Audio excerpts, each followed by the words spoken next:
The following program does not have a normal intro because I was really too busy smoothing other things over to get it done. So, Ori, good evening, everybody. Welcome to our New Year's Eve special, December 31st, 2023, as we say adios to the preceding year and look into 2024. I hope that you have loved ones to spend the evening with, or if you consider me a loved one and don't make it creepy, that's okay too. I plan on having other friends and people that probably know most of them, join me here tonight and spend my evening with them. And if I can help entertain you, keep along as we look back on 23, look ahead to 2024. I'm confident that you'll probably say, "Oh, hey, yeah, I've totally forgot about that," at least once, and hopefully have some like new glean insights. And if I'm going to start off, I'm trying to stagger my guests. There's going to be some overlap. Expecting some overlap, but the idea is I want to sort of have time to spend a real heart-to-heart conversation with each of them for at least some period of time, which is why I tried staggering them over the 6-hour show. And there's no better choice to start the show off with than my very good and very real life friend who lives just a couple blocks away from me. And that, of course, is my buddy, Ron Coleman. How are you tonight, Ron? I'm all right. Thanks, Joe. How you doing? Thank God. Thank God. Can't complain. I haven't had you on here in a while. No, it has been a while. You've become a very, very big deal since the last time I was on. No, that's definitely not true. I'm Oh, definitely, come on. I'm definitely not a big deal. Since the last time you were here, though, I got 2 kids engaged, and you got a kid engaged. That's So, right. That's yeah, right. we're kicking them out. Those are the real big deals. Those are the genuinely big deals. Yeah. So I was when I was looking through, I don't remember what it was. Oh, I know what it was. There was a statement last week. I was watching I was covering some story where it was basically I was trying to explain what a neocon perspective is and what motivates a neocon to act and think and act in the way that they do, and that it's all rooted in it's something that a guest of yours, and I thought it was Kurt Schlichter, who might have been Michael Malice, but it's someone you had, and as I'm thinking about it, maybe it was Jack, it was Pozo, but Oh, I haven't had Pozo on for so long. Everything's changed since the last time I had Jack on. well, I'm coming there. I have a setup here. So, but they made the whole point about how they're very big believers in the institution, and that's what motivates a Chris Ray type of personality to basically stand up, that they feel like they're doing the right thing, the healthy thing for America by lying to us, and because that's what's good for America, that they're keeping our institutions strong is what keeps America strong, and that's ultimately good. And I know what it was. I was covering Kash Patel and an interview that he had done with Glenn Beck, and he was talking about the deep state. And I was talking about all these people who are purportedly from the right who are on the deep state. So I was trying to find that clip from your show. Oh, I never had Kash Patel. No, not Kash Patel. I was trying that clip about explaining neocons, which I had heard on a show of yours like 2 years ago. Oh, gosh. So I was. In other words, that's the last time you listened to my show, which is fine. I don't listen to anyone's show. That's not what I'm saying. That's not what I said. That's what I'm hearing, man. I'm sorry. That's not at all what I said, nor is that true. I'm only kidding. Well, listen, but the point is well taken. I mean, and it's actually a very generous point, because you do have people on Twitter, which was where I hang out, who have this impression that neocon, let's put aside the association between neocons and Jews, that a neocon is just the same as a rhino. There is. I didn't even know there was. I didn't even know there was any relation. Neocon and Jew. There's like some. Oh yeah. No, neocon is absolutely often used as a way of saying a Jew pretending to be a conservative, because remember the original neocons were basically these Upper West Side liberals, this Columbia University crowd, who in the the 50s and 60s were liberal, And they came around in the 70s and 80s to realizing that they'd made a terrible mistake, that this was their ideas for how to order society, and the better, way to do things was crazy. So they were neoconservative. They were overwhelmingly Jewish. Mhm. And that was the neocon movement in the 80s and 90s. A lot of former liberals who became conservatives, but they were always seen as not really bought into the traditional conservative approach, the sort of William F. Buckley, much less Pat. What was his name? Pat Buchanan. Buchanan. Pat Buchanan. The what they call the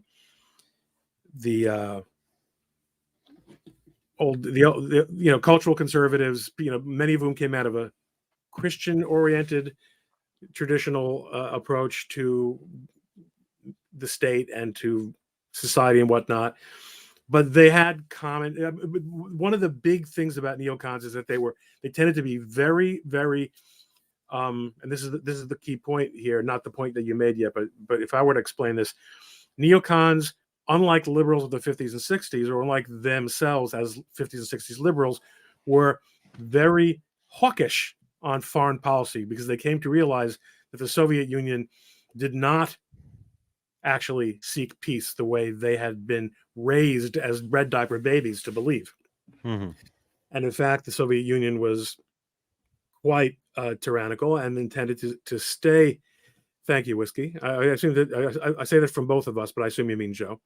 The both of us so they tended to be very hawkish on foreign policy, and maybe not as socialist as they had been on domestic policy, but still sort of statist. I don't think By this the way, is true anymore. By the way, everybody was statist, and everyone is statist, including Donald Trump. I don't think it's true anymore, though. Like, if you take Ben Shapiro out of the mix, okay, fine. A lot of people will label him a neocon.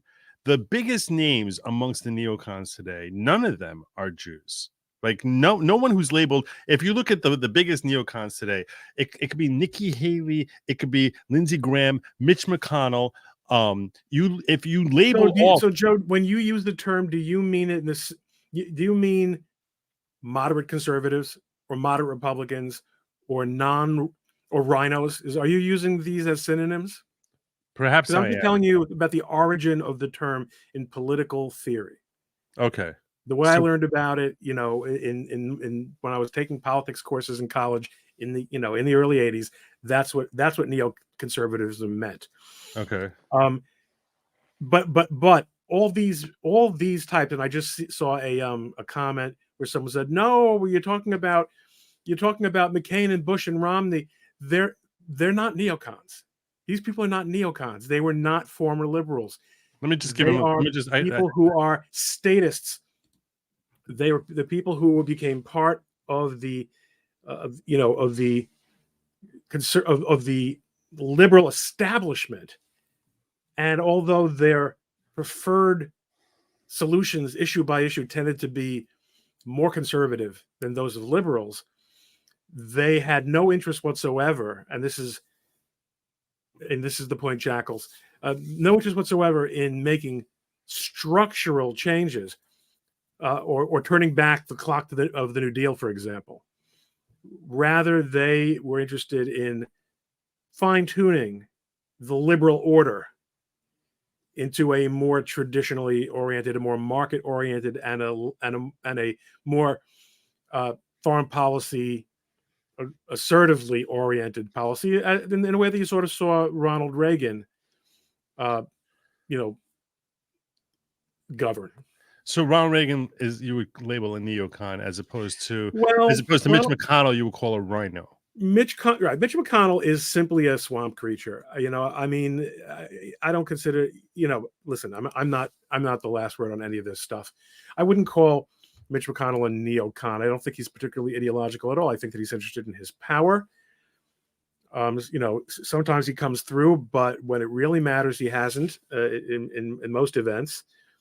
And look, the Republican Party is undergoing a serious crisis. So listen, these discussions took place during the Reagan years and during the George W. Bush years. George H.W. Bush, was he a neoconservative? He wasn't really a neoconservative, but were his policies the kind of policies that neoconservatives were much more likely to be comfortable with than those of his son? Mm-hmm. Yeah, absolutely. I do think that when we use the term, we do tend to see that neocons are much more hawkish and they tend to be pro-Israel. They tend to be pro-Israel, and that is that's why there's this, besides the fact that so many of the original neocons were people from that sort of Jewish liberal academic scene of the 60s. You also have the fact that the very strong look, Al Gore was a neocon before he became a self-parody and a clown.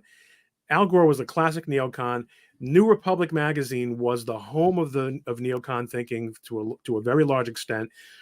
And Martin, what was his name? Who Peretz was a gigantic champion of Al Gore, and in some respects, Bill Clinton was very affected by neoconservative thinking. And forget about the Bill Clinton, the shadow of the man that you see in the 21st century, but the Bill Clinton of the 80s and 90s was a very different person. He was a reformed Democrat, but all these people end up getting captured by the system, and when I say captured, I mean not with putting up a tremendous fight over being captured. Bought by the system. It bought by the system, and then it works very, very well for them. So okay, so are you labeling, because when you're saying neocon is basically conservative hawkishness, so by that line of thinking, I would not call, let's say, Ronald Reagan a neocon. And this is one of the distinctions that, like, I noticed Nikki Haley, she loves trying to parrot Reagan, where she'll say over and over again, peace through strength, peace through strength, peace through strength. But Reagan was about peace through strength, meaning actual peace by displaying that we have strength and not going to fight to show our strength, as opposed to Nikki Haley, who's like, her peace through strength is kill everybody, and then there will be peace through our strength, which is a very different, it's right. A bastardization of peace through strength. Well, no. But you can only bluff so much. If you're not prepared to actually hit back, then you will be shown as a bluffer, and then you're paper tiger. I mean, that's just common sense, right? I mean, so I mean, it is definitely the case that neocons. Let's put it this way: Ronald Reagan was influenced by neocons, and there were neocons in his administration. But this is a guy who, in the 50s, regretted his past support for the New Deal and became what we would call, in many respects, a paleoconservative. The thing is, he was very pragmatic, and the thing about, look, a lot of this stuff about ideological labels, you end up circling back on yourself because there are all these issues that divide people's understanding of what's conservative. Is a conservative, where does being pro-life fit into this? If you're a libertarian, you don't give a crap about anyone or any life other than your own. And you believe that you should be able to, to have any effect. Could you be a libertarian Catholic, like, William F. Buckley almost kind of was, perhaps, or Pat Buchanan. These issues, it's really hard to, the labels are not helpful. I mean, but I do think there's a real difference between, what's the ideology of Donald Trump? I don't know. I have no idea. I don't know. He's not a conservative. You know what Donald Trump is? He represents the regular person thinking of Americans, of people who have grown up since World War II and believe that a man is a man and a woman is a woman, but not in the sense of because the church tells me so, the Bible tells me so, or because God tells me so, but because it's common sense. Men and women are not the same thing. They're different. like just regular guy thinking, the kind of regular guy thinking that they made fun of in All in the Family, that Archie Bunker represented. Okay, so Archie was intellectually limited, but he actually, although Norman Lear didn't intend it, I think I even as a kid, of course, I was always a right wing nut, but even as a kid, I tended to be much more sympathetic to Archie. This is before your time, of course, Joe. Than to Rob, than to Mike Stivic, his liberal son-in-law, because Archie sounded like basically a regular person dealing with a world that was running out of control. Nikki Haley is a conservative liberal. And yes, I think she fits into that, to the sense that people mean as a neocon, someone who is hawkish and with sort of conservative leaning domestic inclinations, but not necessarily really prepared to go to the mat on personality politics and on, for example, aggressively hitting back on the media. I mean, one of the things that Donald Trump was and perhaps still is, I'm not sure if I'm prepared to sign on to that, great with, was really confronting the cultural the cultural institutions, including the media, not so much the entertainment world, which he was part of to some extent, but he hit that back in a very aggressive way that we really haven't seen at the presidential level. Who used to do that when he was in his prime was Chris Christie. Also used to do that. So you don't have to be a true conservative to do that, but you won't see a George H.W. Bush or a John McCain do that, because they're creature. They're very much part of the establishment. Yeah. Yeah, so and they look at the media as a useful tool, even if most of the time the media is reporting against them. I think they recognize. I think they recognize that we've seen so much of a balance in left versus right, and I really think that all of this is just it's WWE. It's all just a show.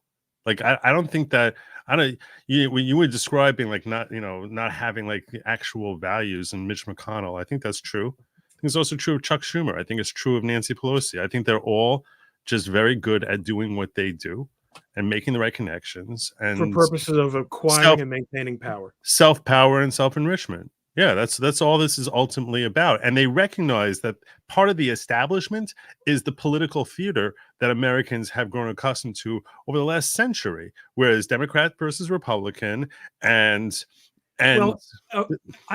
tend to be reluctant to ascribe that level of malevolence to Chuck McConnell. In other words, I think that Nancy and Chuck are truly hollow people for whom nothing matters whatsoever. I agree with you 100%.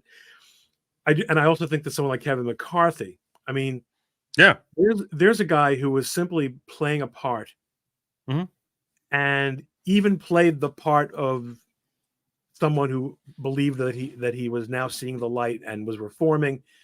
I mean, these people are, the political terminology that I would use for them is scumbags. I mean, these are really reprehensible people, and that tend to be. But I mean, I will tell you that there are a lot of people who've been in Washington and who are sincere. But I mean, look, it is always easy for us to sit here and take absolute positions on things because we don't have to compromise to get votes or co-sponsors. We don't have to horse trade. We know what we think is right and what we think is wrong. And I don't want to. I don't want to bend over backwards to forgive the scumbag category of people. Right. What's that? To be an apologist. Yeah, I'm not an apologist. I hope I'm not an apologist. I don't mean to be. I do think that it is easy to be an armchair quarterback about almost everything, and politics is no exception. But the problem is, who do we think is not like that? Trump is like that. He's just playing it. The thing about Trump is that he's a populist, and I think that he has tremendous charisma. His judgment leaves a little bit to be desired, and he often misfires. Mm-hmm. But he seems really reluctant to really separate himself from the system that is absolutely dead set dedicated to destroying him. So I don't really get it. What I In what also way don't you get say it. he refuses to remove himself from the system? I'm not sure what you mean by that. And Well, I mean, how's that manifested? he endorsed Ronna McDaniel. Right. Are you saying? I suspect he gets bribed for his endorsements. I'm sorry, you I suspect he gets bribed for his endorsements. bribed? No, You don't think he's getting? You don't think people buy their endorsements from him? no. The money doesn't. It doesn't work that way. I think there's lots of one hand washes the other. But once you say that, regardless of whether it's a bag full of cash, Or power, or favors. right, or appointments, then Right. at the end of the day, everyone is part of this same game. And then, here's the thing: Like I can't understand why he's endorsing a Dr. Oz, for example. Like what's the motivation there? right? I mean that he's done this consistently. I mean, there's a very strong argument that he cost the Republicans the Senate. I don't think that's true. You don't? No, I think Between that, Herschel Walker and Dr. Oz. no, I think that Mitch McConnell and Lindsey Graham were desperate to scuttle any sort of red wave in 2022. I think that when Lindsey Graham floated out, there's one issue which that the GOP will never, ever, ever, ever possibly win at the polls, and it's illogical to think it's possible to win at the polls, is the issue of abortion.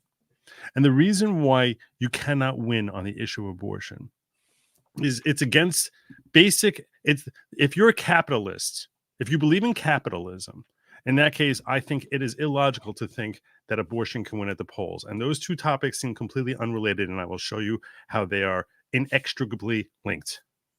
The philosophy behind capitalism is that individuals are motivated by self-interest, and that if you give people an opportunity to succeed and say, if you bust your tail, you will succeed and you will do well, which is what capitalism is rooted, that the basic underpinning of capitalism, and that's what governs people's actions. People's actions are motivated by their own self-interest, and it's a recognition of human nature.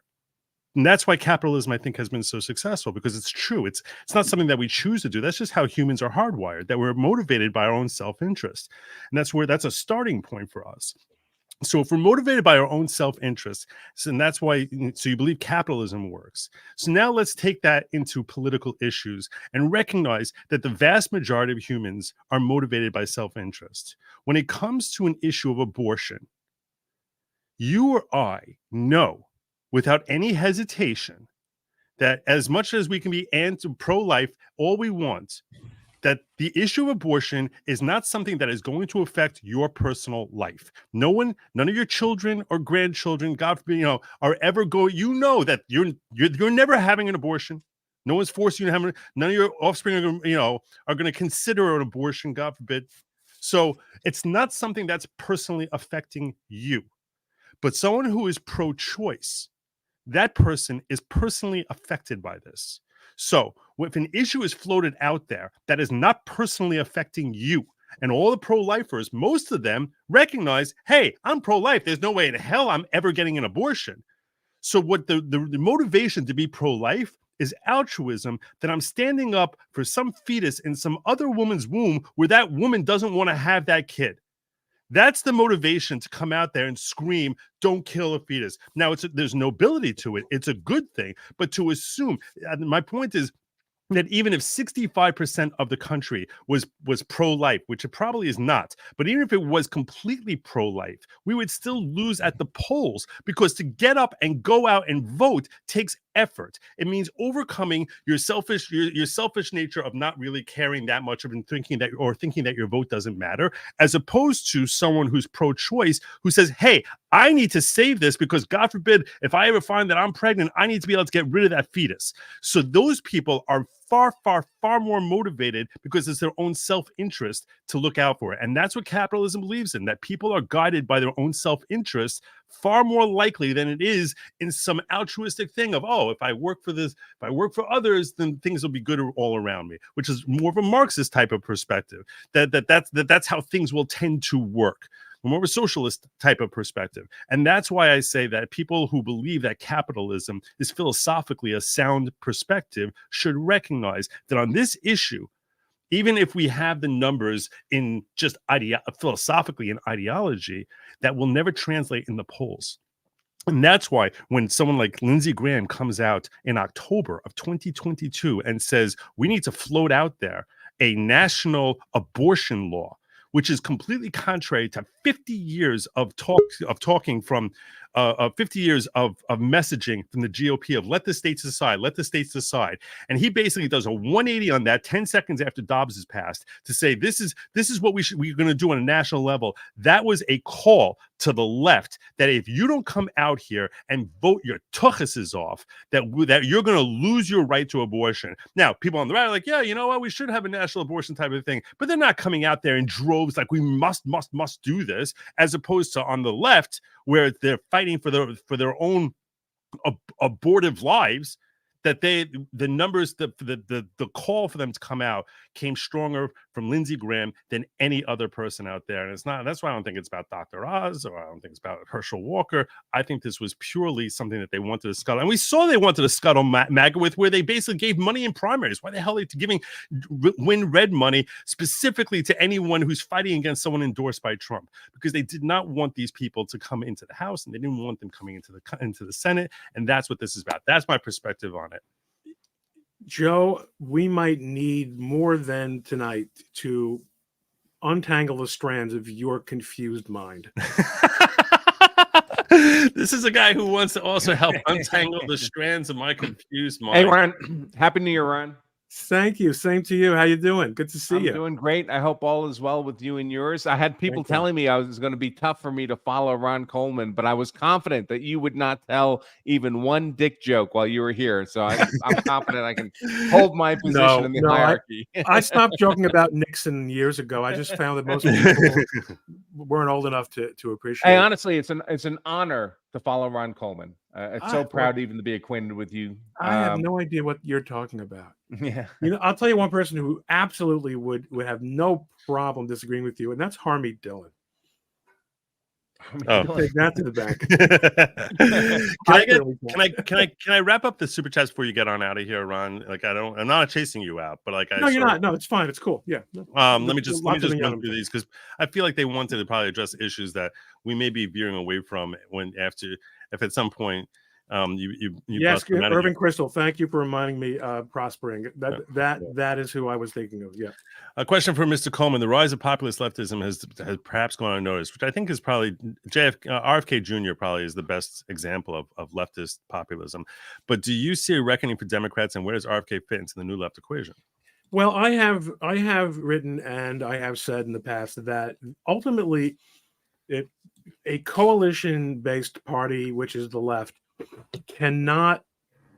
The reason they have moved strongly into the realm of cheating and delegitimizing the opposition is because there cannot be a stable coalition when the coalition will admit of no limiting principles to entry. There is nothing that's too far. There is nothing that is beyond the pale. And ultimately, you're trying to unite. I mean, why Muslims continue to get on the far left radical train of the Democrats is not quite something. I mean, I understand how it could be a marriage of convenience, but ultimately, these are not stable. This coalition is not stable. So, without coming into RFK in particular, who I think folded a little bit too fast on challenging Biden. He made himself irrelevant. There's not going to be a third. He's not going to split the vote. He's not going to get in any ballots. They will destroy him. But I think you raise an important question. As bad as it is, and as confused as you are, if you listen to Joe, it is the fact that the Democrats are turning off a lot of people, and they're basically, they're counting on certain kinds of extremism to continue to motivate people to vote against things. That's not a long-term strategy for political success. Do they need a long-term strategy? I mean, what was the long-term strategy that took down ancient Rome? It wasn't one, but it took down ancient Rome. Well, but the point is that they're now moving into the period in the empire, right, which is pretty soon after Augustus. We could simply see collapse, and there is no right. I agree with you 100%. Was that they're now in the mode where, having given up the republic, there's an empire, and you become emperor by killing the previous emperor. I mean, Joe Biden stops being president when they shut off the machine. When they stop propping up his arms to get him to flop around. Jackal says, given his laws and their alleged ties to CCP, I doubt McConnell is anything other than a Maoist infiltrate. I don't know about that, but Reagan was an ex-union boss who unleashed no-fault divorce on our civilization. I'd characterize him as a reformed social leftist with a libertarian bent. Great president either way, though. Well, I was pointing out in the comments before I came on, because I voted for Reagan. I'm that old. mm-hmm. But I can remember still being astonished the election cycle, much later, of course, where I realized that half the people who were voting in that presidential election were not voters when Reagan was a candidate. And I began to realize I was an aged model for the electorate, right? My demographic was aging out. A lot of people were voting, they'd never experienced Jimmy Carter. They'd never experienced Reagan. They hadn't had the formative life experiences, political life experiences I had. Their life experiences were much different. And therefore, suddenly I realized, holy cow, if they vote much different, I shouldn't be surprised. No. This book is a collection of Reagan's correspondence. And you realize here that this is a man who actually was much more thoughtful and much more ideologically conservative than a lot of people give him credit for. He had a genuine distrust of government, and he was yes, I agree, he was a reformed liberal, but just like people underestimated Eisenhower, the difference between Ike and Obama was that Ike was willing to be seen as a dummy in order to get his policy. Believe me, I don't even remember Ike, okay, but I read a lot of history. But Ike was willing to be seen as a dummy in order to get his policies through. In the age of Obama, to some extent the age of Trump, the chief executive mostly is about his own ego. And they want everyone to know that they're the smartest guy in the room. And, but that's just that's not really a systematic kind of observation, but we could go on. Let's let Joe, I invite you to bring up another super chat. If there's all right. Debbie, new member of the following. Well, I don't know if she's new. She's been here before. As is Making Law Simple, which I DM'd you, by the way. That's hey, Dave. Yeah, David's a great guy. He's another attorney. He's awesome. He's a great channel. Ryan, by the way, Joe, you forgot to remember. Yeah. You forgot. Hey, Brian, I am a silly person, Ryan. And everyone, you haven't reminded people. I was going into yet another New Year's where my YouTube subscribers are like within 500 of a ridiculously low number of 10,000. Everyone who's watching tonight has to, and that even means after I leave, you got to get everyone here to sub to Ron Coleman. It's embarrassing. I have, I'm a master on Twitter and on YouTube where stuff's not terrible. What does it cost you to subscribe? Nothing. I want to point out, I was going to bring this up earlier and somehow we got diverted. I wanted to find out remember who it was that made that statement about neocons before all of a sudden you just started giving us a whole poli-sci 101 course. Was that I was looking through your guest list and I was astonished.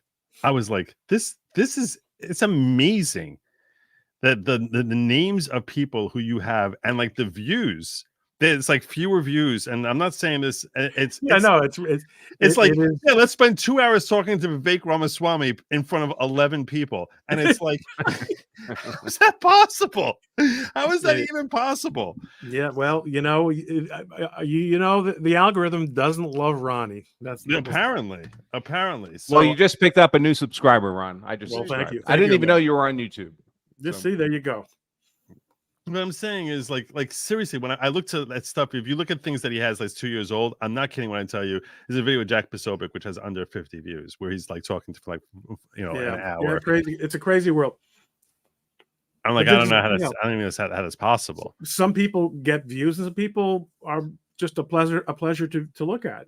I'm in the second category. Yeah, well, you are a pleasure to look at and to hang out with, even when you're unnecessarily rude in your assessment of my understanding of politics. But yeah, I let me just get to the rest of these super chats because I don't know how long I'm going to have you for, so I want to make sure I get these.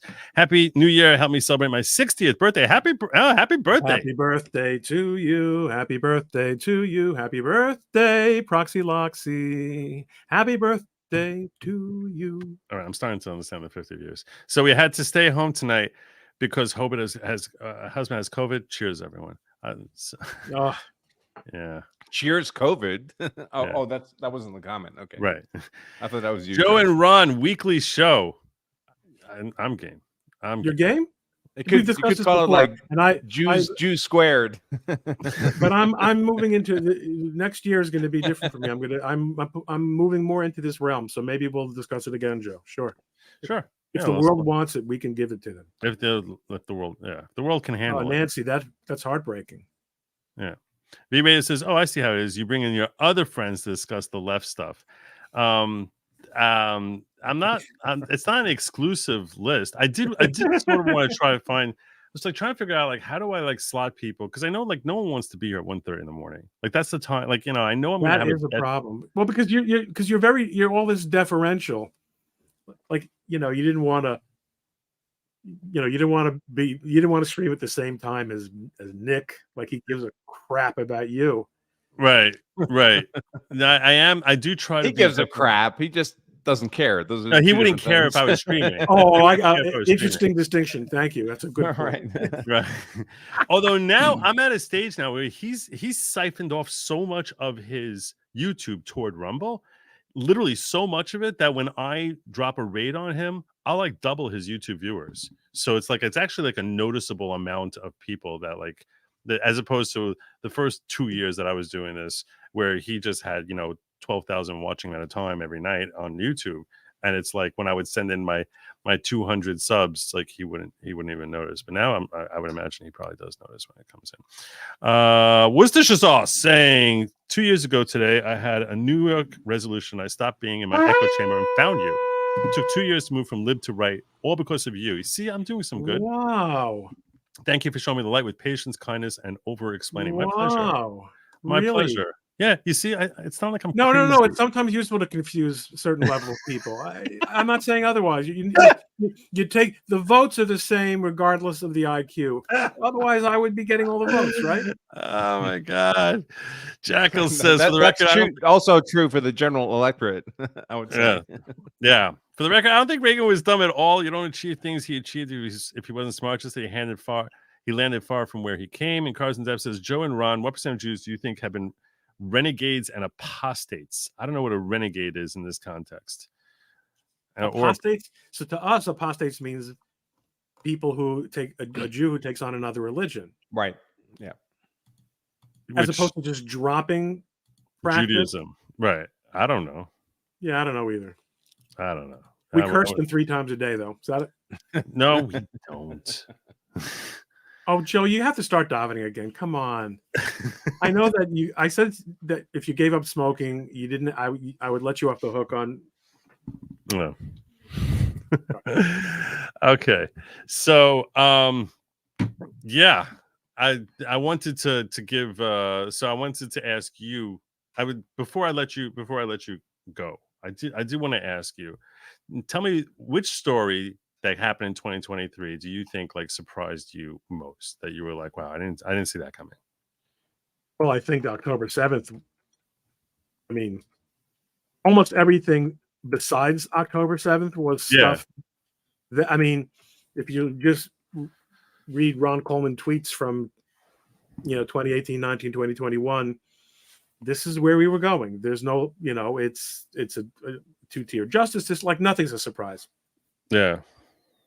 I'd say the surprise is the non-surprise. The non-surprise is we continue to live in an era of laser pointers and cats, where every day there's the new thing we're supposed to be outraged about, and they keep us distracted, so we won't notice what's actually happening.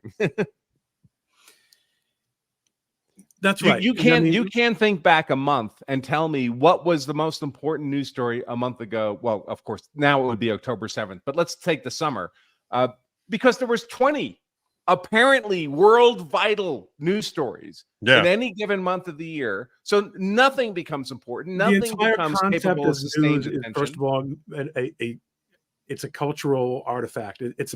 I remember noticing. It's deliberate. It's deliberate. I'm convinced it's deliberate. I remember when I noticed that back when anyone watched TV news, that the news always started out with what the president did today. What the president did or said today, as if that were could possibly actually be the most important thing that happened, which it's not. It's the new, like, the whole thing is preposterous. And that's why the democratization, which is being fought tooth and nail, but the democratization of media, news, and information, if only and look, I think Elon Musk is an historical figure. He has, what he's done, if anything is news in 2023, besides the terrible events that I just referred to, I would say that the extent to which Musk has really tried to figure out a way forward because all you need to break any cartel is for one cartel member to cheat, and by taking over Twitter, he let the air out of that raft. It has changed. It has had a chain reaction throughout the entire system, and that goes back to now why we have to cheat, why we have to delegitimize our enemies, because we don't have a monopoly on information anymore. So that's what I would. So that's a good thing, right? It's a good thing. I'm very happy. Twitter's a different place. It's imperfect. It's still imperfect. I guess it always has to be. It's run by people, and people are imperfect. On the other hand, let's look at what's actually happening. Our fundamental, substantive free speech opportunities are dependent upon one South African dude. Yeah, it's that's not good. It's very good. It's very problematic. It's very problematic. Although Missouri versus Biden was the beginning, and we've still got a case, a cert pending in the O'Handley case, which is the state court version of Missouri versus Biden, and that with DC Drano, that might crack things open yet as well. But the idea that you need to get to the Supreme Court or to a funky circuit like the Fifth Circuit to get any kind of justice, it's not encouraging. It's really scary.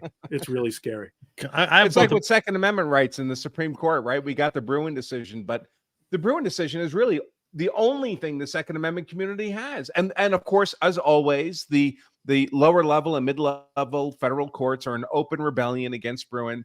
And so we have to fight every inch of the way. It's like D-Day all over again. They're always going to make it that way. And what happens? What happens if Biden gets reelected, or Kamala, or whoever, the governor of California, whatever the hell his name is, and he appoints a couple Supreme Court and another Sotomayor to the Supreme Court? The Second Amendment disappears in an instant. So that fundamental enumerated constitutional right is hanging on a couple of people. I mean, it's insane. It's a disaster. The system has absolutely let us down. The federal judiciary is a complete clown show. And and something that I've spoken about many times is Now, that Joseph, sorry he invited me. No, not at Like, all. oh. Not at all. I'm enjoying sitting here. It's like listening to the two of you engage. The It's- real politic. yeah, right. It's a disaster. I mean, again, I do want to I- ask you. I I want to ask repeat you a myself. question. You know, you brought up Missouri v. Biden. Okay, here's I had when I was listening to you, I had a black pill moment in my brain and a white pill moment in my brain. And the black pill moment was when you were referring to Missouri v. Biden, because I was like, all right, so we win on Missouri v. Biden.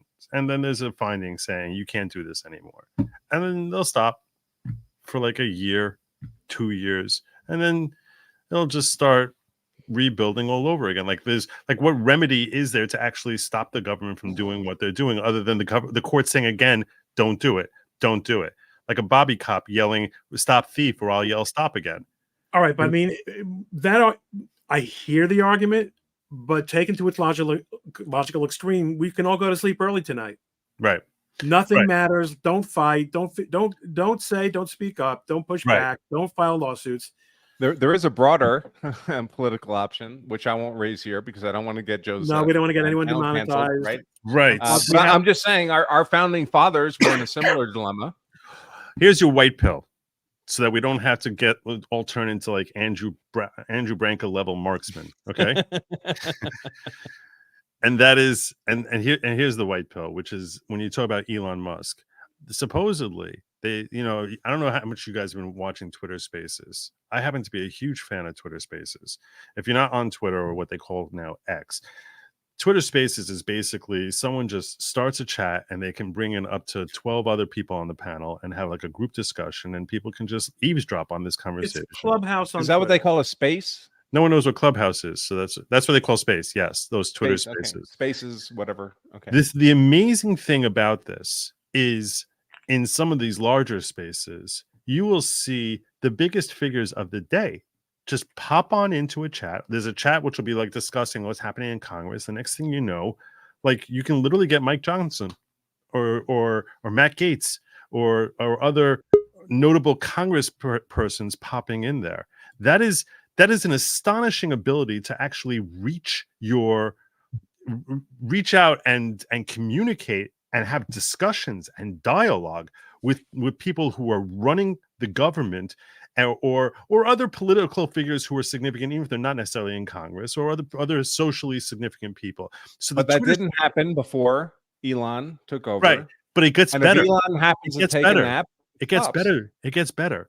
Supposedly, Elon said like a few weeks ago that he was hoping, it doesn't seem like it happened. He's hoping to get video on Twitter Spaces he's like, that would be great. That would be a YouTube killer. All of a sudden, that destroys YouTube. It destroys everything.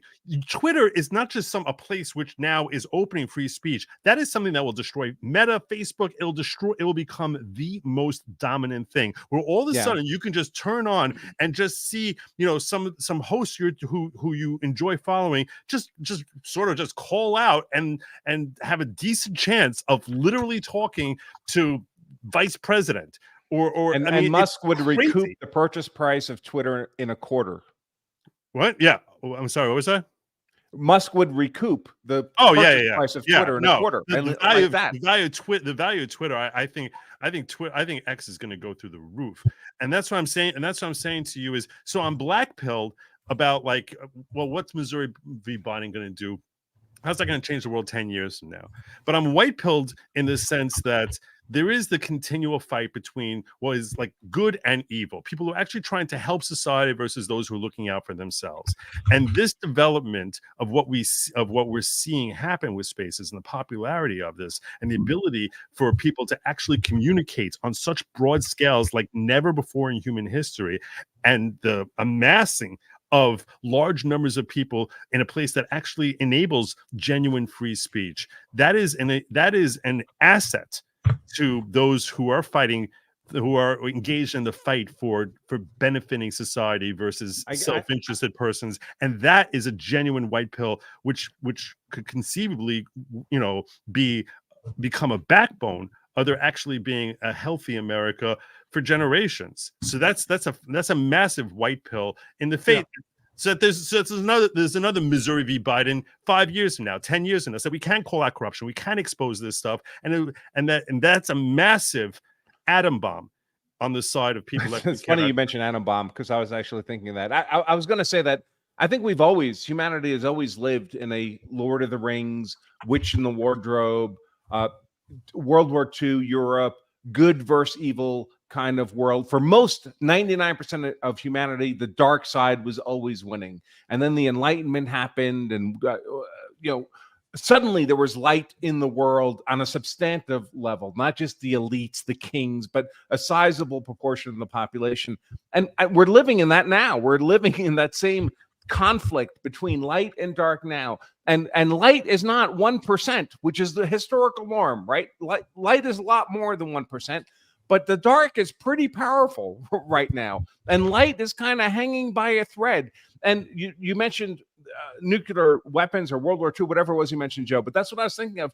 I mean, in World War II, if Hitler had acquired the nuclear bomb first, it would have been a different outcome, right? That was a close call. That was a matter of months, in theory. Well, you have to keep in mind that God runs the world, and he tends to make it interesting, and he gives us the opportunity to blow it. But God likes to test us, Ron. He likes to test us, and I would rather my children were not put to hard tests. And that's why it matters, and that's why every day we must get up and fight, because it is not, as the Mishnah says, right, Joe? It's not our job to complete the work, but we are not excused from the endeavor.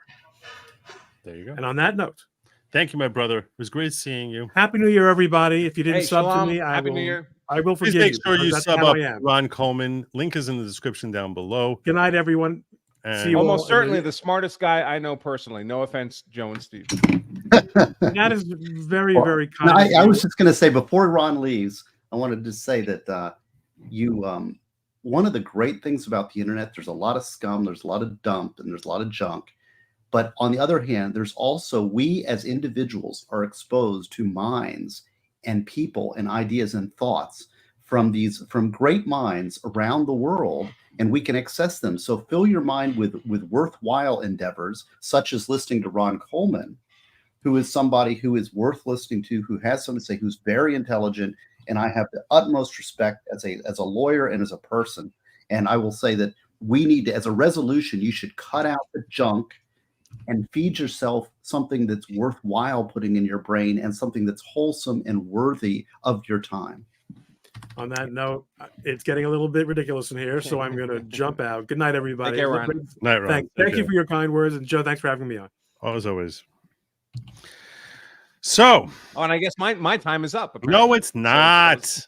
No, it's not. I told you. Joe sent me a very strict schedule. I just wanted to. What? I want to try and find some time to actually engage my guests, because I feel I get it. Listen, I'm often on these panels and on YouTube, StreamYard, whatever, where there's 12 people or whatever on the panel, and it's kind of awkward because everyone's always talking over everybody, even though they don't intend to. But it's hard over the internet to have a normal conversation with 10 or 12 people. So I think you should just stick with this right now, Joe. Right. Good. That's Andrew, Steve, and Joe. That's yeah. This is all you need right here. I agree with you, and that's why I expected there to be overlap, but I didn't want to have 5 people, 7 people at the same time. So and because you actually have real dialogue. Because like you said, when there's 12 people, it's there's 2 people having really back and forth, and I'll have multiple thoughts about what they're saying, and I can't get a word in edgewise without being really rude and jumping on top of them. No, I was on one yesterday or the day before. It was 10 people, and someone actually asked me, Andrew, you're not saying anything. And I'm like, well, it's impossible. I mean, I don't want to be. I got plenty to say. Trust me, everyone knows me. I like to talk. Yeah. But it's impossible to say anything without talking over people, and then you just feel rude. Let me get a couple of these rants here. Viola Pride, who actually poured a drink for her and then spilled my drink, because she says today is my 19th wedding anniversary. I was going to raise a shot to you. I'm gonna get that sound effect from my bedroom. It's great, right? Oh, trust me. Where do you think I came up with that? Smack that button. at the Happy New appropriate Year moment. to you if and your know what I family, mean. especially. And she says, especially the Diggers, the best chat ever. So I'm going to raise a glass to you, Viola. You're awesome, and I'm glad that you're a significant contributor in my community. So to you, I say l'chaim and happy New Year. And happy anniversary. Jonathan says, any New Year's resolutions? Okay. I think that's a great question for me to sort of branch into for a moment here. Do you guys do the New Year's resolutions? Not really, but I do tend to cycle in periods of good behavior and bad behavior, like eating better and eating worse, or drinking less or drinking more, or going to the gym more or going to the gym less. And sometimes the New Year is kind of I pick it as an artificial trigger point for trying to flip back into the good behavior modes. But I'm almost 60. I've been flipping through these behavior modes my entire adult life. So Right. It's not like I expect any substantive life change with New Year's Eve. Right. What about you, Steve? Right. Well, I've always do this every day of my life. Is I always try to self-reflect and think about what parts of myself do I need to improve? Where are my weaknesses? What are my strengths? And I think that, I occasionally, when I'll have a moment of reflection, I try to think about, well, what is my next move with my life to make myself stronger or better or more productive? And I don't think it needs this particular day. I'm not. Solomon. What's Go ahead, that? Steve. Sorry. It's an artificial kind of construct that I don't know what people are doing. I think that we need to always think about how we can be better people, and when we make mistakes, reflect on them. And boy, the older you get, the more you say, "Man, I made a lot of mistakes, and I don't know." But you try to strength, like and I'll just professionally, for example. And I'm, people don't realize it, but I'm an extreme introvert, right? And I also have the personality of a litigator. I'm a fighter, right? And when I was litigating, when I first got out of law school and I started doing litigation, I started getting afraid of the courtroom and that's just death for a litigator. And if that's going to be my career, I need to get over that. And so I recognized that one of my weaknesses was litigation. So I became a prosecutor so I could go in the courtroom and fight. And so I got real comfortable in the courtroom. Same thing with writing. After I learned how to legally write, then I became an appellate lawyer. And then I said, well, I want to learn how to academically write. And then I want to learn how to write nonfiction or academic articles. And then, it branches out. Now I'm writing fiction. So you're always trying to push yourself to do the best that you can, because I think it's a God command that you are given this life. You're given whatever values, whatever things that you have to contribute to the world. Do the best with what you've got and try to move that forward. Don't just lay on your grass and smoke weed. Aristotle said a couple years ago, said, we become brave by doing brave things. Folks, you can change your life by doing the things that are hard for you to do. If it's public speaking, if it's writing, if it's whatever it might be, if it's going to the gym, if it's doing jujitsu, it doesn't matter. The thing you find hard, but intellectually is valuable, but it's emotionally hard for you to do, you overcome that. You become brave in that sense by doing the brave thing, by simply doing it. Sure, it's uncomfortable. You don't like it in the moment. You'll tell yourself when you wake up in the morning, I don't really want to do this today. I don't want to go to the gym. I don't want to blah, blah, blah, blah, blah. Just do it. Just show up. And if you stand there, you walk through the doors of the gym and you stand there and you don't lift a damn weight, at least you showed up. But you know what? I'm telling you, if you walk through the doors and you stand there, you'll end up lifting a weight. And I have a trick here. I wanted to share this with you. I've never shared this online before or anybody, but I'll share it with you because you're my friends. Just don't tell anybody. Actually, share it well online. Is that I've one of the things that we're always procrastinators and work avoiders because it's hard, right? And it's difficult and we don't want to do it and blah, blah, blah. We've got all these, you're doing something. It's easier to remain sedentary. That's almost genetically put into us to be lazy as a survival tool to conserve energy, right? Especially in modern society where we have the luxury of being lazy. Sure it is. So, but one of the things is, don't ask yourself to formulate an opinion on what you have to do. So, for example, if you determine rationally that, okay, I need to write this thing better. I need to do something better. Don't ask yourself to comment on it or whether you like it, because it doesn't matter. It's what you should do. So don't even ask yourself the question. Don't place a judgment on the activity that you need to do. Just do it. Because if you put a judgment on it, you say, oh, it's hard, it's difficult, it's this, it's that. Where's my Nike shoe? then you're gonna be, every moment that you're doing it, you're gonna be levying that judgment on your action. So just refrain from making the judgment. And it doesn't have to be perfect, by the way. You don't have to be perfect. A lot of people get tripped up because they're not perfect in their diet, they're not perfect in their whatever exercise regimen. You don't have to be perfect. You just have to do it like 90% of the time. 90% of the time. And you'll do great. Well, in writing, it's a process. Like people say, I write all the time, and I do write all the time. And I'm enjoying writing my fantasy novel. But reading it back, I read back, and some of it's good and some of it's terrible. I mean, some of it's like, oh, this is boring.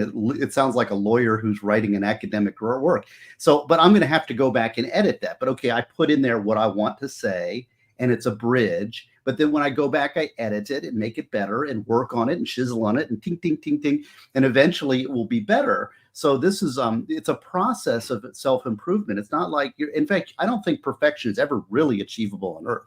I think I don't want to spoil anything, but I had a sneak preview of Steve's next work, and it starts, I never thought this would happen to me. Never mind. You have to be a certain age to understand that line. Okay. So let me get to a couple of these super chats. So Brian says, I vote for Ron. Thanks. Chugi's show says, Gino show with Ron and Joe. That's not. There was a certain magazine that had a letters for him. Is that correct? Is this thing correct? Yeah. Always thinking in the dirt. That's the thing. You already broke the command. I don't even know what y'all are talking about. Rob Ford says, could you please toast Deanna Scholar's dad, who died yesterday at 92 years old? I have a feeling we're going to get one. Why don't I go get a drink for that? Hold on. 92. That's a good run. 92. 92. So we'll wait. Joe, you're what, 90? 87. Stop trying to age me. Mo Lester says, I used to know a little about politics, then I started listening to Joe. Now I'm not even sure if the earth is upside down. Great call, really. Right. Yesterday I had a whole point. By the way, folks, I'm pretty sure Joe's younger than me.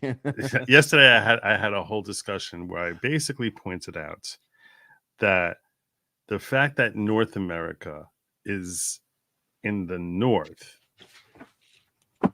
rather than in the south is because we look at the globe from this perspective. But if we always looked at the globe from the exact upside down perspective from space, well, in that case, we would think of North America as being south of the equator. It's like it's become like a universal thing that we all accepted, right, except the actual enlightened civilizations were all in the northern hemisphere. So, but why did they have to? They could have been in the southern hemisphere. Why did they have to be in the northern hemisphere? Wait, but they weren't. But that's only. I pulled up a map of the Earth. Here's the point. I was saying like this: is if you look at the Earth and you spent 10,000 years where your view of the earth was completely upside down from the view we have, it would be natural to you to think of everything in Australia as being north of the equator and everything. And Australia doesn't even exist, Joe. Come on. This reminds me of, you remember the scene in Animal House where it's like, so wait. So what you're saying is that inside that fingernail could be little tiny universes, right? Can you buy me some more weed? Anyway, Worcestershire says, Ron, I gave up smoking so I could send Joe chats. Also, this is a cult surprise. Is the left eating its own so soon? Yeah, that's I mean, next thing Joe's going to tell us it's a good idea for women to vote. I mean, this show's going to go crazy. No. No. First person I ever read that was making a claim that the worst thing that ever happened to the world was women's suffrage was Ann Coulter, saying that ever since women got the right to vote, like politics has basically been complete. Well, it's not the worst thing that ever happened, but it's a existential threat against Western civilization for sure. Well, I actually have an alternative idea to this. Since we're living in a post-constitutional republic, and we are going to face some sort of constitutional crisis and reconstruction of the world, hopefully. Oh, everyone's just going to die. It's what's Yes. Well, actually going to if happen. we don't, what's going to come out the other end? I have a proposal: is that your voter application is actually your tax form, so that only the people that actually fill out the form and pay taxes and I'd be 100% fine with that. Whoever voted, in fact, I wouldn't even care if it was a non-citizen who voted, who was living here. That'd be fine. I mean, if they were even I'm of the effect of that. Well, okay, if you're filling out that form, that is your voter registration, right? Any productive member of the society should have a voice in the society, but any non-productive member ought not, because they'll just vote themselves assets, resources from the productive. Well, and even Jefferson said, I think it was Jefferson who said that when the voters learn that they can vote themselves well through the majority, it's all over. It's all over. So instead, why not have it so that if you are a net recipient of government largesse, then you don't get a chance to vote. Correct. That should be the rule. All of us have locks on our front doors, right? We don't just let anybody walk into our house. I made this point on stream like 4 months ago, and I lost 500 subs in a day. Like, people, they revolted on me. But I was like, look, I'm not saying we should do this. I'm simply saying that if you want to have a healthy, throwing out ideas. I have a friend, it's not to find more people to vote, right? It's not that we need we need less people. Of unproductive, entitled people in society, maybe 60%. So, of course, I mean, I'm not saying it's a viable political solution. It's the only one that would work.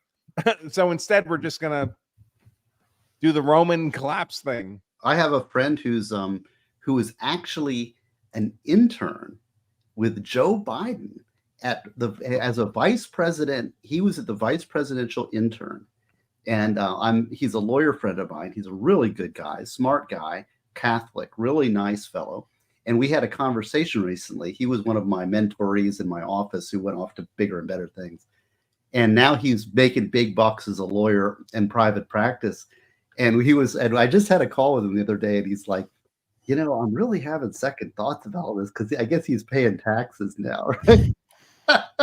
So the reality is kind of slapping him in the face. And I was saying, I used to be such a staunch Republican, but I don't even think that's even the case. I mean, I tell you, the political system is so poisonous. And I call myself now a constitutionalist. Right. Or I call myself a classical liberal. I like that phrase. Who believes in the founding of the country and what the original documents meant. The trouble is the phrase classical liberal, which I would use too. That's how I would position myself, but it includes the word liberal. So you're automatically kind of incorporating it. It's like these countries like Canada, where they have the liberals are conservative and the conservatives are the liberals, and you can't tell what the words mean anymore. I have a couple of toasts that people are asking me for. I don't know if we I got my toaster here. The first one was, can you please toast Dina Schuller, dad who died yesterday, 92 years old.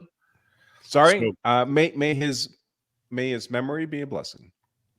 Amen. Well, and 92 years old, it sounds to me like that is a life well lived, long life. Hopefully it was a life of wonder and productivity. And what is it we can expect out of life? I mean, if you've been given 92 years of love and family, and you look at have they been a net good for the world?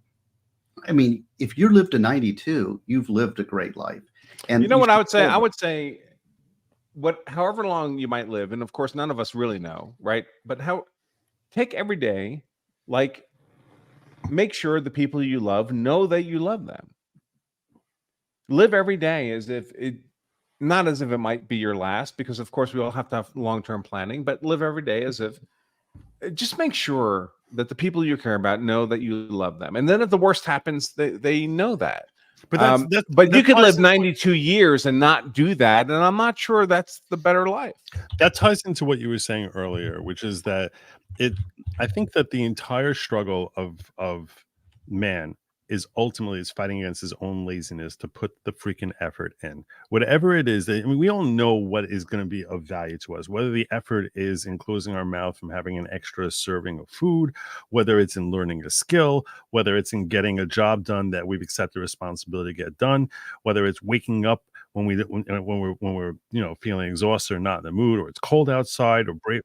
Doing the hard thing. That doing the hard thing at the end of the day, we all know that those are the things we feel most proud of ultimately when we're done with them. But it's like there's something internally inside of us which makes us say, and it's lazy, and allows laziness to sort of seep in like a cancer and hold us back. And ultimately, it makes us feel more miserable when we fail to rise up and put the effort in than when we actually put that effort in. I was thinking about this literally on Saturday morning. I woke up my son for morning services, which they start at 8:15 in the morning, and I came up to him at 8 o'clock and I said, "Hey, it's 8 o'clock. You should get up." And he sort of like looked at me, and and this is what it happens. If you end up showing up late, you can get there late. No one's going to say anything to you. Right. Same with church. but internally, you feel like crap. Like when you come in, you feel like garbage. So I said to him, if you get up now, you'll be happy that you did so 15 minutes from now. Because otherwise, 15 minutes from now, when he wakes up, he'll be like, oh, crap. And he'll start running and just start feeling stressed or whatever and just feeling uncomfortable. I said, if you get up now, you will feel better. You'll be happier. You will like you more if you get up now and just do it. Which obviously he slept in and completely ignored me. But the point is, there was no bucket of cold water, Joe. There's a couple super chats coming up, and I'm one kidding. of them I really want to hear Andrew's, because Andrew always gets this bad rap because I know he's got some beautiful daughters, he's got a beautiful wife, and he does, he talks about I love women, and I would like to hear. Let's just stay positive because there's so much negativity out there, and the $10 super chat coming up. Let me run through and catch up to them. Okay, so Valiant Renegade, member for 3 months. Happy New Year's, folks. He's going to be in here tonight. He said late, so it's going to be after these guys are gone, but he should be here later. I'm looking forward to hanging with him. Great to see you, brother. Thank you so much, my member. NL, bring up Truon case and former President's Act when we talked to Destiny Pisco again. Yeah, I did talk about the former President's Act when I was on. I had a whole debate about the Florida indictment against Trump on Destiny's channel this early this evening. Bella Stella gifting 10 memberships. God bless you. Thank you so very, very much. I appreciate you. And those of you who are new to the following is not a cult type of cult at all. There's no self-mutilation, no harming others, no squirrel sacrifices, no goat sacrifices, no Kool-Aid, no spaceships, no tracksuits, no stabbing yourself in the leg, no self-flagellation. And there's just mild farming and greater community unity and personal growth. I am not the leader of the following. I'm just a follower, just like you. Pam Ronning, Happy New Year, gentlemen. Thank you so very much. And Mary sharing 5 more memberships. God bless you. Sherry. Every time I see myself in the camera, I'm thinking like I should rent out. Like this should be a billboard. Right, self-defense. Giant forehead. Like I gotta figure that out. Links to all my guests are down in the description below. I urge you, if you're enjoying their content, which why the hell wouldn't anybody, that you make sure that you sub up to them so that you don't miss any of their. Oh, Joe, I did. You probably don't have this link. I did start an OnlyFans page for 20. Oh, okay. I'll send that to you. I appreciate it. And now with the discount rate, Sherry Lawless says, wish me a happy birthday, please. Still disappointed that all the fireworks and parties weren't for me. Happy New Year from Colorado. Blessings to all. I had the same thing. My birthday is June 25th. Hey, Colorado. Any relation to Jackie Lawless? Everyone celebrates my half birthday because my birthday is June 25th, and everyone celebrates my half birthday, and no one seems to remember my actual birthday. It's very, very frustrating. So I understand I feel your pain, Sherry. Happy birthday. Hey, happy birthday to Scott Ian of Anthrax, too. We don't hear you, Andrew. Can you hear me? No, I'm sorry. My family's like getting into the hot tub and children are running around, and there really is an OnlyFans going on. All right. Well, anyway, to you, Sherry, salut l'chaim, long life, good blessings, perfect health, personal growth, and only peace between you and your fellow man, woman, and child. Oh, no. Now we're going to talk about my mother-in-law. Is that what you're hinting at? I guess your neighbors wish a happy. You're probably playing us a little too loud. Eric V, Happy New Year 2024. It's gonna be wild. It certainly will be. I have Blackie Lawless. I'm sorry, I messed it up. Jackie Lawless. It's Blackie Lawless. Sorry about that. You guys, the chat got me on that one. Oh, okay. Thomas Percival says water flushes clockwise in northern hemisphere versus clockwise, counterclockwise in the southern hemisphere. What does that tell you about your theory? Cheers. It tells me nothing about my theory. Nothing at all. I'm not arguing that the sun would rise in the west. If you're looking at it upside down, we would call the west east.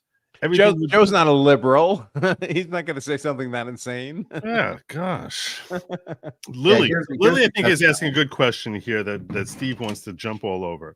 Why do you guys not consider a woman who raises your kids, takes care of everything else so you can concentrate on your thing, not productive? Is she not molding the next generation? And this is where who do you want to address this? I think, Andrew, you should go and talk about your lovely wife and what she does for you, and I will talk about my lovely wife and what she does for me to praise the great women that we have around us. I just want to say, by the way, Lily, this is a great question, and it's a fair and legitimate question based on the content that these two jackasses were sharing over the last 10-15 minutes or so. What do you mean two? I'm joking. But right, so do I go first? Yeah, go ahead, Andrew. Understand, by the way, Lily is a genuinely good person. She's I think she's probably like 70 or so. I don't take offense at the question at all. In fact, it feels like a softball. Like I know my mom. She's genuinely. My point is, she's not trolling. Like she really wants. She's like trying to understand your philosophy.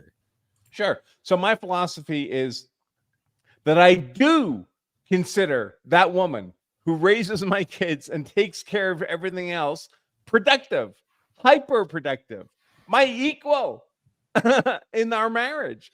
My wife actually does all those things.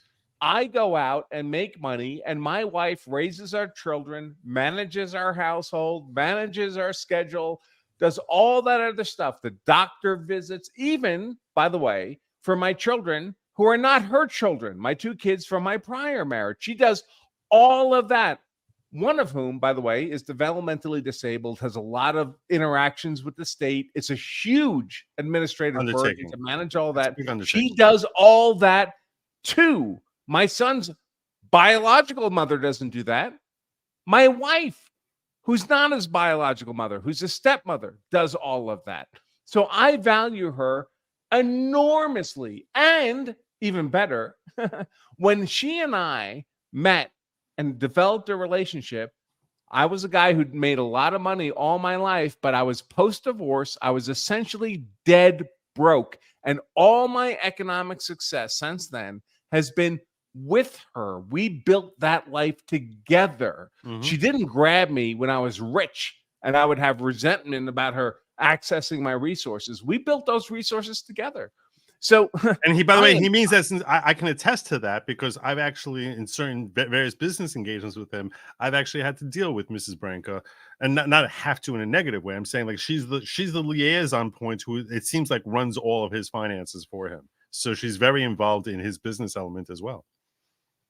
Yeah, she's the man. She's basically my business manager. Okay, I'm the face of the business, and she runs all the back end office stuff. I have no interest in doing any of that. So if you're asking me, why don't I respect my wife for doing that work? Are you crazy? She's amazing. The reason, and besides that, do that work, and right? above all that, she's an amazing wife. She's an amazing partner. She's an amazing mother. So I would recommend that all men do it my way. So in a Brancatopia, would your wife have a vote? No. So that's what she's at. That's what Lily's asking. Why would she not have a vote when she's just as productive as you are?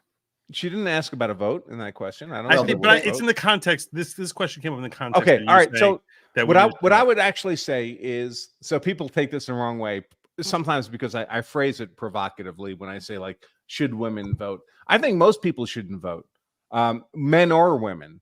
I think the only people who should vote are people who are contributing to the future of society. And in my mind, that actually means families. So in my mind, voting would be restricted to my family and other families like mine. So I wouldn't have a vote. My wife wouldn't have a vote. As a family unit, we would have a vote. And other productive tax-paying families would also have a vote.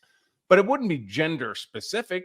Well, obviously, in a productive family, you'd have both genders, but it's not to one or the other.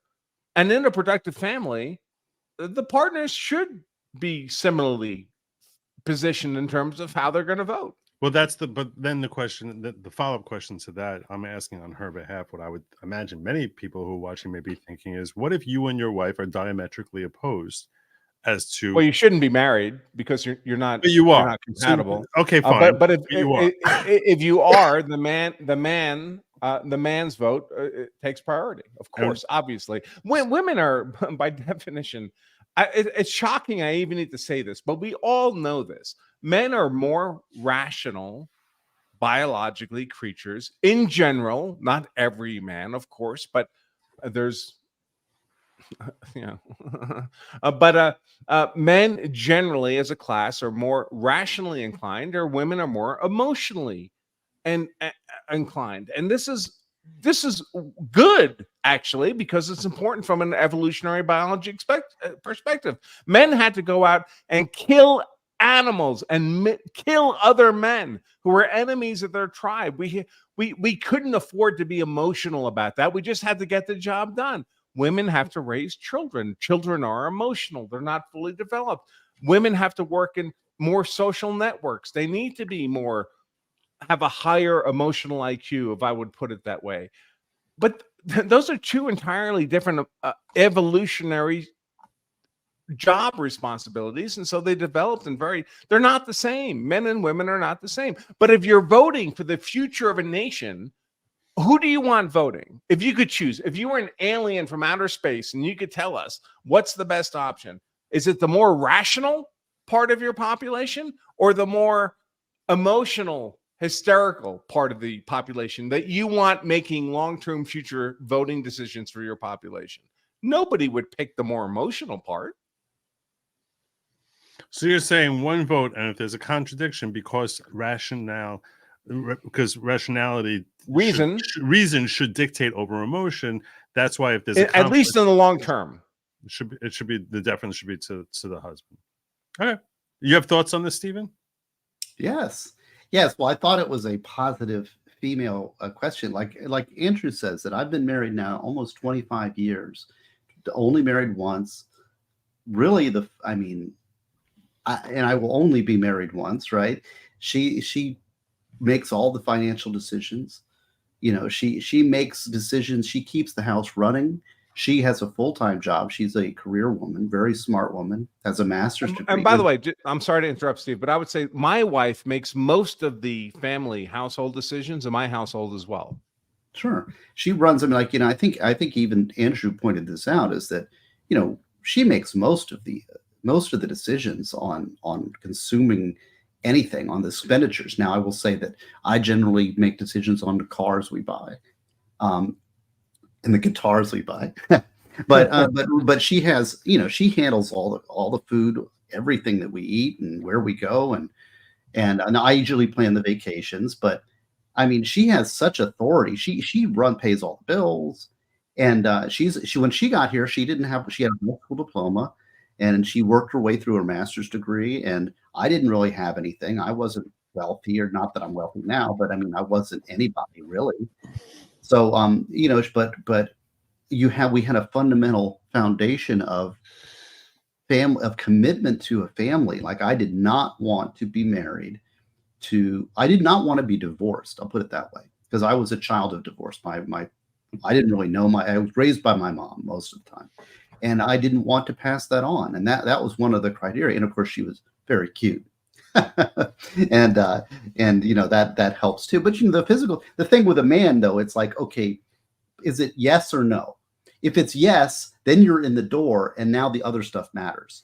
And then so it's like, yes, she's cute, I'm attracted. Okay, now what about the other stuff? And it's funny, because when we met, we talked we just talked and talked and talked, and I was completely honest and open And so I think she was too. I mean, yeah, and it was, we just connected, and it was just one of those things where you're just part of each other, and it's a, So it becomes a we, and all of those things. When Andrew talks about the dating game, and the dysfunction in the American society about the dating game, all of that stuff is true until you get married. Now, when you get married, it should become a we.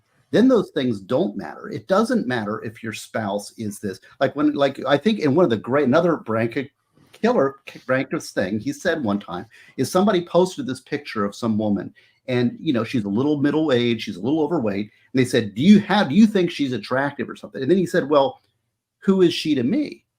And see, that's the great thing. So when I see my wife, that's the mother of my child. That's the person I've raised my child with. I've lived a life with. I spent time with. Nobody will ever displace that person who is with me. And so it's like, who is that to me is the essential question. Yeah. So I met my wife when she was 26. She's not 26 anymore. But she's as beautiful to me as she ever was, because we've made that mutual commitment to each other. But the analogy I would use would be like a captain on a ship, right? He's not constantly kicking and beating the other officers on the ship. They have their areas of responsibility. They're carrying them out, presumably responsibly. And he defers, he assumes they're doing all that responsibly. But if a hurricane shows up or an enemy shows up and one dude has to make the decision, he doesn't ask the whole ship to vote on it. Somebody has to make the decision. And in my mind, that ought to be the husband. So I have a slightly different take, which I think is more consistent than your take is, Andrew. And that is that I think that seeing is how, when you're voting for a politician, it's a legislator who's going to basically be taking your money and deciding where your money should go. That whoever is the primary bread earner is the one who should have primacy in the vote. And in some houses, that's the woman. So what I would say is that, that the woman is handling the social element to the family dynamic. The man, the woman being the primary breadwinner, never works. You could talk about whatever it is as far as whether those marriages work or don't work. That's not the point. My point is, from a societal perspective, it matters because families matter. You're correct. You're correct. You're correct that a healthy family dynamic, that the traditional family dynamic that we all think of, like the husband and the wife and the two kids and all that other stuff, and family staying together matters. Of course, broken families are bad for society, right? 100%. And families in which the woman is making substantially more money than the man, they always break. Respectfully, though, that's not the point. The point is, who should, in this setting, we have a setting. We're trying to decide. Okay, so if a family were to have one vote and determining on what basis someone should have primacy, I don't think it's because a man has testicles that's why he would have that primacy. In such a world, I would think that seeing as how your vote as to who's going to be a legislator is going to impact your wallet, the person who is fattening that wallet on behalf of the government, whoever's fattening it most, I don't really care should be how the one who has primacies. Right, but I'm saying you seem to say that the man has reason, whereas the woman tends to be dictated by emotion. And I was saying, I guess what I would say is, I was saying that whoever's pocket is the one, whoever's helping line the government's pocket more, is the one who should have the final say ultimately in determining. I'd be fine where the with money simply is being the family, however they internally decide, gets the vote. I don't care if it's the man making more money or the woman making more money or whatever. The family gets a vote, however they decide internally. But it's one vote per productive family, non-benefit taking family. Can I make an observation here? And I think that Lily Smith gets the award for getting the best value for her $10 super chat. Well, she followed up by and I owe her an apology. She said, I had to raise and educate 2 disabled kids. In addition, I had to work 8 hours every day. Pretty much everything else. I'm older, not close to 70 yet. I apologize for the remark about your age or guessing that you were 70. I knew that I recalled you saying you were older than I was.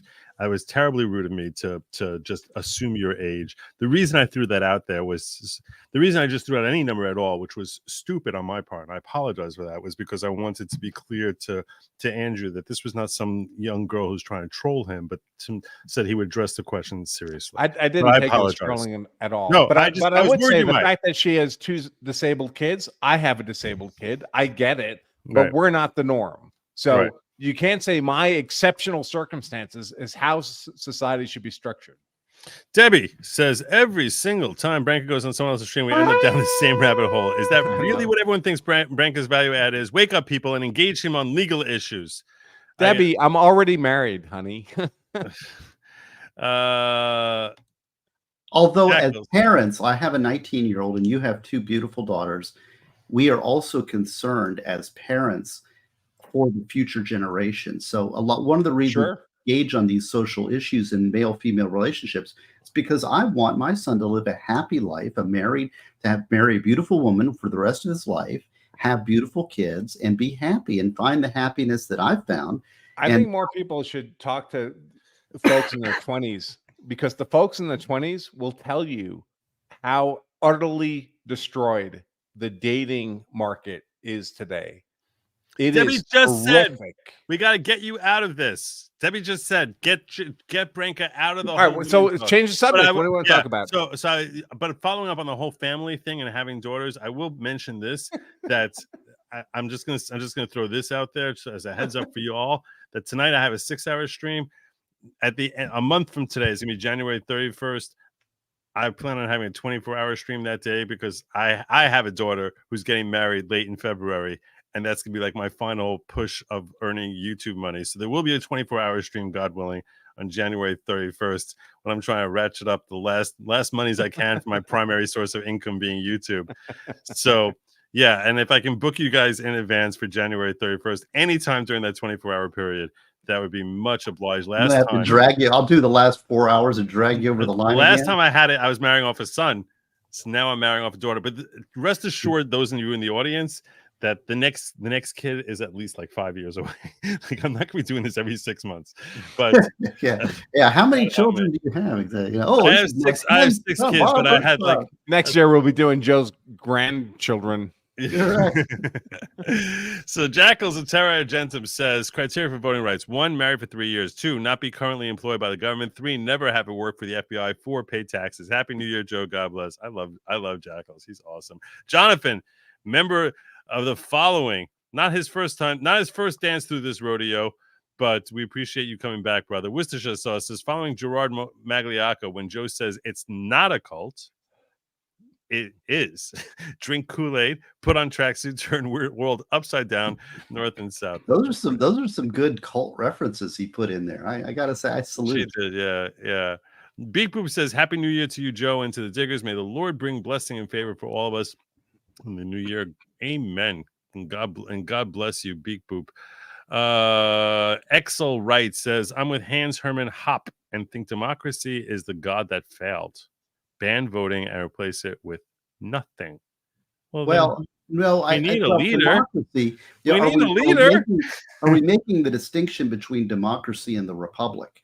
Because what's happened is we've moved away from the republic and become more democratic, which if you read our founders never wanted. And if you read your Aristotle, which our founders did, they said that pure democracy is the absolute worst form of government. Right. Worst. It's 2 wolves and a sheep deciding what they're going to have for dinner. Right. And so this is the problem. I think we made a move with that. We've been making that move. We've expanded the vote to simply everybody, like we're talking about. We've also moved the Senate into more of basically a 6-year House of Representatives. There's been a lot of moves away from republicanism, small r, as is originally conceived, and into more of a democratic, small d society. And I don't think that's been for the good. We're pretending that the entire bell curve should have a vote in how society is run, like how we all exist, how we all survive. And a bell curve, a normal curve, we know that the IQ, the normal IQ, the average IQ is 100. 100. That means half the population has below 100 IQ. And we're saying they should have the same vote as the half of the population that has above 100 IQ. And nobody would adopt that model for any important decision in their own personal life. That's true. Yeah. The whole concept of, I know it sounds rude, Joe, but as you say, it's true. yeah, I can't. I think in an ideally healthy republic, there would be a lot fewer people voting. I think there's a reason for almost all of human history. We didn't have a democracy. We didn't have a republic. We had, in fact, a society in which there was, 5%, 2% of the population that made all the decisions, and most of the population didn't. I'm not saying that's fair, but I think it reflects the fact that not every human being in the population is capable of making well-reasoned, rational decisions. That's certainly true. Yeah. Valiant Renegade says once. Look how uncomfortable I just made Joe. It's like, oh my God, there goes my YouTube channel. I used to like my channel. Once football season is over, Joe might make it back to his Sunday show. Football season is over. If not officially, nearly officially. In fact, like it's an hour away from the football season being over. Yeah, I know technically it's only week 17 and there's 18 weeks in an NFL season. But when he's talking about football season, he's talking about fantasy football. And in case you're wondering how I'm doing in my championship, I'm just going to say that's we it. Can't read it now. You can read it. 9108, and I don't know what those numbers mean. And 130. This is a score. 3-6. Yeah. Suck it, Andrew. Is that good? Suck it. I don't even know what those not numbers you, mean. not you. Andrew is the guy I'm playing against. Okay. He happens to have the same name, Andrew. Also, I wasn't saying suck it to you. Yeah. So yeah, basically, there's 14 minutes left before I'm officially crowned the winner of my fantasy football Super Bowl in because I have a fantasy football league that I started in my locals, and I'm about to take home the title, so I'm kind of excited about that. So those on Social Security can't vote. Of course they cannot vote. That's the point. I mean, they can technically now, but the point being that imagine if we restricted Social Security voting to those who are on Social Security. How would they vote? They would say, "Oh, Social Security should increase by 9,000%." Imagine right? if we said only children under the age of 9 could vote. What kind of society will we have? So the point Lots being, of Legos. Lots of Legos. The point from Madison, the point in quoting Madison is that when the tyranny of the majority of the minority, or the phrase that democracy is two lions and a sheep deciding what to eat for dinner, is that, yeah, if you allow people to vote who recognize I'm not contributing any money, but I can make the government pay me money. Give me money from other the government people. government has the power to take money from those other folks. So you're basically able to vote in people who are going to start writing all these laws saying we're taking much more money from the rich people and giving it to the poor. The poor. So people. the truth is, why wouldn't they vote those folks in? We broke the American system decades ago. But America had so much inherent core value. It's like sinking the Titanic, except instead of it happening in hours, it's taking decades to happen. But when we democratize the Senate, when we pass the 19th Amendment, when we pass the income tax law, these things in the moment, they don't seem to have much effect. But over a long time period, like an evolutionary time period, it's like a tumor. We planted a tumor in America. And right now in 2023, the tumor has blossomed all our organs. Yeah. Just Joy, member of the following for 2 months. Welcome back, Just Joy. Happy New Year, everyone. Many blessings to all. Jenny LJ saying happy New Year. Everyone, God bless you, Jenny. Thank you so much for your kind contribution, and we appreciate you. John Gordon says suffrage should be decided by land ownership. I mean, it doesn't have to be land ownership. Someone could be renting in theory and still be still be contributing, right? I mean, I don't think that that's a necessary thing. I think traditionally that was the case. But Lily Smith says, we'd never be upset with you, Joe. I was a computer programmer. It was an exciting job. So there you go. There you go. Andrew Malashuk. This is the Andrew who I'm beating. Okay, all right. So he says, Team Neerman, here's $10. Buy yourself a real name. Congrats, Joe. Thank you so much. I appreciate the nobility with which you are conceding this game. Tony Pollard sucks. He does suck. He does suck. Those of you who may not be familiar with fantasy football, I was explaining to them yesterday the value of a player who is just reliably consistent every single week versus the feast and famine people who will ultimately kill you. Debbie O! Agreed. I don't want every bottom feeder and illegal alien voting either. Too bad so many of the bottom feeders end up in Congress, or is it that Congress turn into bottom feeders? They do. The bottom feeders are allowed to vote. They are a constituency who elects Congress people. That if you give them a vote, that means they have power. And Right. they can use that power to basically put people in, and people will try to suck from that power. Yes. So, Like Robin Sage. You basically have bottom 60% population with zero financial stake in society, voting away the income of everyone else. Correct. Mm-hmm. Yeah, but aren't you wiping out all the wise 65 plus? Who cares? There you go. There you go. That's one way of looking at it. Well, like I said, my solution is not all these solutions. My solution is you fill out a tax form. That's your voter registration. You're paying taxes. You're a net product. You're not positive to society. You have a stake in the system. Yeah, but 65 plus is not doing that. Well, They no, don't have it. I don't agree with that. No, there's a lot of people over 65 that making. My mom is the old people are the ones making all the money. You kidding? No, they have a lot of money. And They're they're making paying a a lot lot of of tax. income and paying taxes on it. They are making they are making a lot. Well, of your income. mom is because you have a smart mom, but Yeah, I she's suspect it's 88. not typical. She has 2 jobs. Okay, Steve, your mom is not the norm. I know, but I'm just saying I think she's a productive member of society, and if you are a net taxpayer. Steve, I'm not talking about your mom. We're talking about society generally. I'm talking about theoretically. I'm generalizing. Don't talk about my mama. No, I'm Stop talking about my mom.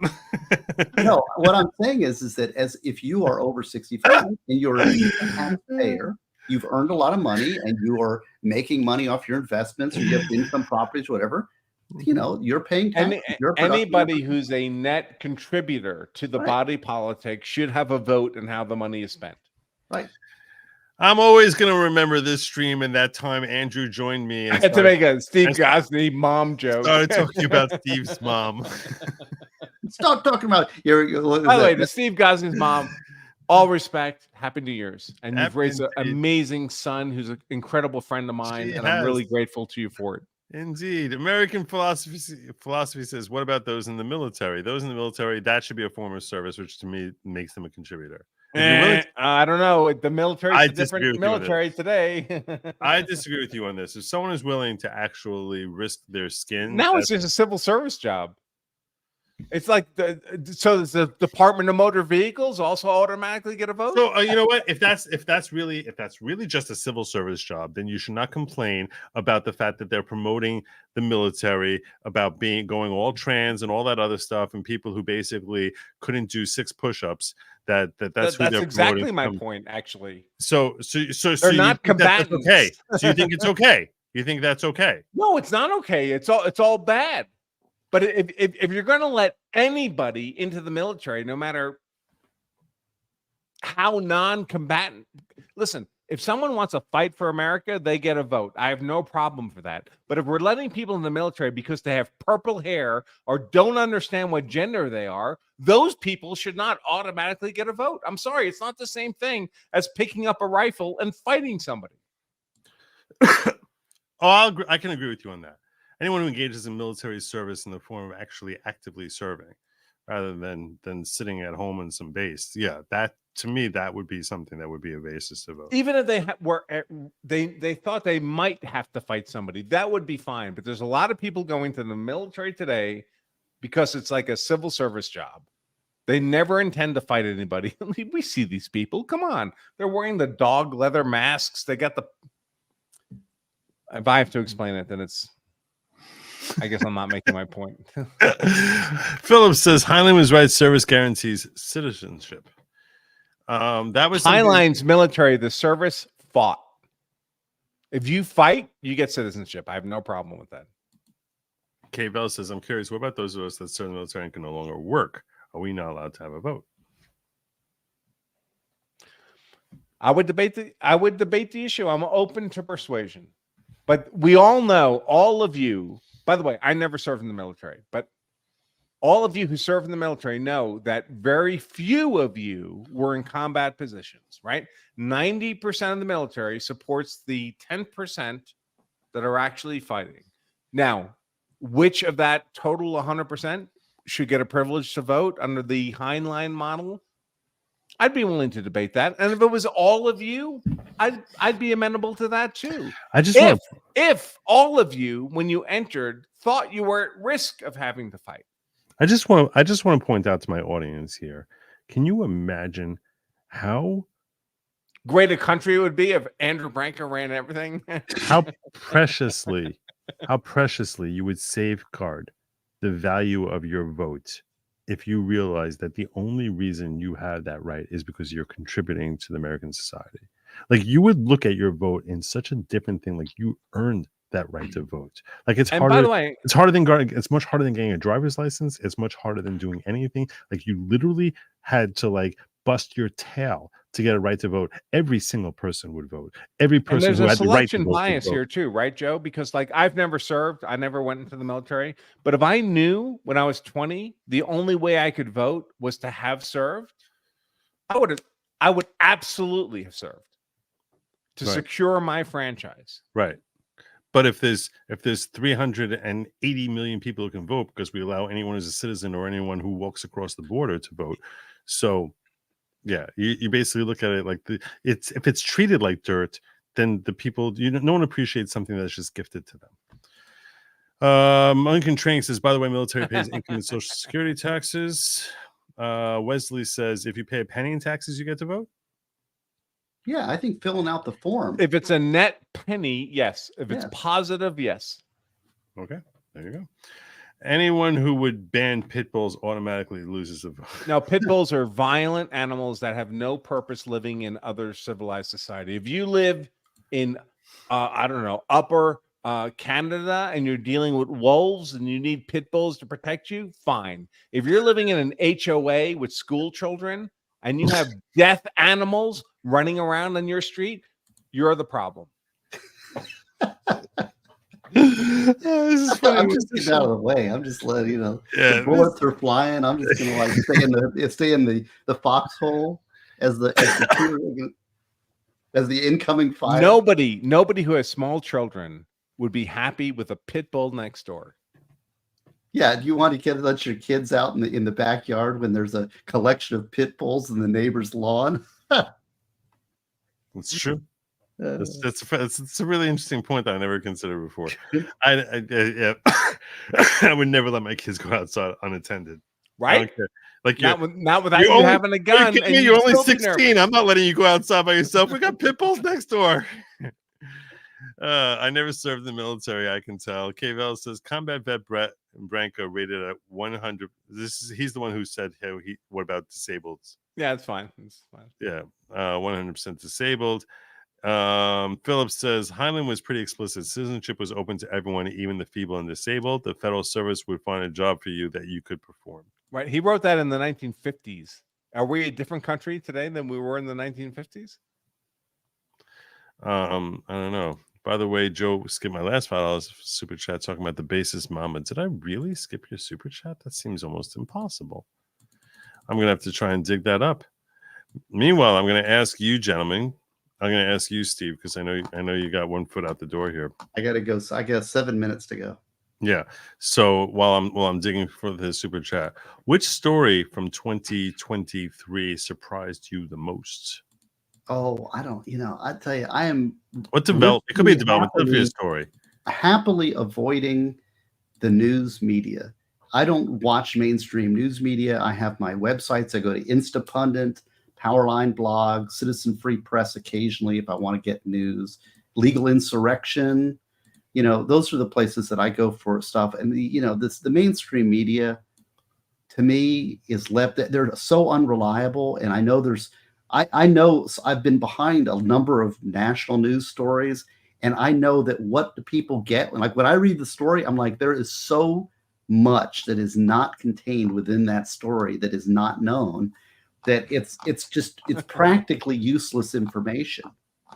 It's almost missing. He's 100% correct. It's the mainstream media is 100% propaganda all the time. You can't trust a word they're saying ever. And you just have to look at it. And if you're interested in a topic, there's enough resources out there. There's independent journalists, independent media like yourself that are discuss it in depth, going through it. That's one of the reasons LawTube is successful, because you get this drive-by media that comes by and they say, and then there's a 2-minute report on something. And then you look at what Megan Fox reports, or, when like the lawyer, went through that, the 2-hour show reading through the pleadings, right? I mean, which one are you really getting the news on? You're getting if you're interested in a topic, and there's a filter. First of all, there's entertainment, which is fine, but there's also, informing yourself as a citizen. And in those things, it's like, is this a story that will impact me tomorrow and the next day and in the future? Or is it something that if I miss or I don't know, it's not going to, it's just going to go in one ear and out the other. Like the latest. And we're a good faith collective, right? So I don't always agree with Joe, and Steve doesn't always agree with me, and I don't always agree with Nick. And we have differences of opinion, but we're very transparent about why we disagree and how. So the listeners can make their own judgment. What we don't do is we don't say, hey, this is my view, and you have to accept my view 100%, or there's something wrong with you. We present our opinions, and you can listen to Joe's and mine and Steve's and Nick's and anybody's. We're all here, and then make your, like the founders desired, take in that information and come to your own opinion about what you think the truth is of the situation is. But we don't dictate it to you. Andrew, right. But now all that you've said, can you define assault dog? Yeah, assault dog is a pit bull. Well, Denise Sands says he just offended me with his pit bull BS. I know. We got the pit bull mama. Has been a big baby who loves everyone. I don't care. Sorry, I don't care. These are dogs that routinely kill and maim men, women, and children. They rip limbs off of human beings in the front yards of their own homes. No one needs to own what's effectively a lion in a residential community. She also says, as a diehard Dallas fan, I concur that Tony Pollard is not great. I've been that since last season. Thank you for your insights and thoughts. Happy New Year, everyone. Trump 2024. I will tell people that I have 4 children. If you let your pit bull within 20 feet of any of my children, don't expect it back. Off the leash. Would you really just put it down? It depends on what the dog does, but that's up to the owner, right? Right. But you're saying you wouldn't. You're saying it's not like you would just it would have to do something for you to. It's not like you're hunting pit bulls, right? No, I'm not out looking for pit bulls. But if you bring pit bulls to my children, I'm going to be attentive. I would imagine so. I'm trying to find that super chat that the guy said I missed, which he was talking about. And I don't know what he's talking about. Hey, I got to get going. We're watching a movie. We have positions in my brother. I thank you for joining me. Why don't you tell people are you still producing? I don't know. I don't want to tell people where they can find you. American Law Courses. Is that what you're thinking about? You can put up a thing for that after we cover him, and then no, I don't have a thing for it. I just. Never mind. I'll step out. Well, I'll give you a second. I'll give you a second, but I want to get. Let me just take care of Steve first. Yeah. No. Well, everything. All of my books are at stevegosney.com. So I'm still. My books are still for sale. I'm always reassessing, as we talked when I first came on. Always reassessing what I'm going to be doing in the future. I have problems. I got another death penalty case coming in on the 6th. I have to respond to the death case I did before. I've got a major international case that I'm working on behind the scenes on another that I volunteer like a stupid person. And I'm working on my fantasy novels, which is a lot of fun. So I have a lot of things going on, but I've one thing I have decided is I I do really like streaming with somebody like Joe of Good Logic, and so I do like. I agree with what Andrew said. You know, these big panels, I just find to be difficult and not really worth the time and effort. So if but I would like to do some more streaming with you. But it's probably once every couple weeks I'm streaming. I thank you for letting me on. I got to get going. I got family comes first. Of course, it should. I thank you so much for joining me. Make sure that you do sub up to him, so maybe we can like bait him out.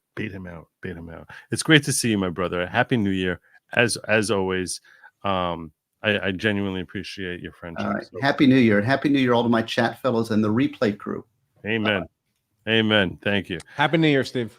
Oh, yeah, he didn't want it. This is the only other super chat I saw from him. I don't know if I hit it or not. Liberties like technology. Once the genie's out of the bottle, you can't get them back in. Barnes argues Social Security is a losing argument. I don't know what that. Well, he's probably right, because they all get to vote, right? So, and by the way, they've all been ripped off. They've all put massively more money into Social Security than they'll ever get out. Yeah, and Tam says, add on that a person should have to pass a civics test, heavy on the Constitution, before they're allowed to vote. Would you add that on? Nice. Was a requirement? Yeah, I mean, I'd be amenable to the argument, at least. I think the notion that you're simply birthed, you come out of your mother's womb in America, and you have all the privileges of franchise that everybody else has, I think is ridiculous. That's nonsensical. What have you contributed? What have you done? What value have you added? That's why it's not appreciated. That's why people are like, why the hell should I vote? Well, you know what? If you had we just let, in the last year, we let what, 2 million people come over our southern border, right? A lot of them are going to have babies in America. All those babies are considered American citizens. They all get a vote. They know nothing about American culture or history or society, and they all have the same vote as I have or you have. Why? Why does that make sense? These are fair questions. You're preaching to the choir. I don't really have an answer other than it's. No, I'm not trying to attack you, Joe. Well, I mean, the answer that would be given to you is, well, they're living in this country, and they are the rules and laws of this country are affecting them the same way they're affecting you. So why should they not decide who's making those rules? Because what did they contribute to the making of those rules? I get on commercial airlines all the time. I don't get to fly the fucking plane, Joe. True. Like I said, you're preaching the choir. So, Pokey says, just had that discussion with a friend. No news stories about toddler mauled death by a chihuahua. I see this right on time, or practically so. Hey, How are you, Sean? How are you, man? Hey, Joe. Hi, Bronca. How you doing? I caution you, Sean. I may have created a hostile environment before you. Definitely a very hostile environment. We're going to need you to chill out the crowd here, because the crowd is chomping at the bit to chew off Andrew's head here. So, well, I mean, we could focus on a different topic. Yeah, let's do that. Yeah, Mr. Neerman, I want to thank you on behalf of your unwitting contributions to the intelligence effort on the farms, known as Mandy. We want to thank you for that. But here, this is the thing. This is like what happened with my strategy with that was to pretend that I hadn't seen it. I understand, but this is like. Let me explain. Let me explain something to you. Okay, let me explain something to you. I'm going to share some wisdom with you. Okay, there's a philosophy that the China is an ancient Chinese philosophy, which is before you're married, you should examine a girl with your eyes wide open, and after you're married, with your eyes half closed, not fully closed, but half closed. Meaning, once you've established yourself, you don't have to look to engage in things that are invariably just going to frustrate, aggravate you, and not make life better for you or anyone else. So I took from that once someone is sufficiently established that, hey, you know what, I'm able to make a living off of this thing here, just because someone throws my name out there in a way that's designed to bait me into like basically that if I can like just sort of say, you know what, I'm just steering clear of this, and I'll be happier. Don't get Everyone will into be fights you don't happier. need to get into. We got to joke. Everyone will be happier. Right. Just Yeah. let it go and pretend I didn't even see it. It didn't even happen. And Well, then you come here and you're like, Joe, did you see what's going on? Kiwi Farms? Joe, did you see? Here's the link. Check it. I'm like, what are you doing? What do you do? Why do I need to? No, I never I'm want not, I'm not asking you to go look. I'm just saying you're like what happened to Bin Laden? You're the person who had only dropped like a crumb of intelligence, Yeah, I know. and then I extrapolating doxed it down the someone road, Dev Group put a hole in his head. accidentally. So I doxed someone accidentally, and that person happens to be someone who's very controversial figure in the farms, and it was never my intention at all to dox that person. I don't no, know. I'm not thinking And of I saw all the claims that were being made there. I don't know if those claims have any validity or are completely stupid and backward, and I don't care. I don't care. It's got no impact on me at all. Yeah. Well, Joe, I want to say I don't think it was ever, I would never impute any of that intent to you. So I hope you know that. Right. But, Never attach malice to that which you can label as stupidity. Yes.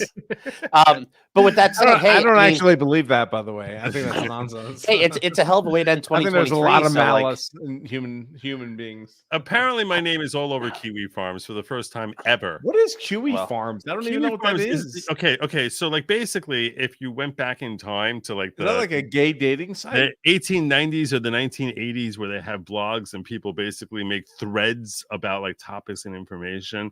So I can right? I can explain it. So Go Kiwi ahead. Farms is You're kind of talking like about Grinder? Is that No, is no, this a no, no. euphemism for so okay. Kiwi Farms is basically like a curation site on the internet of information. And like the people in this Wikipedia? kind of like that, but it's Wikipedia for lol cows and like people who are cringe and goofy and are just Okay, complete all right, dumpster all right, fires on the all right, internet. fair enough. Okay. And they're, they just collate the data. Now, obviously, people will talk shit and make fun of what they find.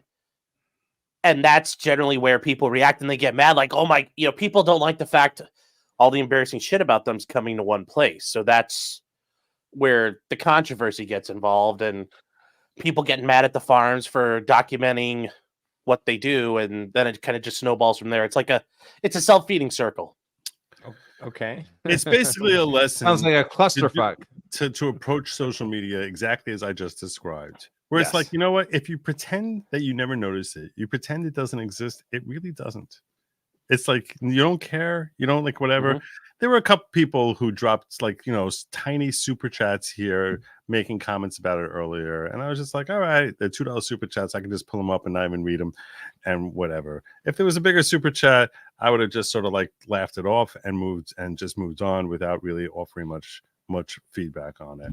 It is what it is. People enjoy chattering, so they're going to chatter. The fact that people are talking about you just means one thing. It means you're not dead, because no one bothers talking about people. And I think that's actually a fair thing. Yeah. You're talking about them because you're interesting. Because they matter. Someone. Because they Yeah. matter. Yeah. Right. So it's a Because reflection. they want attention from talking Well, about you. And Joe, I will say, you actually have a pretty good reputation on the farms. Do I? They really like you. Oh, that's. I seriously didn't even know if my name ever came up on the farm. Oh, yeah, it does. It does. You're I think you're, people respect you on there. Oh. I just saw someone in the comments put in all capital letters that I've never served the nation. Yeah, folks, I've never served the nation. I've never been in the military or police departments or anything. So shocking news. What did I miss here where people are worried I don't about know. that? I think I don't know what they're trying to say. No, I've never been in the military. I've never been in the police. I've never done any of that. I'm just a small town lawyer. That's it. At this point, I'd be proud to say I haven't been in the police. Like, who at this point is like proud? Like, yes, I was a cop. I enforced drug laws. Maria Doa says, Andrew, how's this for a policy? Anyone who pays taxes can vote. They keep their vote post-retirement as long as they paid for 20 years. All combat vets can vote. So, okay. So this is just opinion based, right? I would say anyone who's actively paying taxes, net positive, gets a vote. Anyone who did combat service gets a vote. Retirees, I'm a little more wishy-washy about retirees. I got to be honest. But presumably, you're only a retiree for a small period of your life, right? So, but I'd be open to the argument about retirees. See, I mean, if you're going to say all combat vets, I mean, I think we should be, what happens if we have a fairly, there were fairly long stretches of time where, nothing's happening. So, if we don't have a war, so in normal circumstances, like prior to Biden becoming president, I would say that pretty much everyone who swears the oath for military service will qualify. Now we have apparently a shitload of transgender people who are just signing up for military service. I'm like, well, those people are never expecting to go into actual combat, bayonet to bayonet. It's just a civil service job for them. Yeah, it's green welfare. So I'd be open to the argument that we need a higher level filter.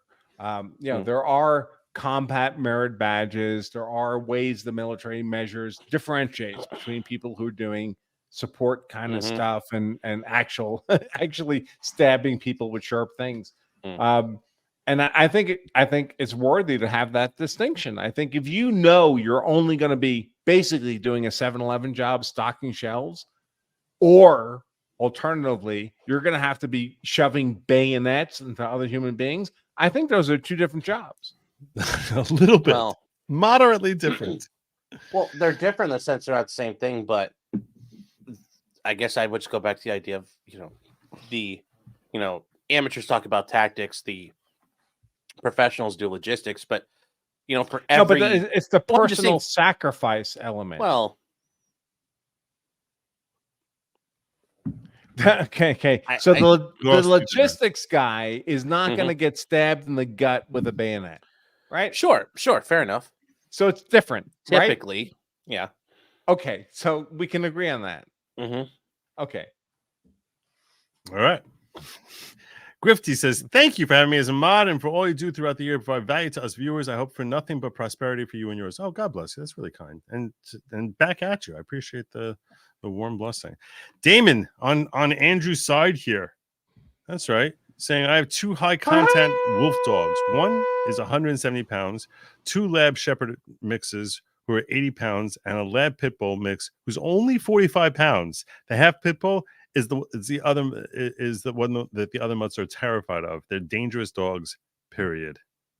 Listen, if you live in the mountains of Montana, have whatever dogs you want. Own wolves. I don't care. But if you live in an HOA with children riding bicycles around the streets, I don't want lethal animals of any sort. Pit bulls, lions, cougars, saber-toothed tigers. I don't care what you pick. I don't want those animals around my children. Yeah, I wouldn't want them around my kids either. Are you talking about what's going on in Britain right now, as far as the pit bull stuff? Is that what that came up from, or no? No, I don't know where it came from. I'm generally known as someone who's not in favor of pit bulls. So I knew that part. Yeah, I just didn't know. No.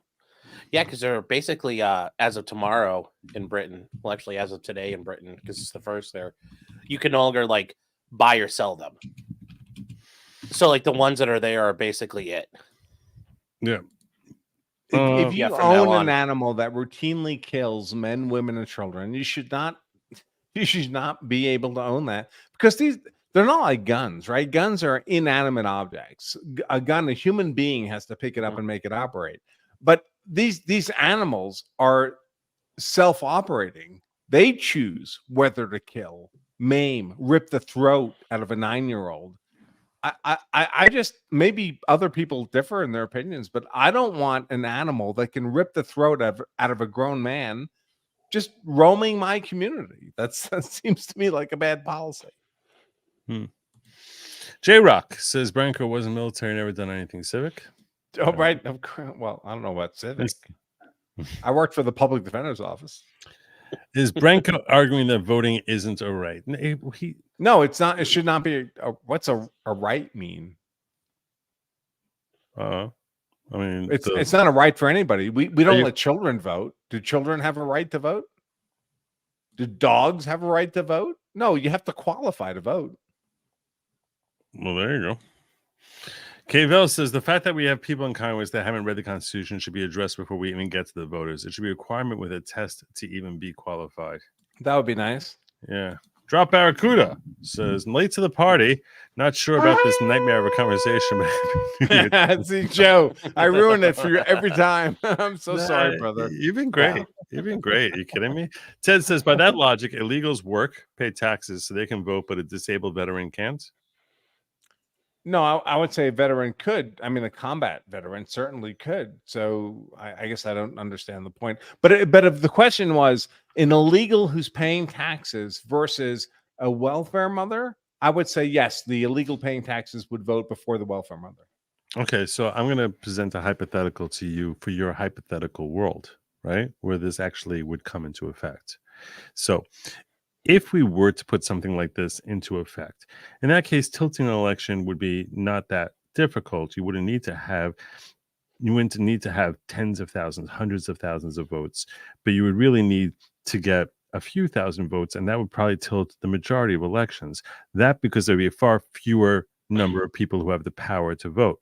That being the case, what would stop a hostile government from saying, hey, you're living in America, I'll help, we'll take care of you paying off $100 in taxes, so you qualify as far as being eligible to vote, Right. and doing that with tens of thousands of people so that they can basically decide who is going to be running our government. Right. So the only way that could work would be if the U.S. government itself allowed effectively millions of people to simply swarm over the border uncontested and then have children here, or allow them to vote falsely, which looks like what's about to happen. Right. I mean, we're seeing that happen, but you need to have millions do it. Does not seem like it would be. We've had expensive millions. proposition. We've had 2.5 million people in 2023 across the border. I'm simply saying it doesn't seem like it would be that expensive of a proposition if you were talking about, like, let's say, in a state of Right, those people should in a not be state allowed of to Iowa. vote. In a state of Iowa, I'm saying if you're saying one vote per family, that's a contributing family, you would probably be talking about a state which would have a total of like 6,000 votes. You know what I'm saying? People who, So that being people the who case, entered illegally the should case, not have a privilege to vote. the state of China. Am I being ambiguous about that? Oh, you're saying people vote illegal. So, but you were saying that illegal was working. You have to be here taxes, legally. so they can vote. Okay, yeah. No, my point is, it doesn't seem like it would be that difficult. Obviously, no nation can survive as a nation if any body of people can come in and just take over the nation. 100%. So, yeah, no, it would have to be people that the populace allowed in, which of course America has done throughout its whole history, right? Controlled immigration into the country, and people became citizens. But not uncontrolled, not like you're just swarming our borders. It's effectively an invasion, and now you get to vote like I get to vote, or you get to vote, or Sean gets to vote.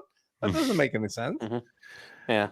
Princess Maria Cachita Banana Hammock says, what about wealthy retirees who get Social Security? So he's saying they would lose the right to vote once they If it's net negative, by the way, if I were a wealthy retiree, so for me, it would never be negative. I'm sorry, but if it's net negative, if you become a burden on the state, you ought not have a right to vote. No. Is that over the span of 4 years? Because no one cares about voting an odd number. Whatever, the financial year, I don't care. I mean, pick a measure, but generally as a principle. Monkey Train says, Barnes says voting is a right because those who govern do so at the consent of the governed. Otherwise, it's tyranny, logical despite the problems. No, I don't think Barnes would say that if you brought 500 million illegal immigrants across the border because they're all governed in American jurisdiction, they all get to vote. If he were to say that, I'd like to hear it from him. Yeah, I don't think he would say that either. OMFG, FKF, too much autism, not enough pussy. Well, there you go. MLS. I think he did this earlier. I think he must be raising his membership level here. What do they say about me on the farms? Do they know I exist? I don't know. So what do you say, Sean? What do they say about MLS? I haven't seen too much about him. But I mean, that's also a good thing at times Is- when they is- don't talk about you. There's not a good Lawgic thread though, the way there is in the Cicada thread. No, no, Joe, no, you have not. Thank God. No, my goal is with it. Never. What's the knock on MLS? I've only ever heard Yeah. pretty good legal. No, advice. no. it's- His it's- point. He's curious what people are saying about him. That's all. Oh, Yeah. okay. Well, Yeah, that's there's more always noted. haters. I mean, No news is good news sometimes, but Right. Yeah. I'm totally Like, fine with there being no news. I have one, but that's just it's more of just like the basic information about me at this point. I haven't done anything cringe enough yet, so Right. It'll happen eventually. You'll be Oh. dancing topless before you know it. oh yeah, hey, topless. it's gonna happen. Joe, Topless dancing. come on. every week. 2024, yeah, 2024 all before us. 24 is going to be an interesting year. This is how Jews project what they want for Christmas. Yes. They want Sean topless. Yes. Munkin Train says, Branka, there's no comment under Biden today. Sure. Did I say there was no combat under Biden? You were saying that they all have desk jobs, I think, under Biden. So. Oh, well, 99.9% of them have desk jobs for sure, of course. Drop back here. No matter if they hate you, they'll all say your name. All right. So, I guess Kvel says no, not true. Combat units that become shorthanded pull from the supply MOSs to fill ranks to complete patrols, checkpoints, etc. So go stock shelves. Not in the modern military. In World War II, they would have done that, but not today. well, what I was gonna say, well, this idea We're not Ukraine.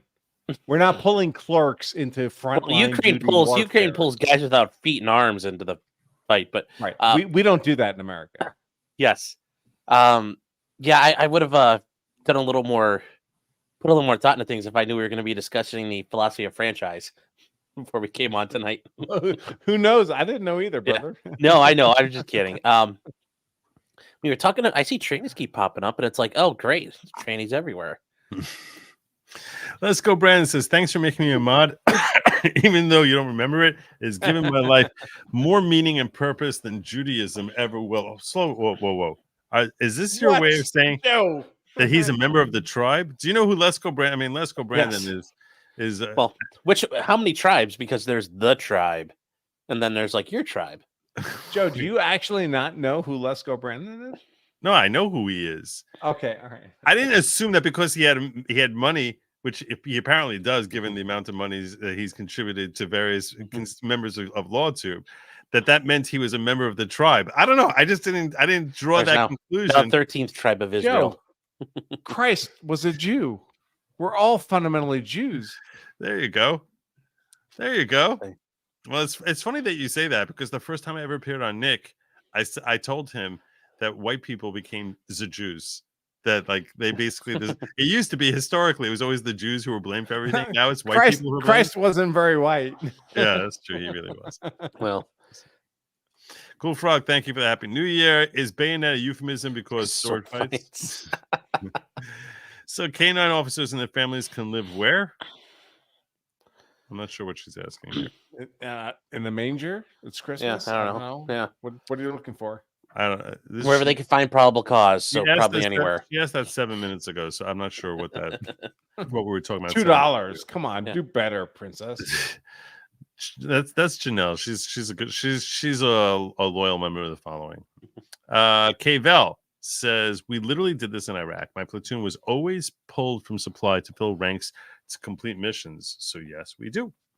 So I was gonna say it's my understanding that's the reason why they had few, because for like the combat elements, they get the infantryman's badge, but not every, there were so many groups involved in fighting and MOS is involved in fighting. They had to come up with the support badge, because otherwise those people were out there doing like all kinds of crazy shit and they weren't getting any awards for it. So assuming that's all true, is that a sign of an effective military? Well, I think it filling gaps. I would say not. Well, Munkin Training has confirmed what we just saw from Kvel, saying, Branka, you're wrong about the modern military. Kvel is correct. I'm in and can attest. So Apparently, we I do. don't know I who don't know if that that's is. such a bad thing about a military. No, It kinda K-Vel shows- is the one who just said that they Yeah. do pull stock clerks. Yeah, they do. Yeah. No, but is that a good thing? So is that a good Well, I thing? mean, Well, whether it's a good thing or not, it begs the question happens, I whether guess, if someone is on is a stock clerk, whether that should earn them a right. Oh, to should they get the vote? Yeah. Fair enough. Yes. If you are pulled into, say you're in a clerk position and then you get pulled into a combat position, absolutely, you should get the franchise. But is being a clerk now something that you can be deemed someone who is susceptible to being pulled in, and thereby through no, that it's not enough. ability? In my opinion, not enough. You need to be in harm's way to qualify for the franchise. All right.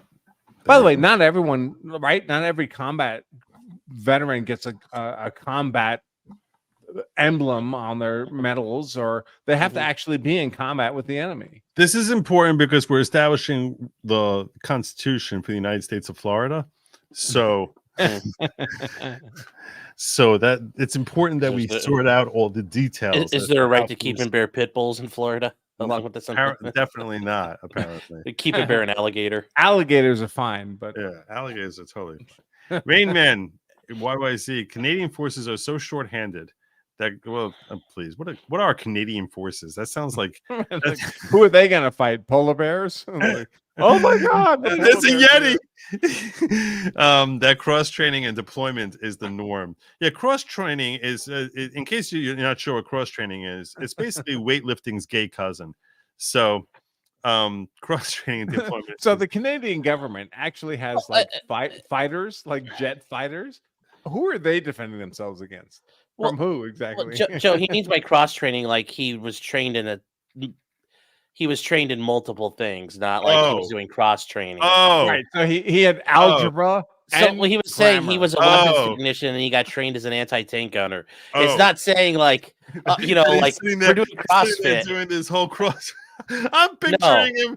He's not sitting on a Nordic track. Things and like the whole. Yeah, I'm picturing like you know. Jesus Christ! Yeah, they're not using a Nordic track getting ready for. That's what I'm picturing. Stand. I'm picturing them doing like the whole like elliptical machines.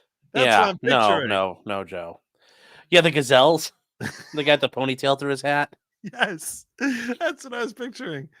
Weapons technician got trained as an AT gunner. So there you go. I guess you're right. That is what he meant by I guess that's a better read of what this super chat is trying to convey. K-Vel says, no, it's not. It weakens the unit, but it's not good to have. He's the one who was saying that they pull stock shells. And you said it's not, doesn't sound like an effective military. And K-Vel is agreeing. No, it's not. It weakens the unit, but we do need the warm bodies and numbers to complete the mission. It's damned if you do, effed if you don't. Yes, I would agree with that 100%. So the optimal, of course, is that all the guys in your unit are trained to fight at a high level. They've had all the training. You've all worked together. Of course, if half of you get killed and you have to be replaced, and the only replacement is people who were clerks, you take the clerks and you give them rifles and they have to fight too. But that's not the optimal. MLS says, I think Radar from MASH should get the right to. He had like special abilities, though. I mean, he was. You should do a poll. Who even knows who Radar from MASH was? I mean, I know. Not the of course, cross-dresser. 'cause I'm old enough, but wasn't he Radar because basically he was a Spurg?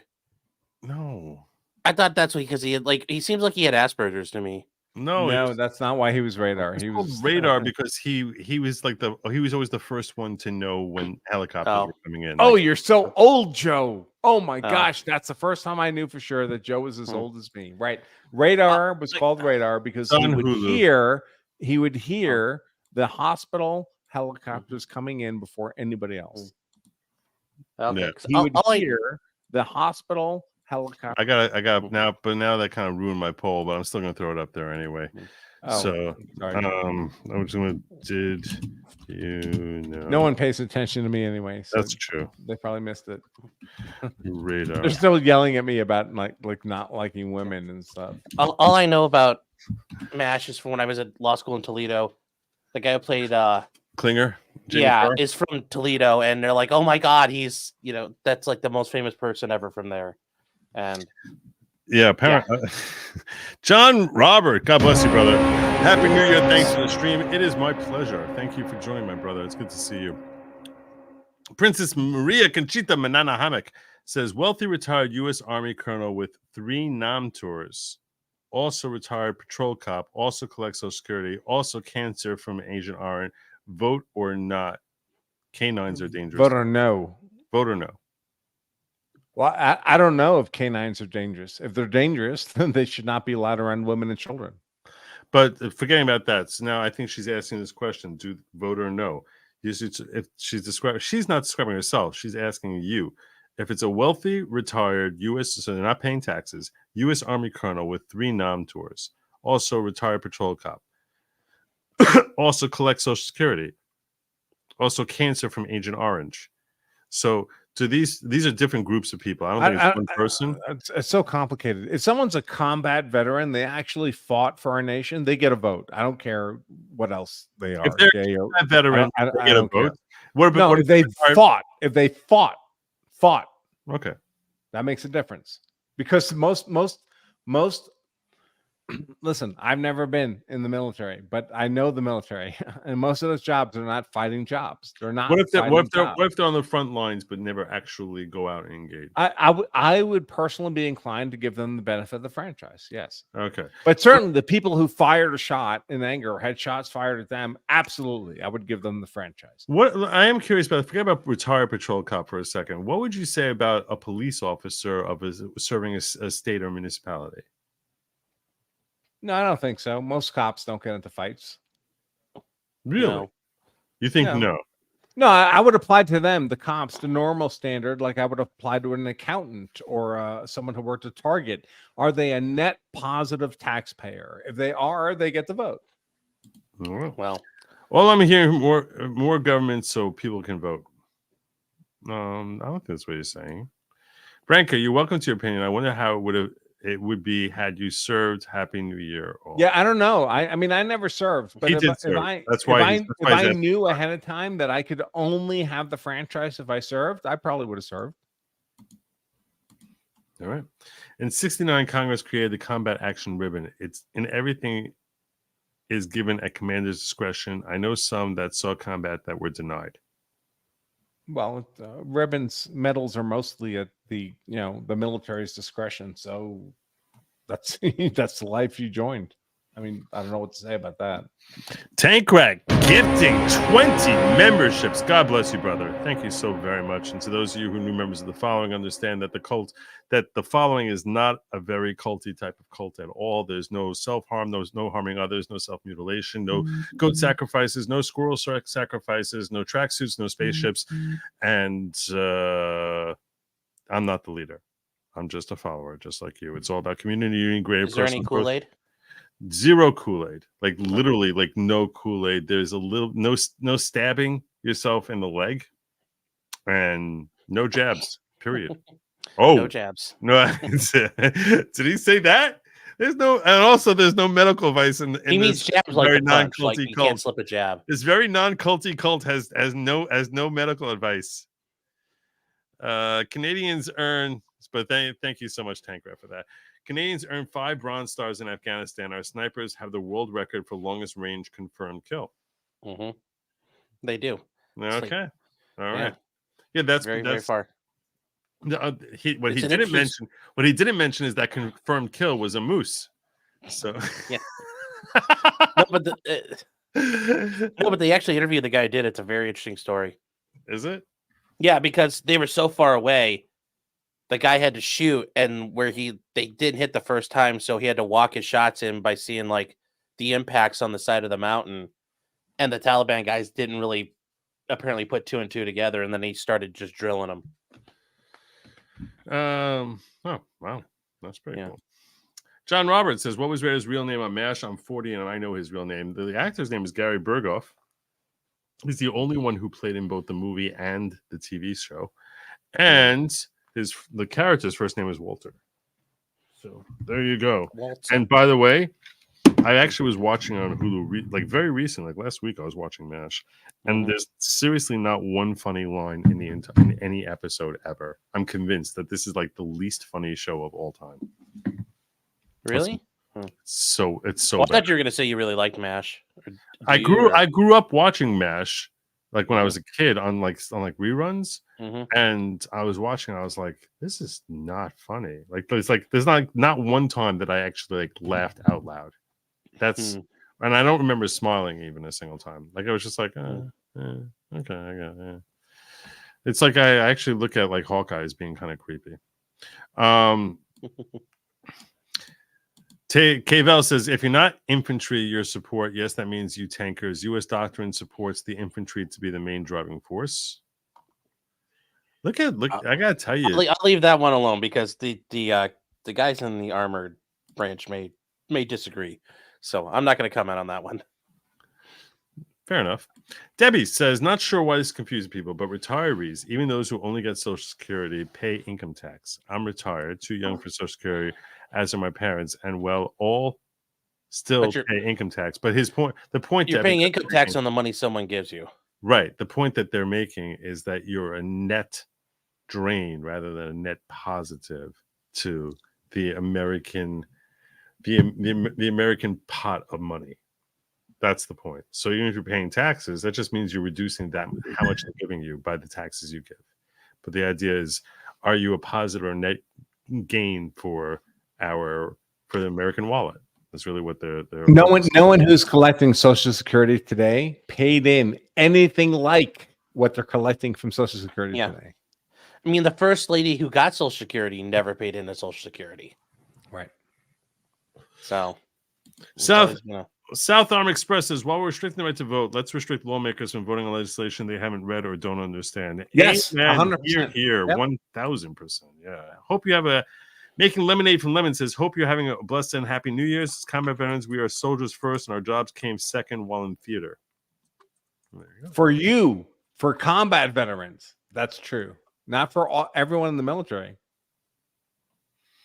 K-Vel says, MASH got me through my deployment in Iraq. Love that show. All right. Look, I can understand that. I get that. I'm simply saying, looking at it. It wasn't a good show.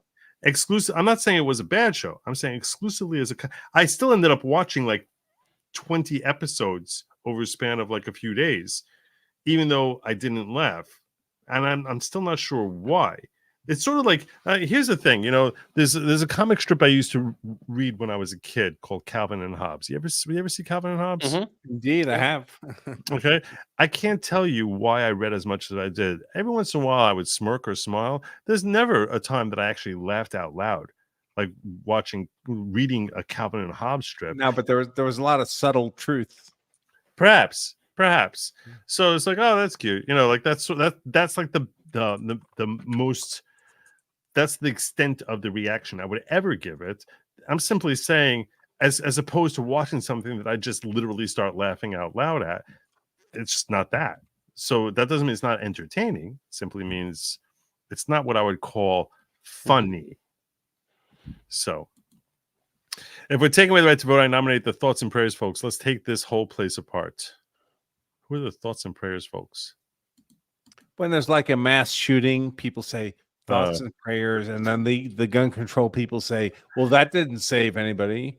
So all right. So I promised that I was gonna start covering at some point tonight, and I'm almost 3 hours in, and I haven't started covering some of like the biggest stories of the year. So I'm seeing as how I have a couple of attorneys on here. Okay. Well, we got to condense it here into 20 minutes, so here we go. Right. So I'm gonna ask you, which litigations do you think were like the most significant? Give me 5 most significant of the year, and you can only count Trump as one. Oh, I'm going to have to defer to Sean because I didn't. There were not big self-defense cases. I'll give you 3. So, give me 3. Give me 3 that you think were the most significant of the year. I think the big ones would be the Kohlberger case and the oh my gosh, what the hell was the other ones? I because they're not self-defense cases, I didn't really cover them. But the the Solomon Anderson, not Solomon, Zachariah Anderson, brother, Zachariah Anderson case, and crap, I'd have to think about another one. But for me, the issue for me is none of them were self-defense cases. So I didn't really. You just zone out anything that's not self. Well, I have a limited number of hours in a day, so I have to focus on what's within my area of expertise. It doesn't mean those cases are not important, by the way, and it doesn't mean they were not potentially absolute miscarriages of justice. But I didn't cover them because they weren't, one dude didn't shoot another dude. Yeah. I would say probably the biggest ones are, well, it'd be impossible not to talk about Trump in Colorado, but I think SBF's case, his entire saga this year, including now the fact that, like, oh, by the way, all the campaign finance cases, we're not going to prosecute those anymore. Like, is that what they said? They're not prosecuting. Yeah. Because of a strong public interest. They're not going to. Last day of the year before New Year's Eve. That's when they announced this. Yes. It's like I would say those. Wait, you're not going to prosecute the guy who gave you $100 million in campaign contributions? I can't believe it. Yeah. Wow. So I'd say those two, and then I don't know. I mean, getting a third one is kind of tough because there's a bunch of stuff where all kinds of neat things have happened, but wait, what was the first one you mentioned? Everything that happened with Trump so far in Colorado. Trump, Sam Bankman-Fried. Yeah. I mean, SBF is huge. I mean, the scale of what he did. I mean, the guy almost collapsed the crypto market on his own. Yeah. And exposed so much corruption in the government that we're never going to know about. But that story in general. Yes. And he's still alive, surprisingly. Knock on wood. I'm not sure why you're knocking on wood. Like, because I want him to be alive, you might name names. Okay. If I don't, then something will happen. And then someone's saying the Brian DePape case, Paul Pelosi attack. I mean, that was interesting, but it's like, he went to trial. He went to trial. Oh my God! So listen, what that tells me is we've had so many. This is what you need. This is the new thing for this week that you have to pay attention to. This distraction technique that we're being subject to.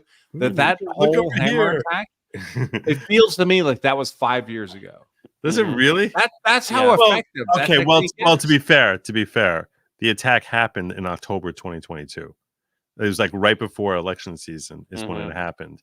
So he went to trial this year, got convicted this year. So that's part of why it probably feels so old to you. But yeah, he got convicted this year. But if you've ever been to one of these weird Halloween, like where you walk through this Halloween fest and there's people with fake chainsaws and there's people with whatever smoke and you're scared every moment you go through. That's what we're living in modern American society. It's like every day it's a new, this is the thing you need to be terrorized about, right? I mean, is there a single day in America today where if you wake up, you look at the news, it says, hey, great day today. It's going to be sunny and everything's going to be fine. We don't live in that world anymore. That's true. By the way, Linda Red. And I would say probably the third one, because I think this actually did expose a lot of government corruption, is, what's going on with Hunter Biden. I mean, the way they were playing that entire thing out. And to be fair, it's still being played out. What's going on with him? Do you think they're really going to go after him? What's that? Well, what's that, Joe? Do you think they're going to go after him? well, they have already with the taxes and stuff. Do I think they're going to go after him for FARA, Foreign Corrupt Practices Act, probably the human trafficking he was involved in? No, they're dropping the charges one by one. This is all a slow play, but I do think it's interesting because they're to the point now where we know they're corrupt. They know that we know they're corrupt, and we know that they know they're corrupt. They don't care. And they know all about it, and they're just going, and they don't care. Gosh darn it! Sorry, we signed this plea agreement. Our bad.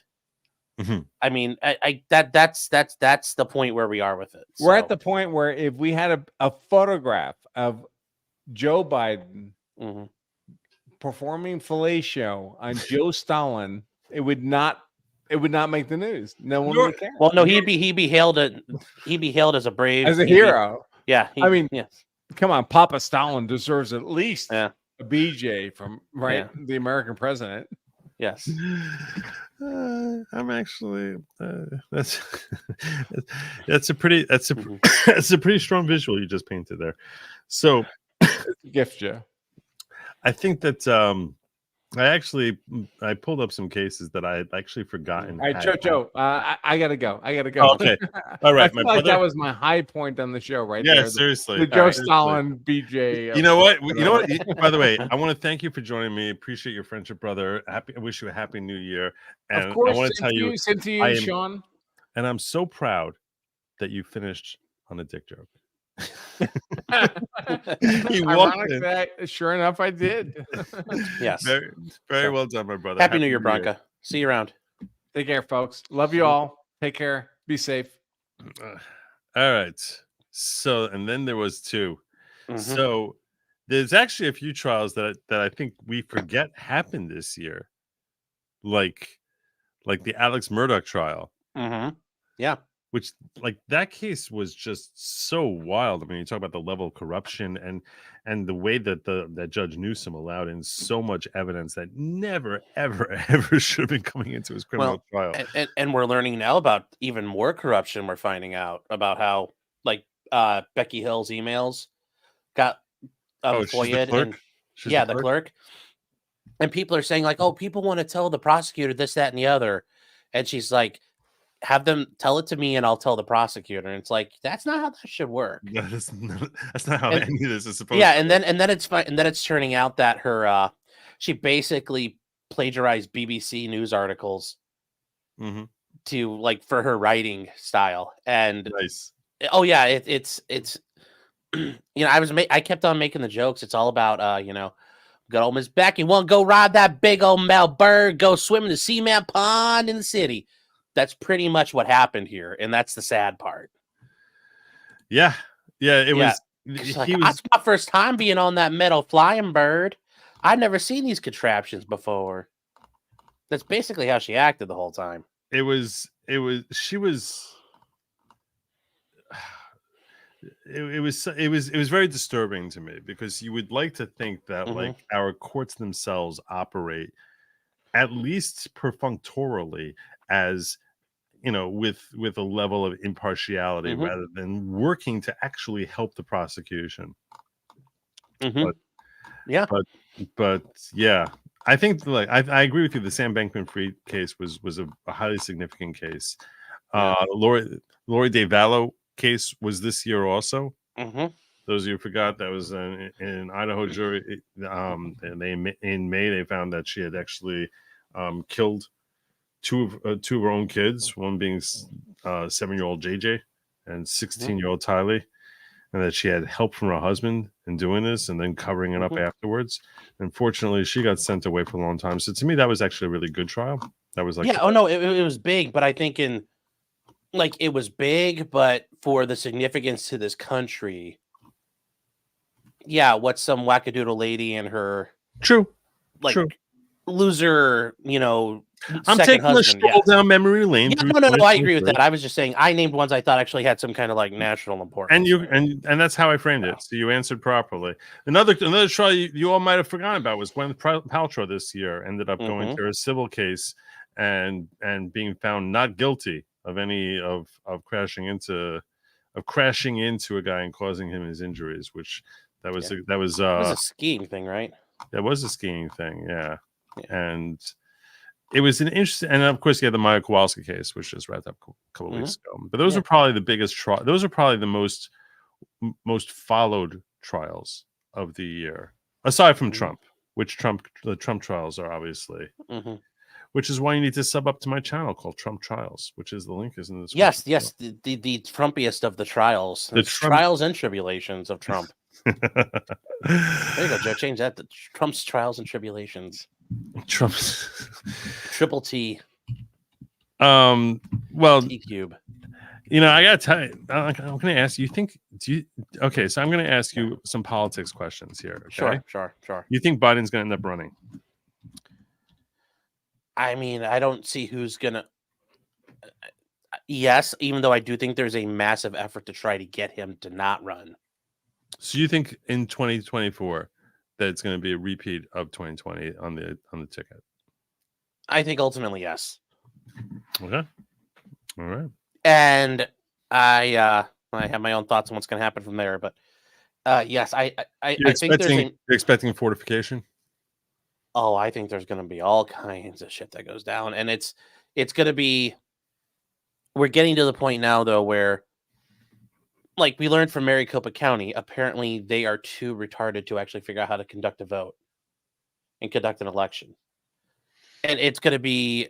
Oh, well, we never fixed anything. We didn't learn from any of this. Nobody's learned or fixed any of the problems. So it's going to be really hard to say, like, oh, it's just stuff that happened. Yeah, and that's the And thing is there's so much more scrutiny to it now Yeah. than there was 4 years ago. Oh, I think so. And I think there is a massive effort on the left to get Biden to not run. And it's just not working right now. That he's got enough institutional power. I don't think he's going to run. Well, I think ultimately he might not, but I think for right now they can't force him out. I don't think I'm sure they have so much dirt on him that we are unaware of as of yet. He's been around long enough. He's probably got enough dirt on everybody else though too. Yeah, but it's not like he's not at the top of his game that he could start sitting there. Well, threatening I'm sure people. Dr. Jill got read into a lot of stuff at some point. Master Phillips says the generation of I was able to go to college with a part-time job and buy a house by 25 are the richest generation literally ever. Still want some of the Ponzi scheme. Nah. Yeah. You've done enough damage. Check or vote. Pick one. Like it. Ultimate cult follower Joseph says, maybe I missed it. I enlisted and was told after 20 plus years I would get a military retirement. Was I lied to? Should I have been lied to? Or is this about changing policy going forward? This is we're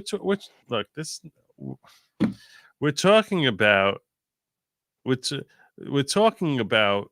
first and foremost, you don't have to serve if you're contributing today anyway. It's like that's an alternative to contributing, right? That's what Branko was talking about. It's like either this or that. So if you're financially contributing, so in that case you're not a drain on anything. Second of all, this is all obviously theoretical. This is not going to happen. You kidding me? If you keep 2 Cubans from voting, the left goes nuts that you're being racist. So it's like, yeah, I mean, well, actually, they're happy if Cubans don't vote because they normally vote conservative. Well, listen, because they hate commies. Andrew Malashak, who put up a valiant effort this week, but it is official. It is official. Yes, I did take home the victory. I still need to send you money because he did take second. There you go. There's your final score. So, yeah, this is the Super Bowl, the championship. Team Neerman. Go Team Neerman. I didn't change my name all season because I thought it might be bad luck. So that's why I didn't change my name, if you're wondering. See, when I do fantasy football, I do the Inshallah routine. The will of God. He guides my team. I don't change it.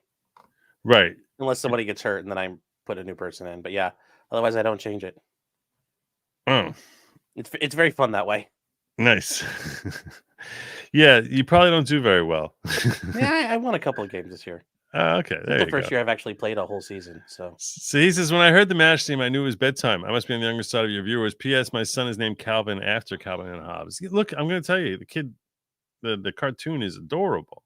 Obviously, the way like the tiger becomes a doll whenever there's people around. It's adorable stuff. I get it, and there's intellect and stuff behind. I understand that too. I'm simply saying, if you're talking about things that are literally going to make you laugh out loud,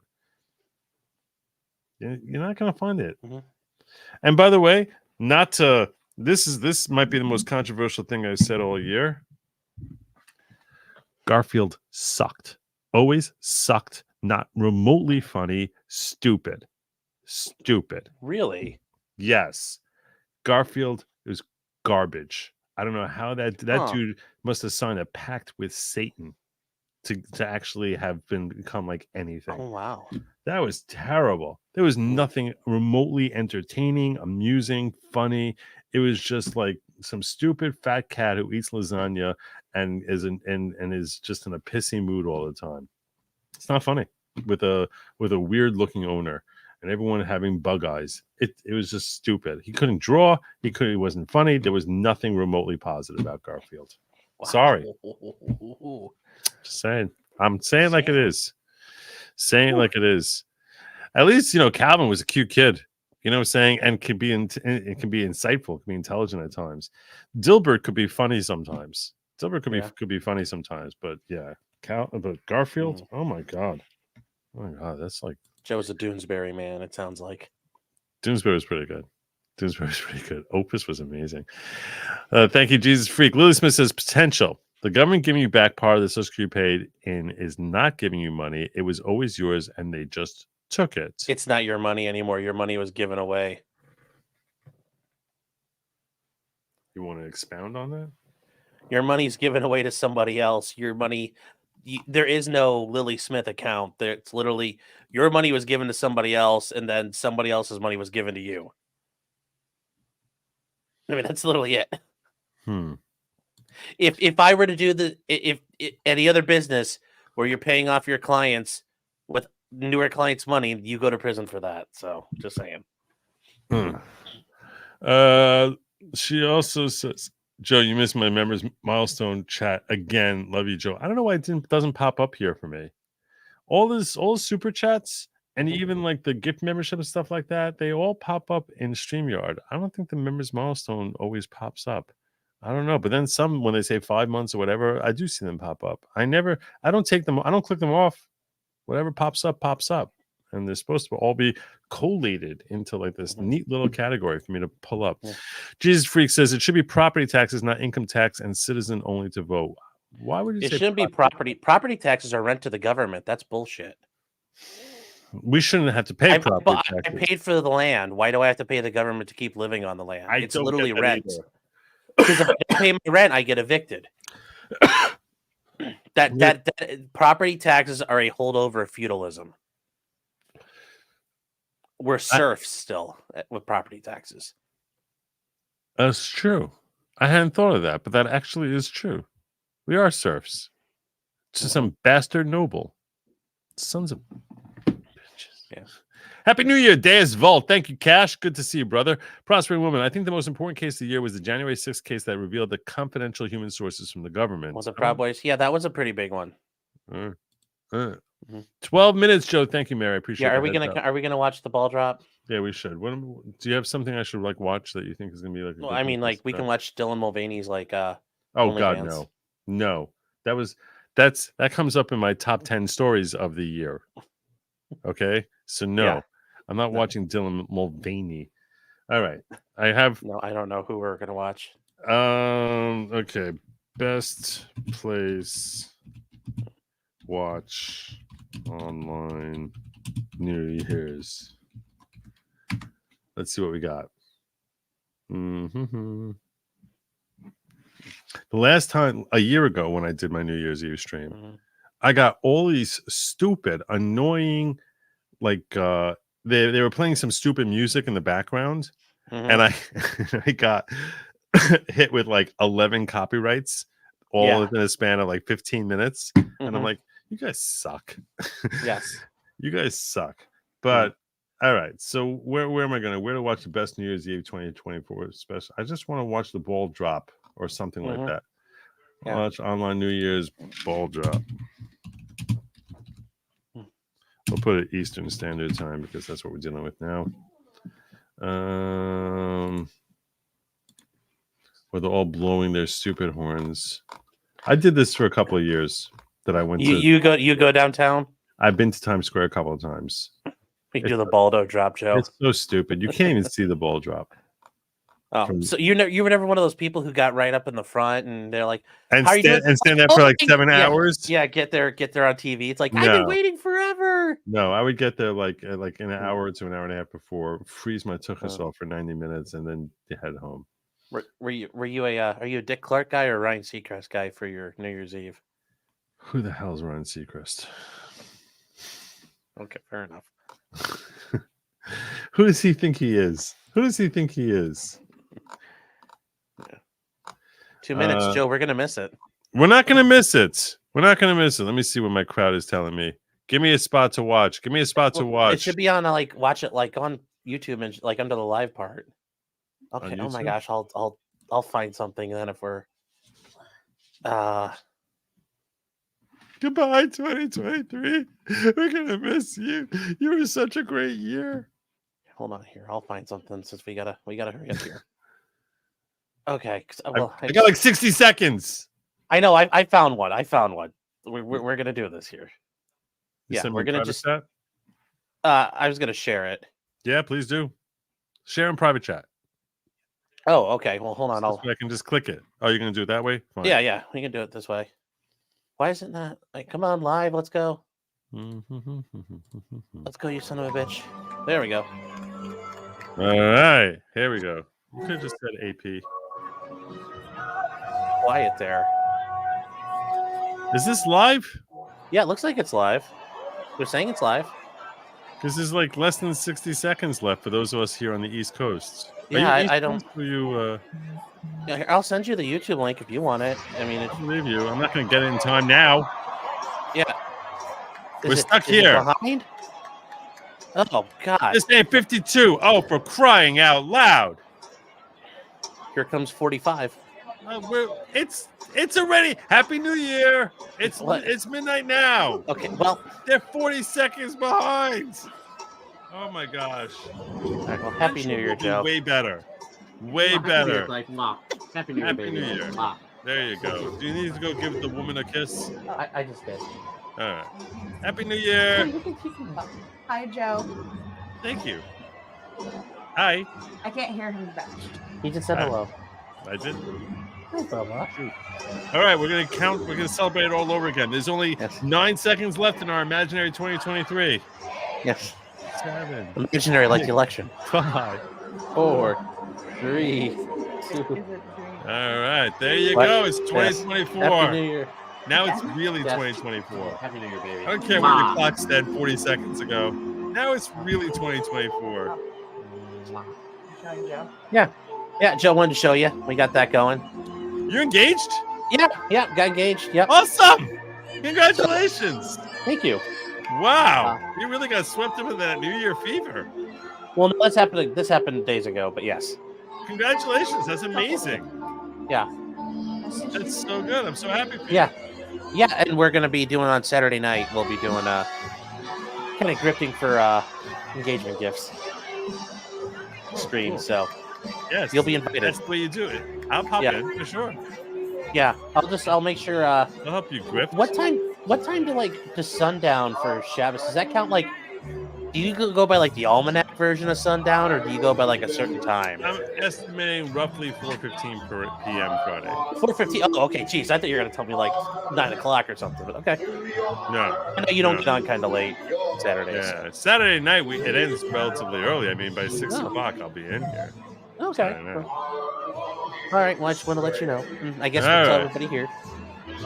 So Frank Sinatra's estate is going to be coming after me for this video Yeah. now because every view I got here was that people come here hearing a rendition that they've heard thousands of times. So, yeah, I took care of that for you.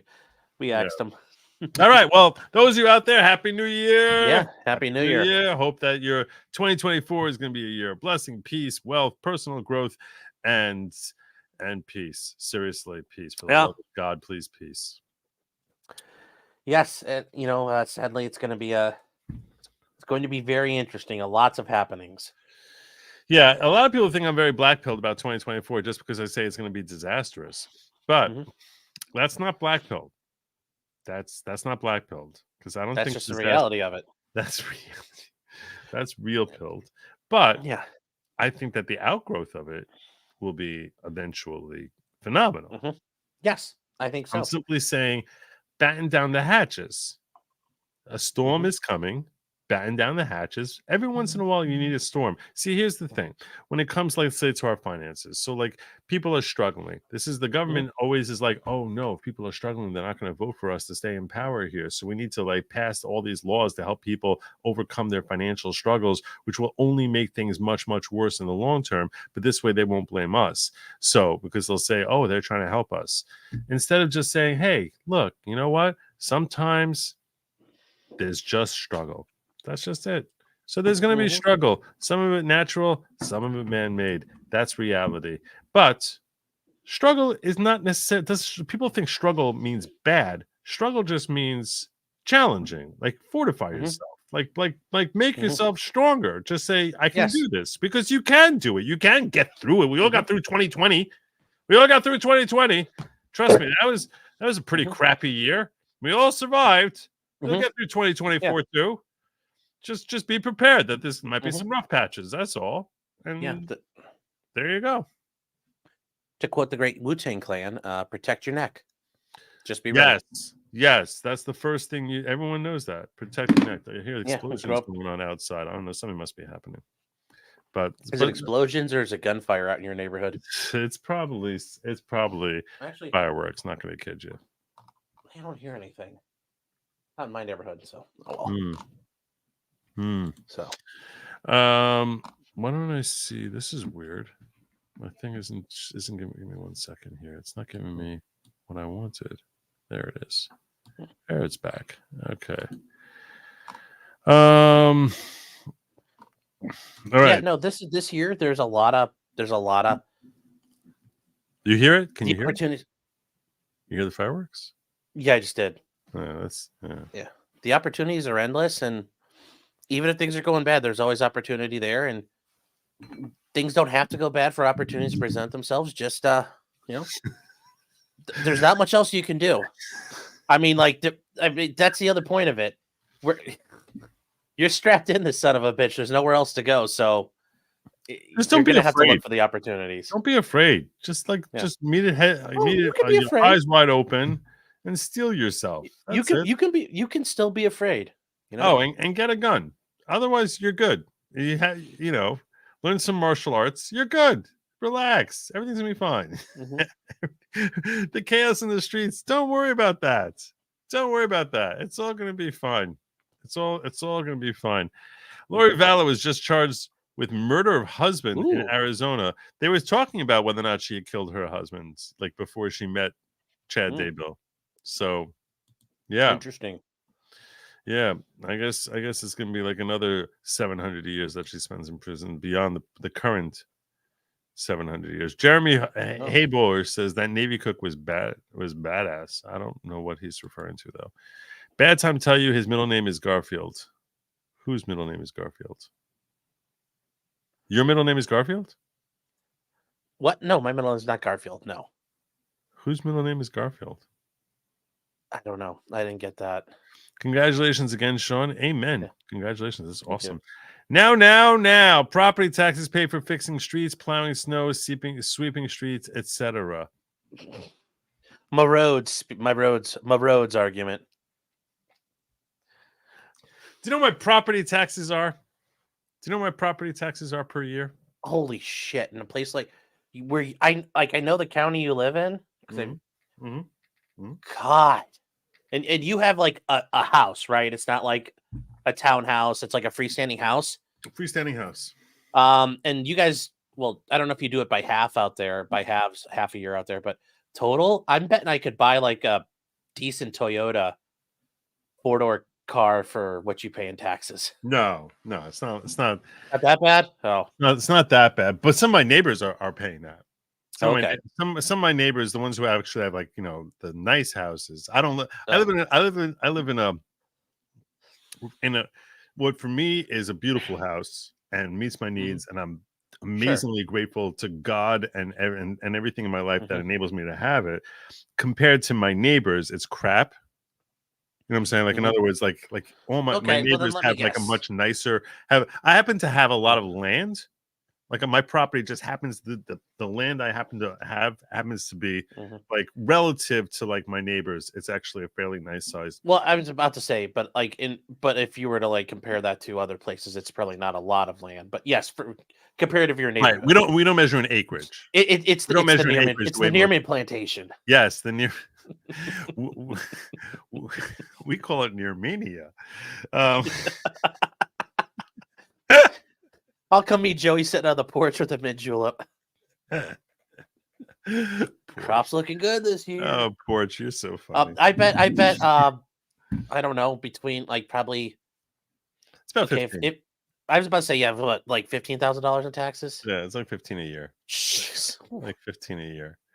Wow. Yeah, but there are people people on the block, like my neighbors live behind me, are paying like 30. Mhm. Whew. The first house I had in 2010, I was paying, it was like $1,400 a year. I was like, wow, It's crazy. It's that's a lot still. it's really really crazy to Yeah. think that, like, yeah, you're basically paying like $1,300 a month in just your rent to the state. It's a lot. Yeah, it's a lot of rent to the government. That's a lot of let me tell you something, Pam. We don't have that much snow. Yeah. It ain't $1,300 a month for like the little area in Mhm. front of my house kind of levels of snow. It's just we Mhm. don't get that much snow. And I've seen it in multiple places. And for example, I went to law school in Toledo. People were paying taxes and the roads weren't getting plowed, and they said, "Well, no. You paid for the snow plow. The actual purpose of getting plowed, well, that costs more money." So that is a very common. That's a very common thing.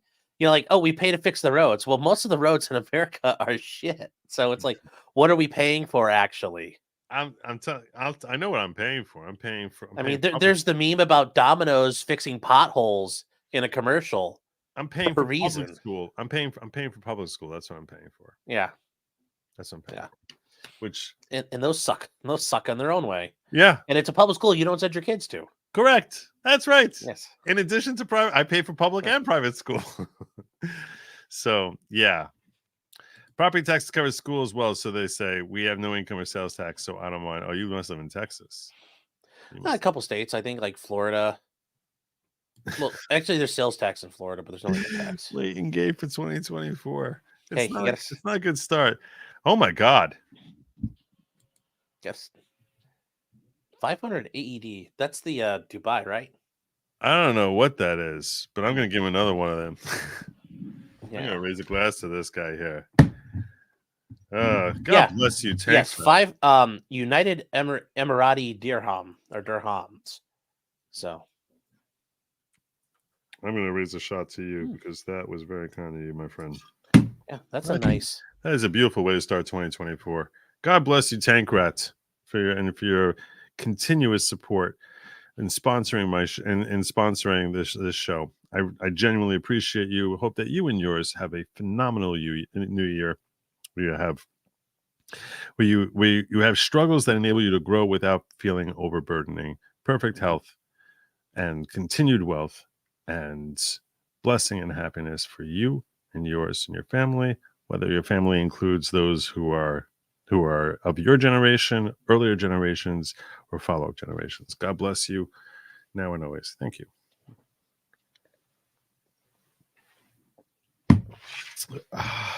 That was very generous of you. Yes. I don't think I've ever had a $500 super chat before. Well, That was that's. I'm not making fun of Tankrat. That wasn't $500 though. It's 500 Emirati dollars, but that's like 136 bucks. You liar. No. Well, I still appreciate you. No, I still think it's a very generous gesture. I'm not, trust me. I've gotten like one of those red. I think I've only got a couple of them red bars ever, and every time I get one, I don't care if it's in Russian rubles or This is true. whatever you call Ukrainian like whole coin or whatever they call it. This is true. I'm thrilled to get it. So yeah, I never. Well, it's actually you're actually correct. It's 27. One of those is 27 cents. So 500. Yeah. Is a very generous super chat, and I think Night Motorcycle saying at least not in pesos. I don't care. You could pay me in pesos. You could pay me in, whatever. And I don't care. Yeah. I don't care. Someone, I'll tell you something. Someone sends me $5. I say I really appreciate you. Thank you. And Frank, in fact, the vast majority of people who watch my show do not talk or do anything. And silent people who are not in the chat, I appreciate you watching. Yes. So thank you. It should be property tax, not income tax. Citizens vote. I covered that one already. I fell behind. Well, I disagree because property taxes are, 2024. Now you're wearing your surf badge at that point. Like, see, I let the government do what it wants. I get the vote. 2024 electric boogaloo. I don't know. Boogaloo means the getting it on with the Hawaiian shirts and going after the government. Oh, Yeah, Joe, that's okay, Joe. I know you're playing coy, but I know you have your cell and everything. Joe's got his terror camp and the monkey bars in the back 40 of his. the estate feeling I going. get is that the Boogaloo Boys ain't really recruiting me.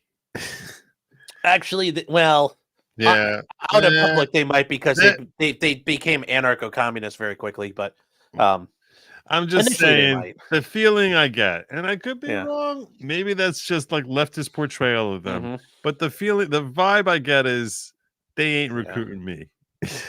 Maybe Yeah. you sure? No, You Danny, sure? not now. No, the Boogaloo Boys are very left leaning. They're very anarcho-commie. They should be. Well, initially it started as this really hardcore libertarian thing, and it very quickly shifted. Really? And they go out the helicopter too. They go out the I'll throw them out first. I was saying my they go out. DNA. I was saying my DNA was inconsistent with their agenda. That's what I was saying. But Oh you're no, saying I get what you're saying. I get what you're saying, but no, they're just don't they all go out the helicopter at this point? Drop Barracuda wants to know if I ever checked out that bit of Obama versus Trump. He told me about this several times, and no, I did not. Obama versus Trump. What about the Juggalos? The Juggalos, they are God's people. They're just trying. Whoa. Yeah. Drop Barracuda. Can you just let me know who was it by? Who was it by? I'll give you like a minute so you can see that. Joe could be the next Trotsky for the Boogaloo Boys. Yeah, that's somebody wrote that. That's pretty funny. That's pretty make sure funny. you don't have any ice picks in your house, Joe. This is an educated individual who understands everything about Trotsky. Well, see, and Trotsky was actually the leader of the Red Army to start. He was very good I at know organizing he it. was very, very prominent. Who happened to be Jewish and happened to be one of the first to go after things. Yeah. There you go. I'm looking for you here. Drop Barracuda. I'm looking for you to tell me what I'm supposed to be pulling up here. Lavelle Crawford. Oh, I wasn't looking for a super chat. I was going to check the thing here, but okay. So I'm going to pull this up here. Apparently, they're saying off stream. Does that mean we shouldn't watch it on stream? Is that what everyone's saying? Well, no, it says off stream in the super chat, so I'm like, I don't know what that means. Off stream? Yeah. I don't see that in the super. What do you see? Drop Barracuda did. Yeah, he just did it. Off stream. Oh. Yeah. I don't know. Does that mean we shouldn't watch it? Probably. I will tell you this. Oh yeah, the Queen from Denmark abdicated today. Queen Marguerite. What should we take from that? I don't think too much ultimately, but yeah, it's interesting. All right. Okay. What else we got going on here? We have no crime or we have no income or sales taxes. Yeah. Okay. I had a few shots. All right. Samuel Williams says, I just paid $6,800 this year here in Florida for tax. Ooh. I thought that was high. Yeah. Oof, that's not good either. When I bought this house, see, this is what bothers me about my property taxes. Okay. When I bought my house, you know what my property taxes were? How long ago did you buy your house? 18 years ago. Oh, I bet like $3,000 a year. 4. It went up $1,000 a year for a decade. Can you challenge it? Can you challenge your property taxes? There's usually a way you can like in a lot of states you can challenge it, and that's where you go, look, take picture of your house. It's a complete shithole, you guys. Look, no one wants to live here. It's not worth much. I've made 0 improvements. My sister lives next door to me. Okay. So she made an extension on her house. She pays like $8,000 more than me because she made an extension where she extended out like an extra like our houses used to be shaped like the same size. Oh, My house, just to give you an idea as far as the shape of my house, okay? My house is basically a 30 by 30 box, which has like a main floor and then a second floor for like bedrooms, and it's got a finished attic, and it's a semi-finished basement. okay. Okay, so basically the interior living space is 3,600 square feet, because it's 30 by 30 is 900 per floor. Yeah. There's basically 3.5 to 4 floors. I mean, we pretty much use all 4 floors. Mhm. So yeah, my sister's house is probably, I would say, like 30% bigger, and she pays like 30% more in property taxes. But here's the thing: I haven't made any improvements from I mean, I changed my bathroom around a little bit, but it's like nothing that's You never renovated. I did 0 renovations, and they just jacked me up every single friggin' Yeah, year. you should. I mean, there should be a revision process you can appeal and try When to my stop. sister called up when she was complaining. She was Mhm. complaining, and she was told when she called up Mhm. the city to complain. She was told, "Oh, you live on that block? Were you kidding me? You're complaining about your property taxes? You live on one of the 3 nicest blocks in the entire city." And it's like, she's like, so. Well, if she renovated, if she added onto the house, I think she's going to be SOL. But in your situation, if you haven't done anything to the house, like Nothing. no, your house when you bought it, was it? I assume it had already been I haven't like you put bought. in an extra toilet. Okay, literally nothing. No. I get that. I'm just asking you, like when you bought your house, you bought it from it had a prior owner, right? At least Mhm. you didn't buy new. Several. Oh, so is this like a 100-year-old house? Yeah, this house is like 50 years old. Oh, it's 50-year-old house. Okay. Yeah.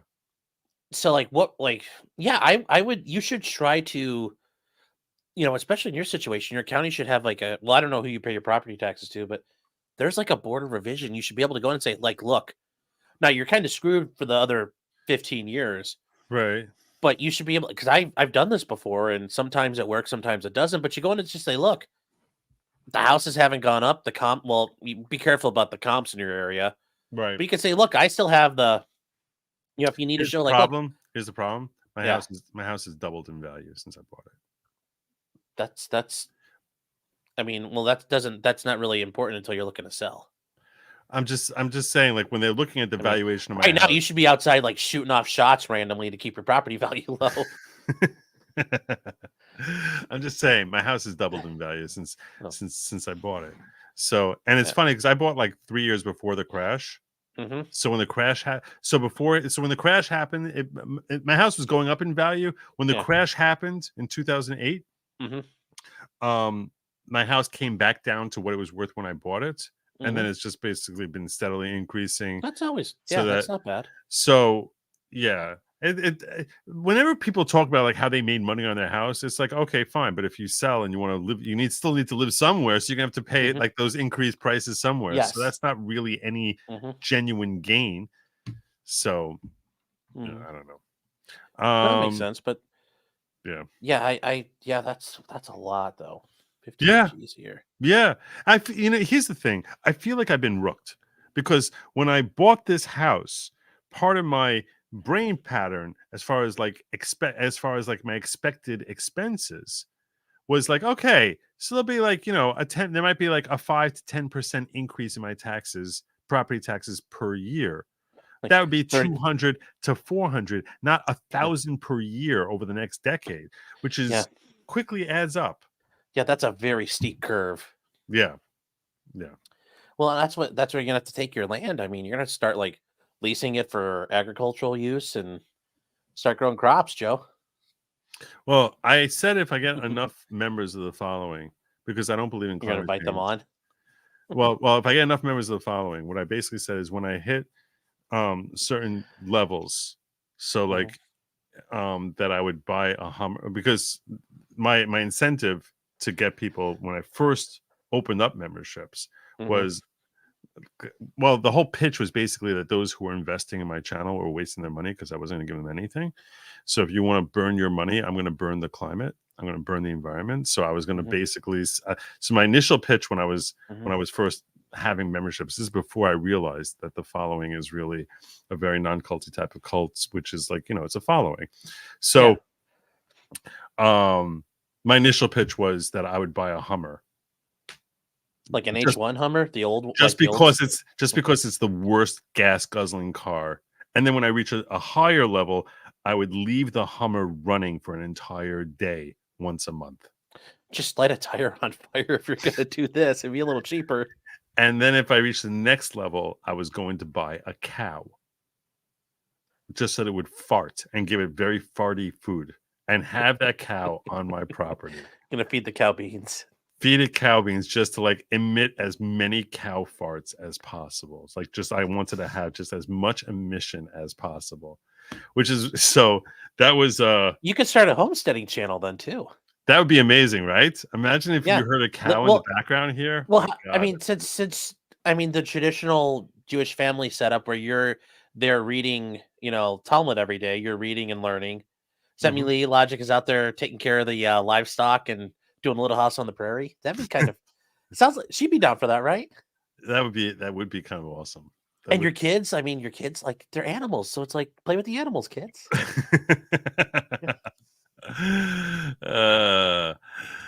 Amateur Iconoclast says, enjoy the fourth turning. You're unlikely to live long enough to see another one. What's the fourth turning? Do you know what that means? Is that Christian? Yeah, the turnings are a series of events in history where a major shift happens.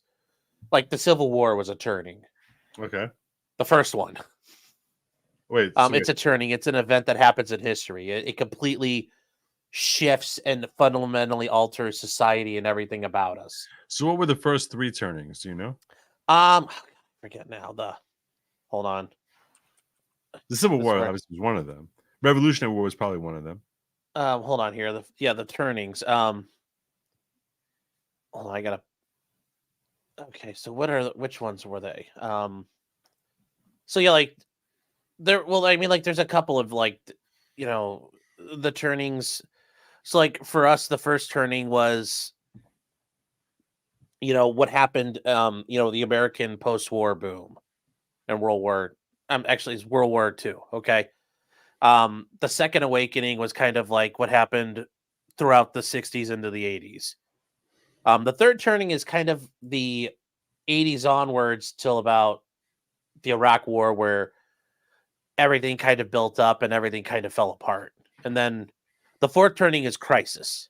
So there's the high, the awakening, the unraveling, and now we're in crisis. Is this a Christian thing? No. This is philosophical discussion about the generations. Oh. Like this is like generational progression, like charting out how history has done things here. So no, it's done by like there's prominent people involved in it. It's not at all all right. Pam says I'll send you stuff on it. You can read about it. It's good. It's good shit. All right. Pam says, look at the photo. It is in Texas. Okay, so every time I saw your photo, I always thought it was Mount St. Helens blowing up. But now as I'm looking at it again, I'm recognizing it as being a white tree. So what states do you think this is where she has no property or income taxes? Oh, property or income taxes? No property or income taxes, white tree. What do you got?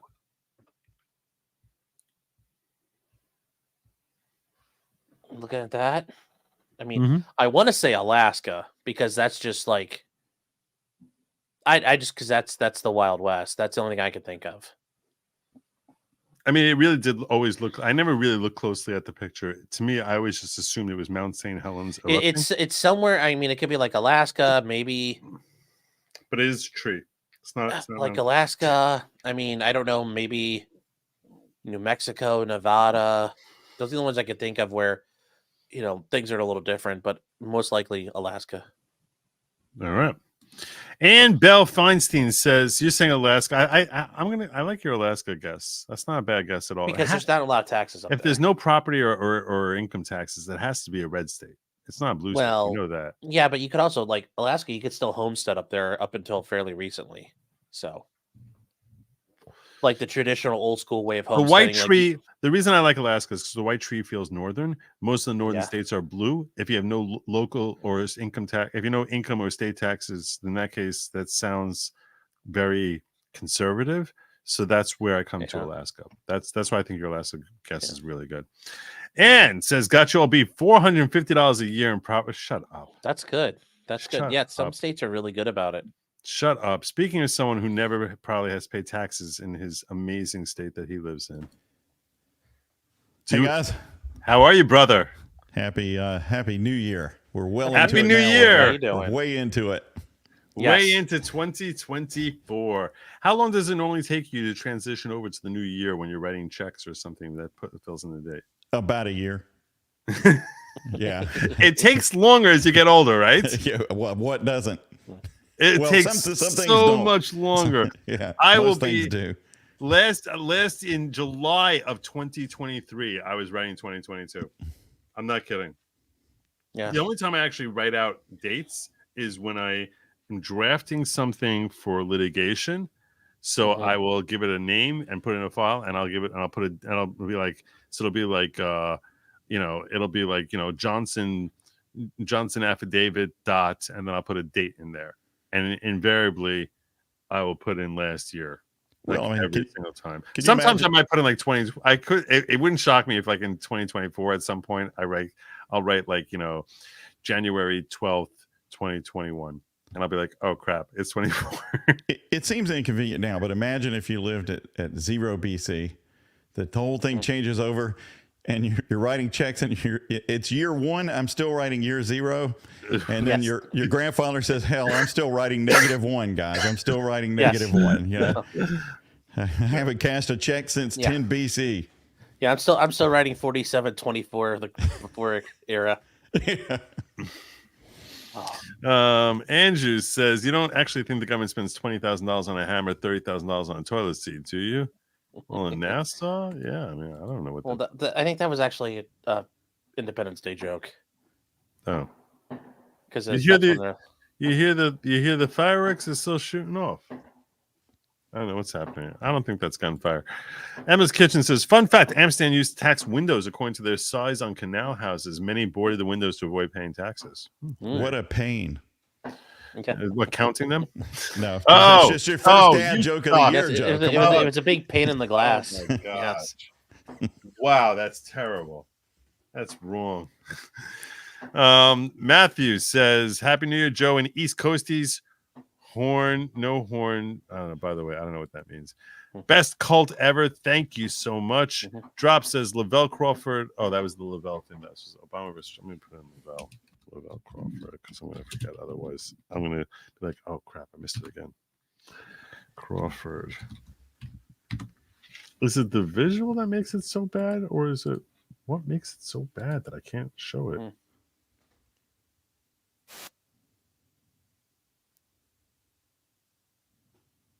I'm scared. I'm scared to play it much longer. Yeah, well, don't put it up, but yeah.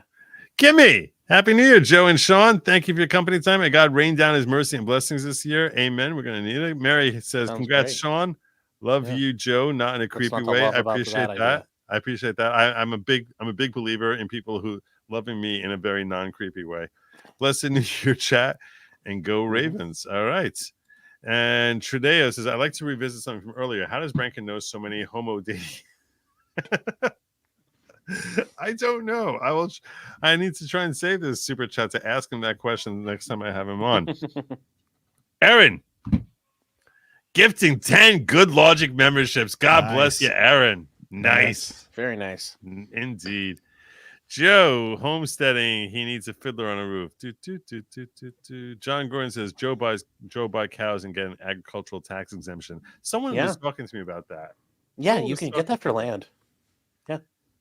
You So can Wait, so I wouldn't have to agriculturally- pay. I wouldn't have to pay property tax if I had. Oh no, you still pay taxes, but you pay a reduced rate if you have agricultural use on your land. How much? But you have to sleep with the agricultural- cow, though. Shut up. No, seriously. How much would I need to have? This is something that I need to really strongly consider. How much of my property would I need to dedicate estate? towards cows and chickens of Nearmania, how much of Nearmania would I have to dedicate to cows and chickens to A get lot. an agricultural tax exemption? So if I just grow tomatoes, like a lot of tomatoes, would that No, that- you wouldn't No. qualify because of where you live. No, You live in a It's town, gotta so be it a wouldn't matter cow. anyway. you know it's got to be a it's big cow. because they hate the Jews. That's what it Yes. is. That's Got what the it meat is. and milk. You can't have it together, Joe. Mm. Manny says, hello, Joe and Sean. Joe, I think you accidentally doxed our phone numbers from your call-in show. I got a phone call from someone from KF, and the guy apologized when he heard my sad voice. Yeah, okay, so, yeah.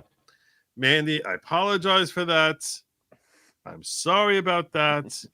I don't know what to tell you. If there was anything, it's there. I don't know. I'm really, really sorry. I definitely was not trying. You know I wasn't trying.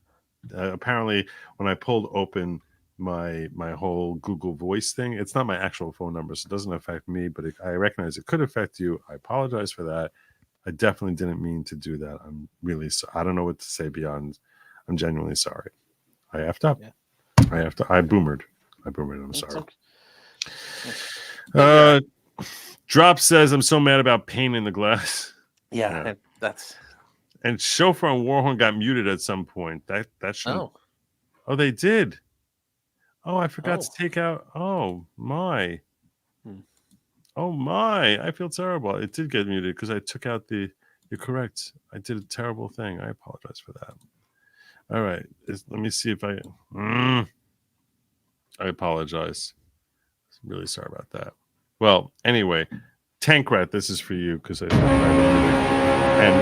Pam, this is for you because I feel guilty about that. I appreciate you giving me the heads up on that, Matthew. That's what you meant when you said no horn. That's what you meant earlier. Anyhow, Southern Law, Steve. How are you, brother? I've already maxed out one of my New Year resolutions. Which is to stop telling stupid dad jokes. No, I'm never going to run out of that any more than I'm going to write the right year on the checks. I wanted to be on the best legal live stream that there is, and I did it within the first half hour of this first year. There you go. There you go. That and, was and, very and, kind of you. and I'm still on it, so that really. That's what's That making it says the a lot. best. That says the baby. strength of Joe's stream. That says the strength of his Exactly. quality. Thank you, Conley. I appreciate you guys coming in here. Oh yeah, so this is something I can give Erin a little blast the horn as well. So what I wanted to, it's funny you mentioned as far as being the best legal live stream. So right before, an hour or two before the show, I was on Destiny's channel and I was debating with him the Trump Florida action, the criminal case against him down in Florida. And he's very strong believer that if you do something wrong and you're taking documents and exposing us to risk, that you should be prosecuted. And that he clearly lied about, he clearly played games with the boxes, and accordingly, it makes sense that he should be prosecuted. Now, I was arguing with him rather vehemently about this point. But I'm wondering what thoughts you gentlemen both have on that. So, anything you got? What do you got? It's all political. Yes. Whether he did it or he didn't do it, the interest in it on the people prosecuting him is all political. It's not on principle. Well, even if it's political, it doesn't mean that he didn't expose us to risk. That's true. I agree. But I think it's a political. I mean, obviously, all these politicians, they all expose us to risk. They're all using private accounts. Biden's done it. The Clintons have done it. The Obamas have done it. Who knows what Trump may have done or not done, but the choice to do what they're doing to him. And I'm not myself much of a Trump fan, but in my opinion, it's just politics. Like this latest thing about taking him off the ballot is just the latest in a series of purely political maneuvers. But what about as far as actually defending what he did? Is there? I mean, because that's, like I said, that's not really a defense. That's just saying, well, you didn't go after Obama, so why are you going after him, right? But Well, it's not me saying that. Why are you going after him? Because I know why they're going after him. They don't want this guy in particular anywhere near the office again. But I hear you. And in terms of the legal arguments, those get pretty technical, right? Is this a record that he can declassify? Did he declassify it? What was going on down there? And some of the moving the stuff around looks a little shady. I know we did a debate with Nate on your channel a long time ago on some of this, and there's more than one way to read these statutes, right? Right. And yeah, go ahead, Sean. I was gonna say, I think ultimately the bigger problem is all these statutes were drafted. They never anticipated, oh well, we'll indict the president for this. Like that is, I think, an even bigger issue. It's generally, Private Bob who leaks the documents, or whoever it is leaking things out there. It's never it's never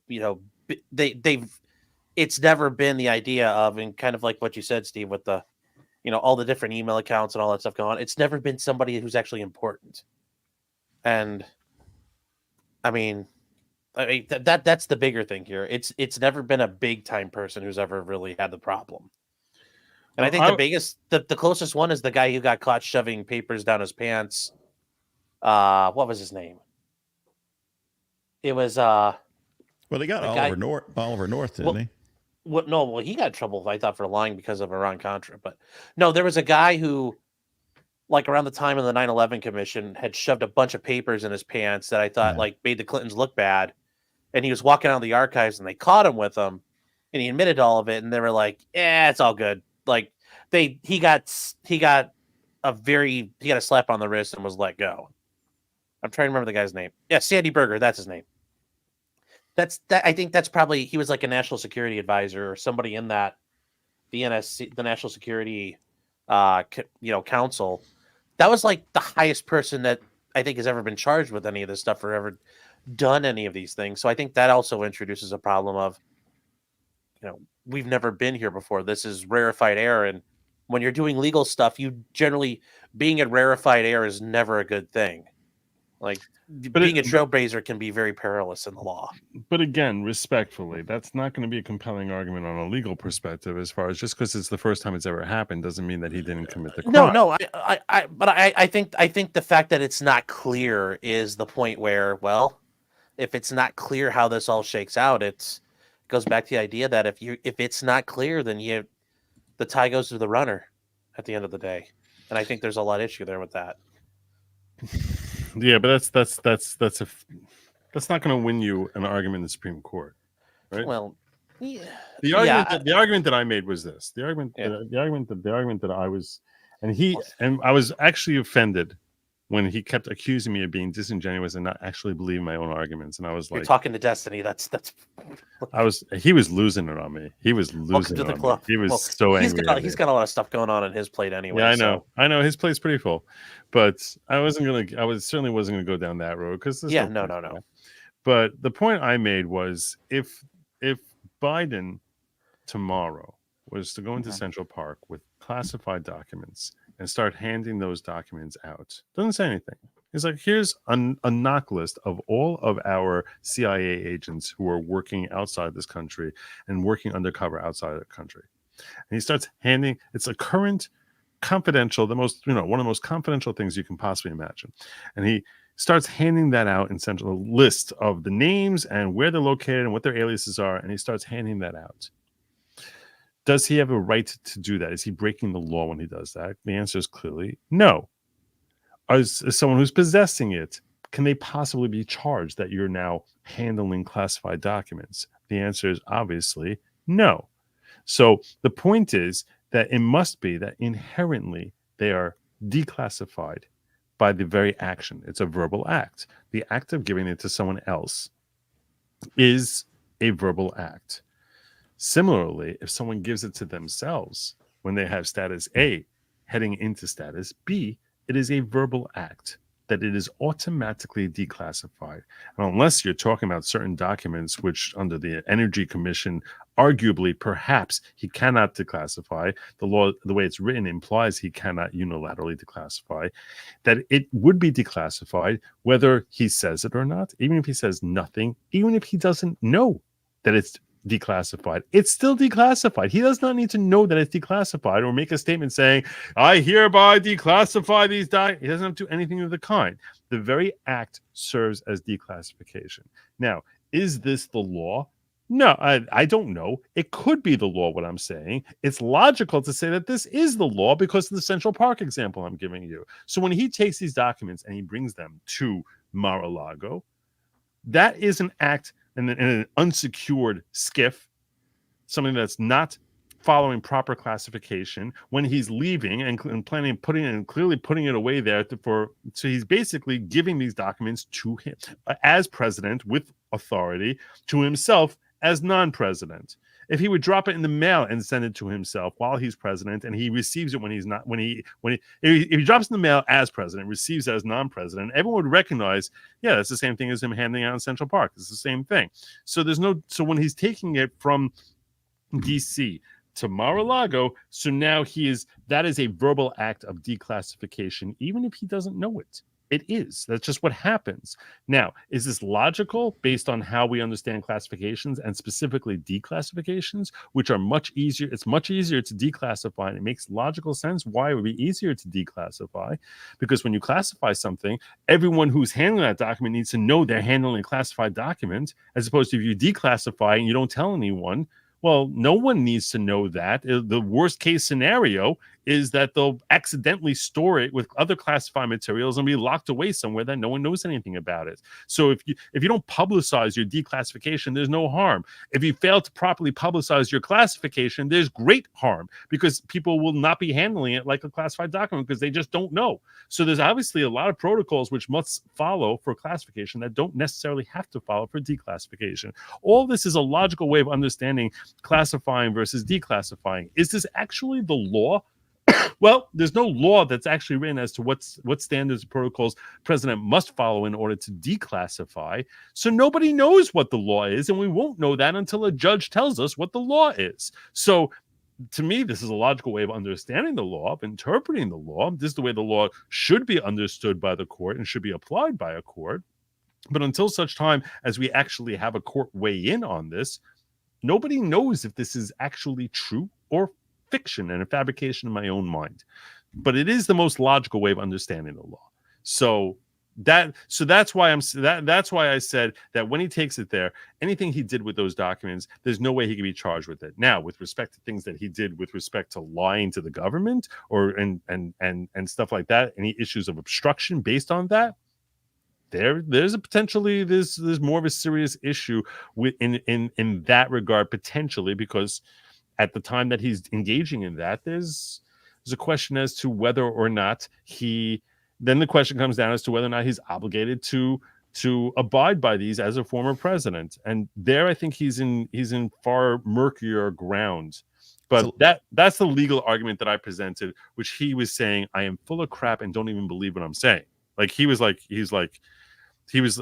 going nuts on me. Like we were barking at each other, and I was so my question is, does this make sense to you, gentlemen? Does this not make sense to you, gentlemen? I mean, is there a flaw in what I'm saying? Tell me your thoughts. You're lawyers, so I know you lean right, so you're likely to agree with me. But well, let me ask you this question, Joe, because there is a logic to what you're saying, which is that the president, when he's in office, can declassify, right? Mm-hmm. And if he goes and shows it to somebody, that's an act of declassification, right? You're not going to prosecute him for that. So let's say Trump says, okay, I'm headed out of office, even though he was accused that he'd never leave.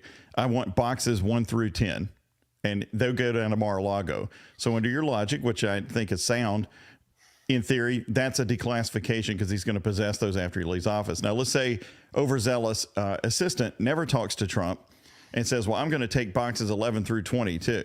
I'm going to take those down to Mar-a-Lago, and those have, the nuclear code that they accused him of having, which he, there's no actual evidence that he did. But let's say it's in this box 14 of 11 through 20 that Trump never knew about and never requested. Then now Trump has them. Are they still classified? And could he be in trouble for mishandling them at that point because he never had this mental intent to take them, right? To conduct an act, which itself would be not an oral declassification, but an intent to declassify. So maybe some of those boxes down there under government theory could be some of his staff did it and Trump never intended for all of these documents, because people are making a good point, which is not like Trump sat down in a room and rummaged through each sheet of paper. Not that he would have to under your logic. He could say, I want this scope of things or whatever. But what if more was taken from Mar-a-Lago than he ever even intended or thought about? And it's just sitting down there, kind of like Biden's garage, where he didn't have any idea what was in it. That's a great question, by the way. I speculated on this show, and I never said this publicly, but I'll say it now. I speculated on this show that would likely happen with respect to these boxes and which boxes he decides to take. He probably said, I want all the documents relating to Operation Evergreen, Operation Snowcap, like there's certain, like whatever operations that that's probably how I don't think he went through page by page these documents. That sounds ridiculous to assume that he did something like that, but that's probably how he did it. Is like anything related to this incident, I want those documents to be shipped down to Mar-a-Lago. That's likely. That seems the likeliest way that these events unfolded. So your question is, now let's say that he said, these are the documents I want, and all of a sudden they throw in Operation Boxcar, which he never even mentioned. Now he's storing them in an unsecured place. Well, in that case, the question would basically be, I mean, as far as burden of proof, how the heck would the government ever prove that he didn't ask for those and to be sent down there? They're going to know he didn't ask for him, because they're going to sweat out some whatever kid, staffer. some Yeah, he's going to underling. be like, I guess I messed up. Like, that's usually how that happens. So. But this is just but I think that's thinking a really about what you're interesting. talking No, about on Lawgic. that's a great question, Steve. And I'll tell you right now, that probably would be a bigger problem for him. But in theory, he should cooperate with that, right? In theory, right? Yeah. Yeah, he'd be like, "Oh my gosh, I didn't realize that I had all this stuff about the Lincoln assassination that showed that it was an inside job." So he was never meant to be on the penny.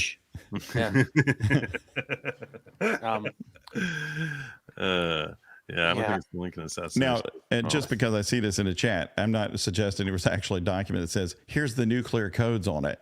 And Trump had it. But this is the stupidest thing about the nuclear code concern. Yes. Don't tell me for a second that they're not changed. They weren't changed. Well, of course, but this was in the media. This was in the media that Trump had all this classified nuclear weapon information and all this stuff. So it's so stupid. I gotta tell you, had most of that anyway. If the DoD failed to change the nuclear code, well, it doesn't matter. They all get the moment like the way that all works is like Biden takes office, they give him the little credit. It's called the biscuit, and it's got, hey, you're picking the numbers out. Which codes do you want to have? There's a whole entire process for that, and then there's always changes and revisions to that stuff. That doesn't mean though those things still aren't classified though to an extent. And that's Steve, not how it works, Sean. If they asked Biden to pick a nuclear code, it would be 1, 2, 3, 4, 5. So it's not that simple though. But but as far as like and Steve, I don't mean to reveal your power level, but I know you have it on your bio for your channel. I mean, your prior work experiences involved dealing with classified information and dealing with things that involve clearances and stuff like that. So I know like the press is worried about that stuff, but it's not that simple as like, oh, it's just, here are the nuclear codes kicking around type of thing, right? No, and of course I didn't have anything to do with that, but the communication levels we did at SOCOM, you even if you had what you had, it wouldn't be useful for very long, because I'm not getting into that. And then some things were things, in fact, you had to memorize when you would go places.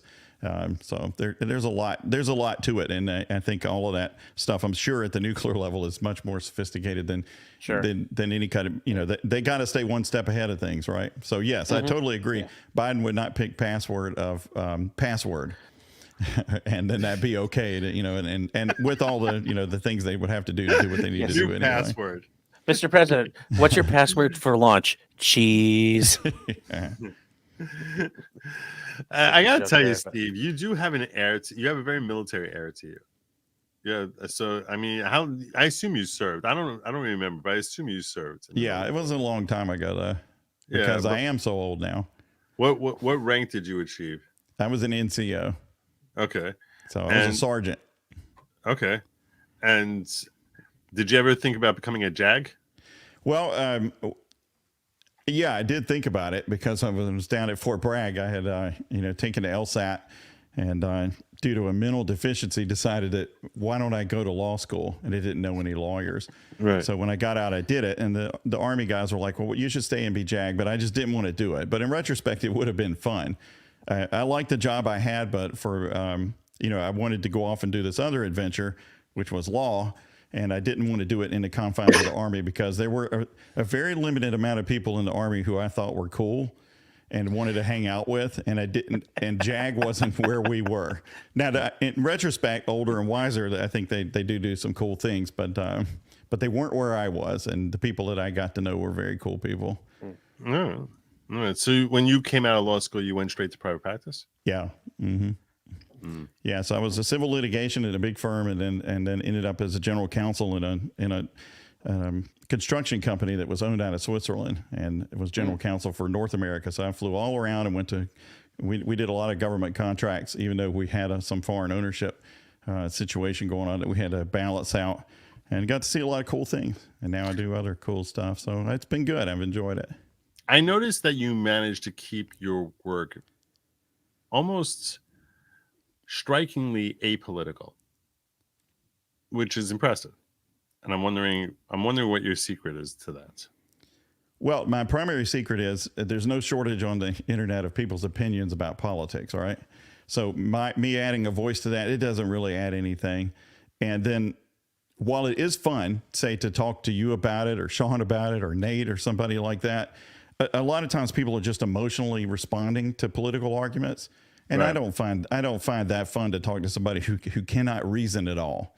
Right. And I'm old enough. When I was in college, liberals, they weren't really progressives called that then, they were liberals, but a lot of them had reasoning capacity, and you could have a good debate about, is this a good policy or that bad policy? There wasn't a concept of, oh my God, I'm triggered if you say anything I don't like, and I can't handle your opinion. Right. You could have a debate back then. And I think there are fewer opportunities for that now than there used to be. And now it's just, you're screamed down in comments and stuff if you say something, and people are assessing. For example, do you love Trump unconditionally? Is he the new savior who's come for you? How could you say anything about him? Or if you don't think he's the devil incarnate, then you're obviously a right wing, whatever. So I don't find that interesting at all. So I don't think I can help people understand politics better than they currently do. I understand that, but I find myself like just naturally engaging on that. I hate to cut off this conversation, so I'm very curious about how you while that might be just like how you just managed to just strip it all out. Like there has to be something that you're doing to strip it out, because for me it just naturally just seeps in. But I do need to find, because we are coming up to the Central Time Zone for the people in Central Time. We're coming up to their midnight, so I'm supposed to find somewhere to watch that. So if any of you in the chat have any suggestions, because it is like 4 minutes too. This is, those of you who are unfamiliar, this is Southern Law Guy. Southern guy. It's a Southern Law Guy. Southern Law Guy, baby. Southern Law Guy. It's just Southern Law. So this is Southern Law. He's based, badass, and smart as F. So and I enjoy hanging out and chatting with him. I think I met you during this past year, right? Yeah. Mm-hmm. Yeah. So that was definitely a plus for 2023. Sean, have you figured out where we're going to watch some ball drop somewhere in, like, I don't know, Chicago or something? No, I don't know. I don't know what they. All right, so I gotta find it somewhere. I was gonna say, if you aren't familiar with Steve, I highly recommend his channel. It is worth a good watch. Does nice streams on the weekends, kind of recapping cases that are going on as well. So I recommend it. All right, let's see. Ball dropping. I feel like a ball dropping is a good metaphor for things for 2023. Yeah. Even if we don't find the actual ball dropping, it just feels like a ball has been dropping all year long. Maybe a lot of balls. It's been bouncing. Someone's saying Minneapolis. Minneapolis? Really? They drop a ball in Minneapolis? They got ABC News in Chicago. The chat's reporting. CBS is Tennessee. Yeah. Is New York? I don't need Times Square. Everyone wants to show me New York. I don't want to see New York. Yeah, we've already done New York. We did. We could show it again if we sync the time really well. No one's gonna. How is someone going to know? You're going to hear their accent. You're going to hear them drop their R's. You're not going to hear that. Yeah. Oh, here we go. Okay, I got something here. Oh, Yeah, that's loud. terrible. Nice. That was terrible. This Yeah. is I know it depends. It depends on where you go. Some places do really cool, like things that drop. Like there's a town up here on the Lake Erie coastline. They do a it's a walleye to fish in the lake, and they have it drop down a pole. look for at New that. Year's. This is just disastrous. This is terrible. There's a minute 43. No one in the This is Central downtown Time Chicago. Zone. This is Central Time Zone. Mhm. It's not Who actually playing cares about Central Time Zone? Is that a real time zone? apparently. I guess. So they claim. I got a minute 27 till the ball drops. I'm seeing fireworks. I don't even know if this is live fireworks. What channel is that? This is just a countdown, right? This is a countdown. Hmm. Yeah. If you want to see, someone tell me if I want to see a ball drop, I need to go to this website called Chatterbait. Yeah, you would probably see a few balls dropping on that, I think.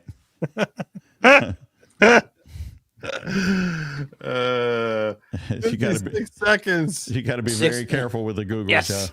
69 seconds till the ball drops. There's only 50 seconds left for those of you in Chicago, and Yes. I guess Houston, Mhm. right? I think Houston's in the sounds like Central Time Zone. So no one gave me a website. No one gave me a website. All right. But Prospering Woman, I'm gonna try to pull up people who are in Central Time Zone, or at least claim, because an hour from now they'll probably tell me they're a Mountain Time Zone. And how would I know? Yes. All right, Houston in the house. Tia, Happy New Year, Tia. 40 seconds in Chicago. Yeah, all the yummies are gonna go nuts, shooting off their brand of fireworks. 2, 1. Happy New Year! All right. Again, yes. Happy New Year, Chicago, and Happy New Year. yeah. Okay. All right. Well, that was exciting. For Okay. those who are not in the hospital, Happy New Year. Yes. I'm sure there's people getting shot in Chicago right now. Yeah, who's going to be the first death of 2024? That probably has happened Yeah, within a couple of sadly. seconds. Yes. This is some channel called Logo Blocks. Look at what I was just watching here. I'm like, why is someone Just people on there just kept saying happy. people becoming members of this channel? 772,000. Oh god, they're probably raking in. 95,000 watching it now. It's just raking it. It's like when CBS is doing a trial and they're getting super chats or something, and I'm like, hell? oh god, what channel was it? What major news outlet during one of these trials? Somebody bought memberships, and I'm like, Why? oh my god, like that's yeah. But hey, it's the dopamine hit, the dopamine rush. It's just you give it to a corporation instead of small people. What am I missing here? Why was the A, the R, and the exclamation point red, and all the rest of it was white? Oh, Is that I a don't. coded message. I have no idea. Yeah. That is weird. This is what that is weird. Why is the AR an exclamation? I don't know. The Ye, maybe it's a Kanye thing. They're It's pro a Kanye. that's as good an Yeah, it could be explanation. yeah. That's Happy as- New Ye. Happy New Yay. It's pronounced yay. Thank you very Oh, much. is it? Okay. Sorry about Yeah. that. See, that's where I'm from. I would have no idea. Ye, yeah.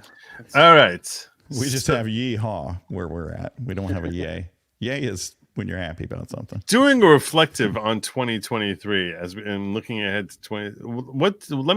I'll ask you, Steve, seeing as how you just popped in here.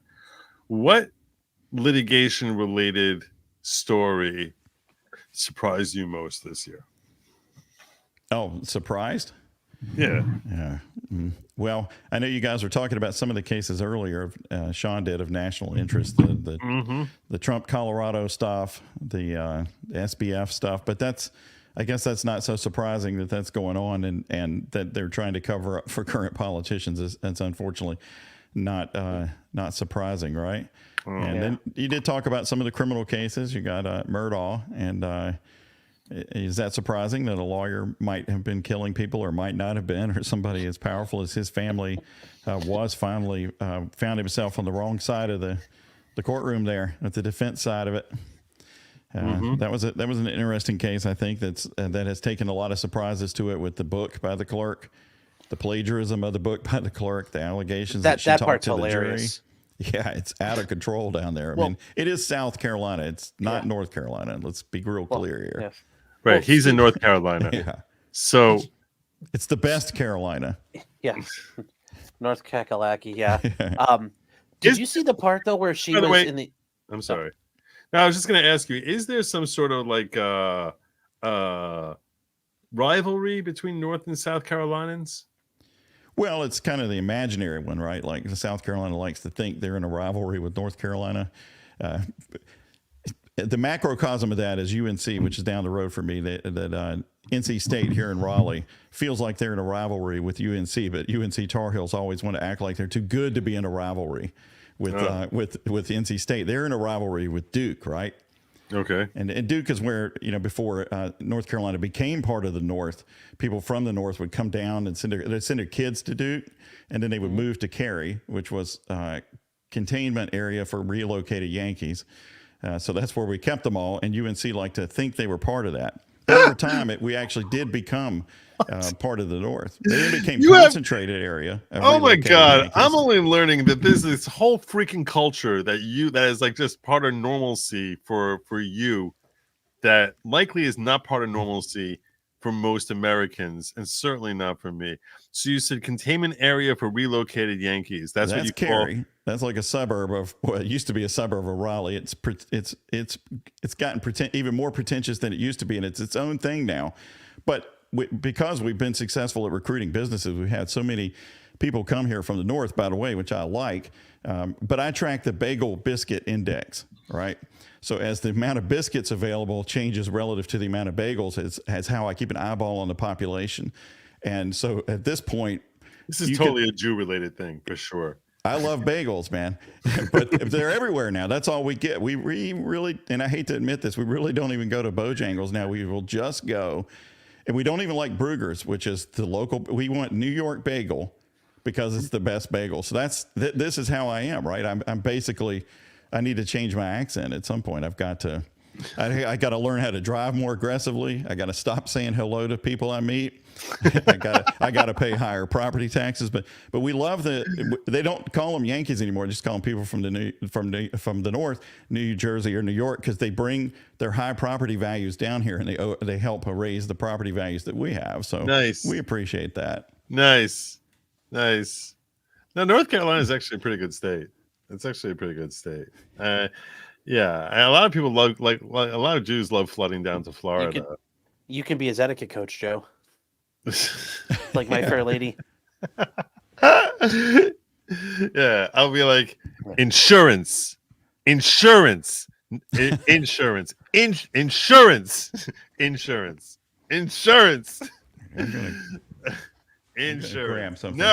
No, it's not insurance. Yeah. Yeah. Yeah, no, that's oh, he's got a book. Yeah. Apparently he does. Yeah. So Joe, if you come down here, I want you to help me with this book and have Jewish literacy. Nice. This is what I got to peek into the mind of my Jewish it's supposed friends. to teach you. It's supposed to teach you how Jews. Is it a book about Jews who are literate, or? It's really about. It's really as I looked at it, because it's been a long time since I looked at it, but it's more. It's written by a rabbi. It's more about for Jews and to discussing whether younger Jews now have the culture, the knowledge of their culture, the history and stuff that he thinks that they should. Do they know more about maybe what happened in America or something like that in the last 100 years than they know the history of their people? So that's more what it is than it's just me spying on it, right? Nice. To try and understand it a little bit more. Yeah, I kind of have like a deep loathing for the culturalism of Judaism. Like I sort of feel as if like it's like thinking. I was talking on stream last week over the Christmas holidays. I was talking about like some of the songs that are deemed Christmas songs, like Santa Claus Coming to Town or Grandma Got Run Over by a Reindeer, which are much more about, it's much more cultural type of thing, that this is classified as a Christmas song because it's something that makes you think of Christmas or in Christmas time, rather than actually think about what Christmas is about, which is, you know, obviously the purpose of Christmas is to be for Christians to celebrate the birth of Jesus. So that's not what it's supposed to be about. It's supposed to be, that's not what those songs are conveying. And I was actually amazed when I was thinking, because I never really thought about it before, that, you know, in there is Jewish culture, and we have songs also, and it seems to be a fight between, like, you know, the older generation, the younger generation, as to like fighting for that culture, as to like which culture would ultimately predominate. And I never really thought about it from a Christian perspective, but there certainly is something of a similar battle that religious Christians probably fight with their young, or with, you know, pop culture in general, about but the whole thing about, like, where a lot of Jewish culture is always trying to show legitimacy of Jews or Judaism through the success of various individuals who were considered stars of their industry, whether it's someone winning a Nobel Prize, or Sandy Koufax and, you know, striking out people, or Hank Greenberg, or whatever it is, that they would try to find some sort of legitimacy, like, oh, as if like now that Hank Greenberg existed and hit like enough home runs, or Sandy Koufax struck out enough people, or I Does guess Rod Carew count since he converted after he played? whatever.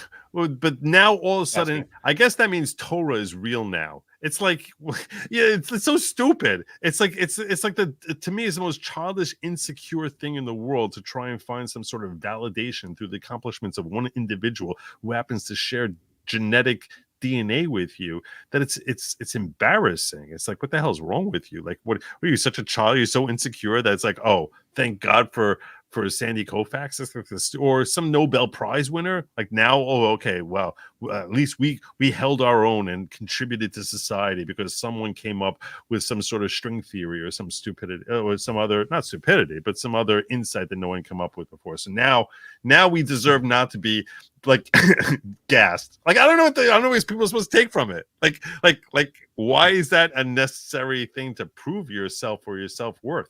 So whenever I see stuff related to Jewish culture, I'm always concerned, or it trivializes Judaism into like, oh, matzah balls, ha, Jewish, bagels and lox, Jewish. You know what I'm saying? Like, I understand that if you're not Jewish, that to you, those are foreign things, and you sort of feel like you're getting a flavor from Judaism from it. And I get that. I understand that. The same way, if I eat feta cheese, it makes me think of, Greek yogurt. All of a sudden, I feel like I'm ready to start playing a mandolin, because like now I understand Greece. You know, you know what I'm saying? It's like because how much interaction do we have with these other countries? Oh wow, you had pasta. You really understand Italians now. It's so stupid. It's such a childish way of trivializing what cultures are actually about, that it's like, it's embarrassing. But I guess, you know, if someone's not going to be living the culture, that's the extent of their involvement with it. But when Jews themselves are desperate to sell it as something that has merit, to me, that just reeks of insecurity, which I find to be embarrassing. I'm embarrassed for them, not for myself. I'm just like, oh my gosh, like I'm embarrassed by your Jewishness for you. I don't know if that makes any sense, but yeah, Makes perfect sense. Speaking of which, Dove Omega says, Joe, let everyone know we have started the portion of Exodus. Well, there you go. There you go. What he's referring to is that religious Jews will read from the Torah, the next segment of the Torah. We read through the Torah during the course of the year. And we just finished the book of Exodus this past Shabbos, this past Sabbath. And next Shabbos, we begin reading a section from Exodus. So there you go. What document was exposed, please? This is talking about the Trump thing. And I don't know. You know, the answer to that is, well, why are you bothered by Hillary Clinton? What documents were exposed by her server? Like, that's what they'll say back. But yet you think that there was something terrible that happened there, which I had a whole debate about pointing out why I thought that Hillary Clinton's email server was 1,000 times worse than anything Trump did. And the point I was making is that A, she doesn't have the power to declassify, and B, she has no idea what's coming in.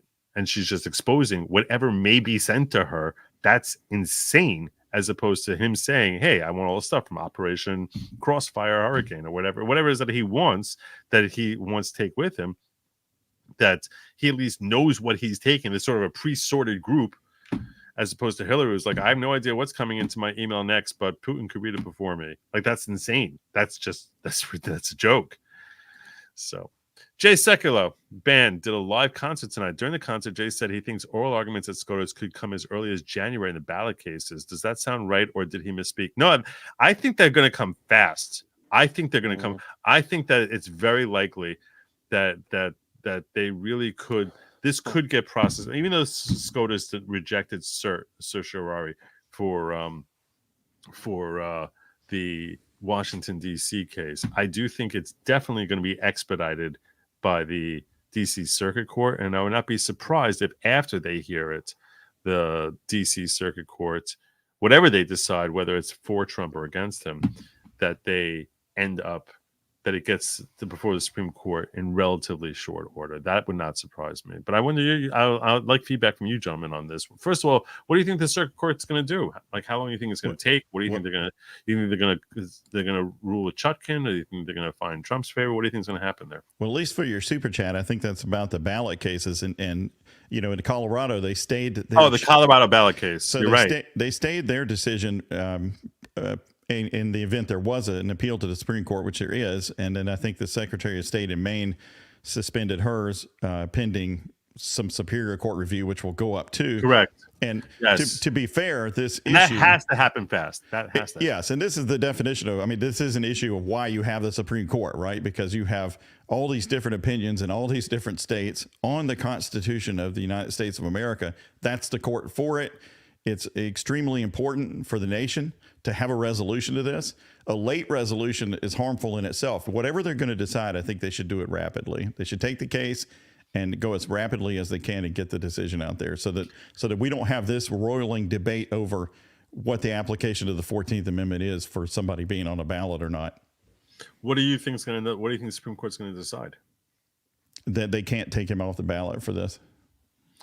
Do you think it's going to be 6-3 based on the classic political lines, or do you think it's going to be something different, like 5-4, 7-2? I would bet it probably wouldn't be 6-3, just because somebody will do something you don't expect. But I would, the way I read the amendment, at least, I think this shouldn't be happening this way. They're adding in requirements to be president that aren't there. The 14th Amendment says Congress can make the laws. Now, you know, I'm not on the Supreme Court, but they need to answer the question, whatever their answer is. Well, what do you think is his strongest argument to have Colorado overturned? Oh, I think they don't have the authority to do it. The 14th Amendment is not for them to use that way, because it says Congress shall make, and it uses the word shall make the laws to execute that amendment. You're saying Section 5 of the 14th Amendment. Right. Yeah. And if you go back into the history of it, they had the office of president. I think at one draft they took it out. So I think it's adding something to the presidency for them to do it this way.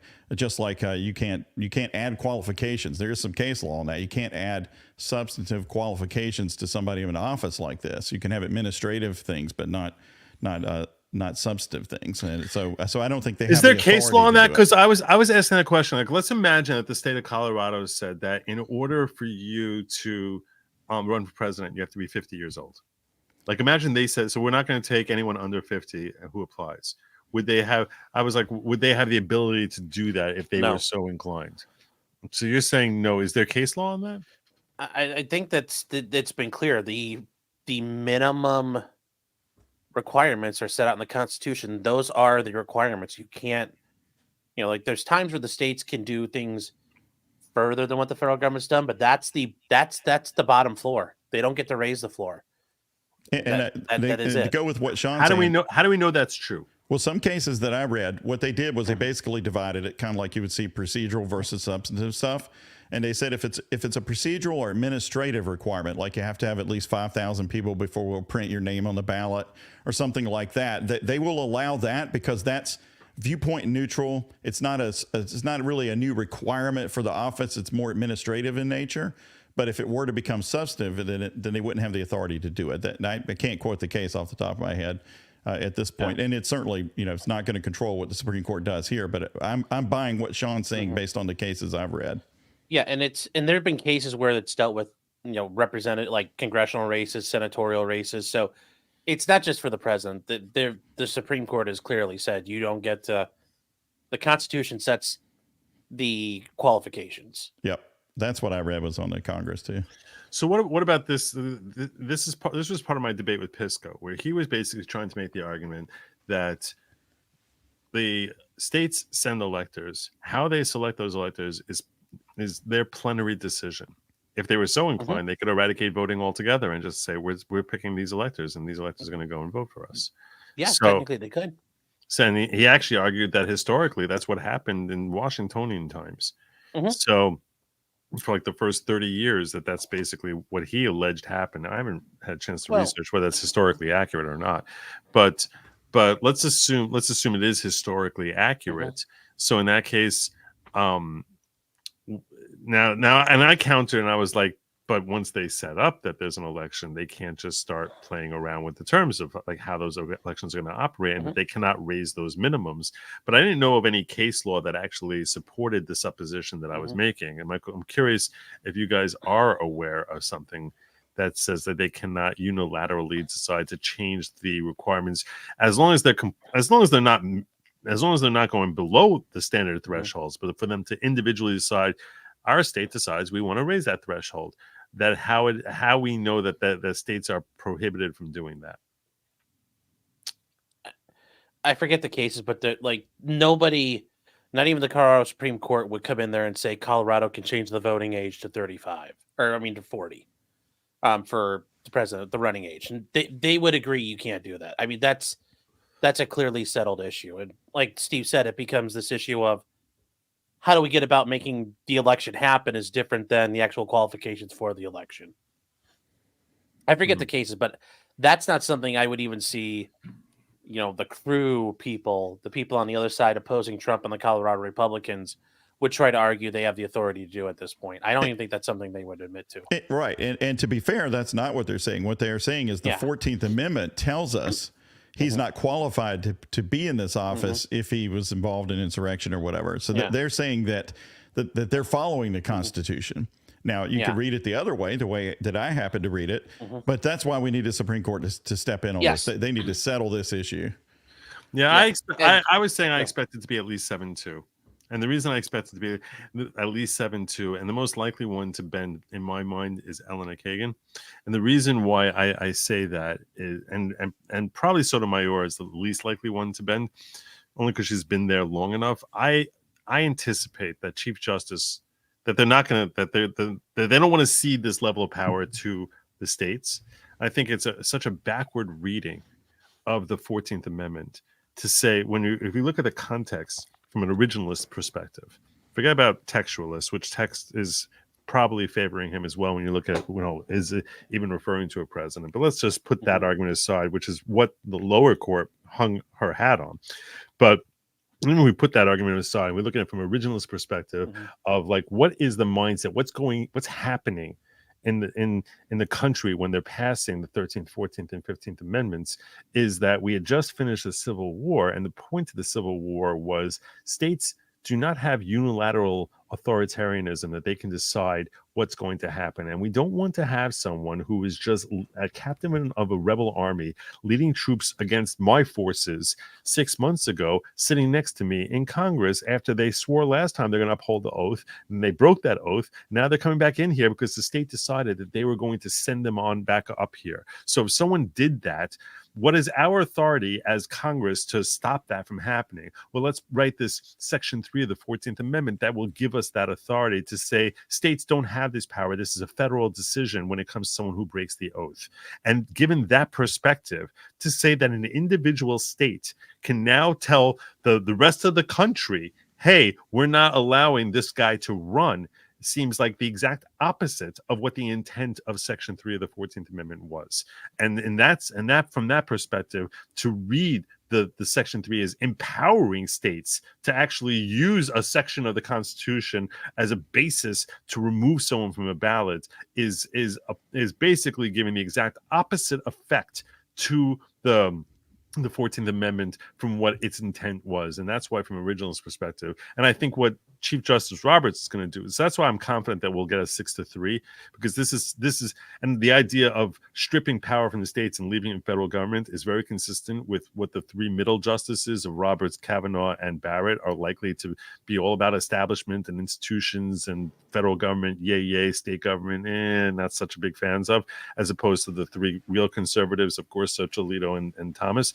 So that's how you have your 6-3, and I expect that that Roberts is going to go to Kagan and KBJ and Sotomayor and say to them, if you leave us here at 6-3, then everyone's going to sit here saying that the reason we found this way is because we're all about Republicans, and this is going to be the most divisive thing in the world, and that's why at least one of you is signing off here, and preferably all 9 of us are going to sign off, knocking off this stupid decision from Colorado. And hang your hat on whatever basis you want to, but you're going to be at the very least concurring with this decision if you're not completely signing off on it. And consider the ramifications of what they want to do here, because they didn't really think through the nuclear option on the Supreme Court, right? So if the idea that a trial level judge, any county or municipality or whatever, anywhere in the United States, can make a factual determination by jury or not, right? It can be a clown show like what happened in Colorado, that the candidate engaged in insurrection, and that is binding as a factual issue, then that person is not qualified to be on the ballot to be president, right? Right. Yeah. So you could have somebody up here in the mountains of North Carolina who just hates Joe Biden and decided that his lack of enforcement at the border is basically a form of insurrection, and he could be right or wrong. But if he makes that factual finding, I guess Biden's off the ballot. I mean, do these people ever think ahead of time that this thing could have negative consequences beyond the fact that I hate Trump? Let us stop Trump. No one should be able to protect democracy. We can't let people vote for the people they want to vote for. Do they ever think past that? There are like, I just did the math on it. There's like 3,200 counties, parishes, boroughs in America. That's 3,200 separate decisions. And even within those counties, there's many counties where you live in, Steve. I'm sure out that way in Raleigh and then in Charlotte, there's multiple judges per county. Absolutely. So you're going to have the same floor of the courthouse making, which judge, how is this going to work? And I think the big thing, I've had time to quit being black-pilled on this whole thing. I think the part about that where Congress shall, that's saying Congress has to do it. It's not saying, somebody could come up with an answer. No, it's very clear. If somebody's going to come up with an answer, it's going to be Congress. And if Congress doesn't come up with an answer, then that's the reality of the situation is there's no answer. They did come up with an answer. Well, I get that, Joe, but I'm just saying. So it's not like this is Congress shall. It's not like, well, since they didn't, someone has to step into the void. Well, no, they did, and after a while, they said we don't need this anymore. Well, so we're getting rid of it. Well, I think the argument is even if they hadn't, then there's if Congress had. Well, how do we enforce this? Well, Congress never passed anything. Well, then you can't enforce it. Yeah. But yes, I agree. Once you got to World War II, and at that point, all the Confederates were dead, we don't need to have the Enforcement Act anymore because, well, the Confederates are dead, and we don't need to worry about. So Congress for once did something right. Well, this law has no longer needed of a use, so we're going to abolish it and pass a new law. So let me ask you a question. Let me ask you a question for a second. Sure. Let us imagine that instead of it being this murky type of thing of was this an insurrection, was he engaging, is incitement engagements, and all this other stuff. Let's assume. Let's deal with the hypothetical here. That instead of doing what he did, he actually pulled out some semi-automatic machine gun and marched in front of those troops and literally started shooting up Congress. Okay. But they didn't have time to impeach him, whatever reasons. And just time out real quick, Joe. I did want to inform everybody. Not with a rifle, but people have stood up in the gallery of the House and shot at people on the floor of Congress before, and that happened once, and people got killed. Like that has happened before. Yeah, a bunch of Puerto Rican separatists came in with pistols, and they started just hosing people down from the balcony.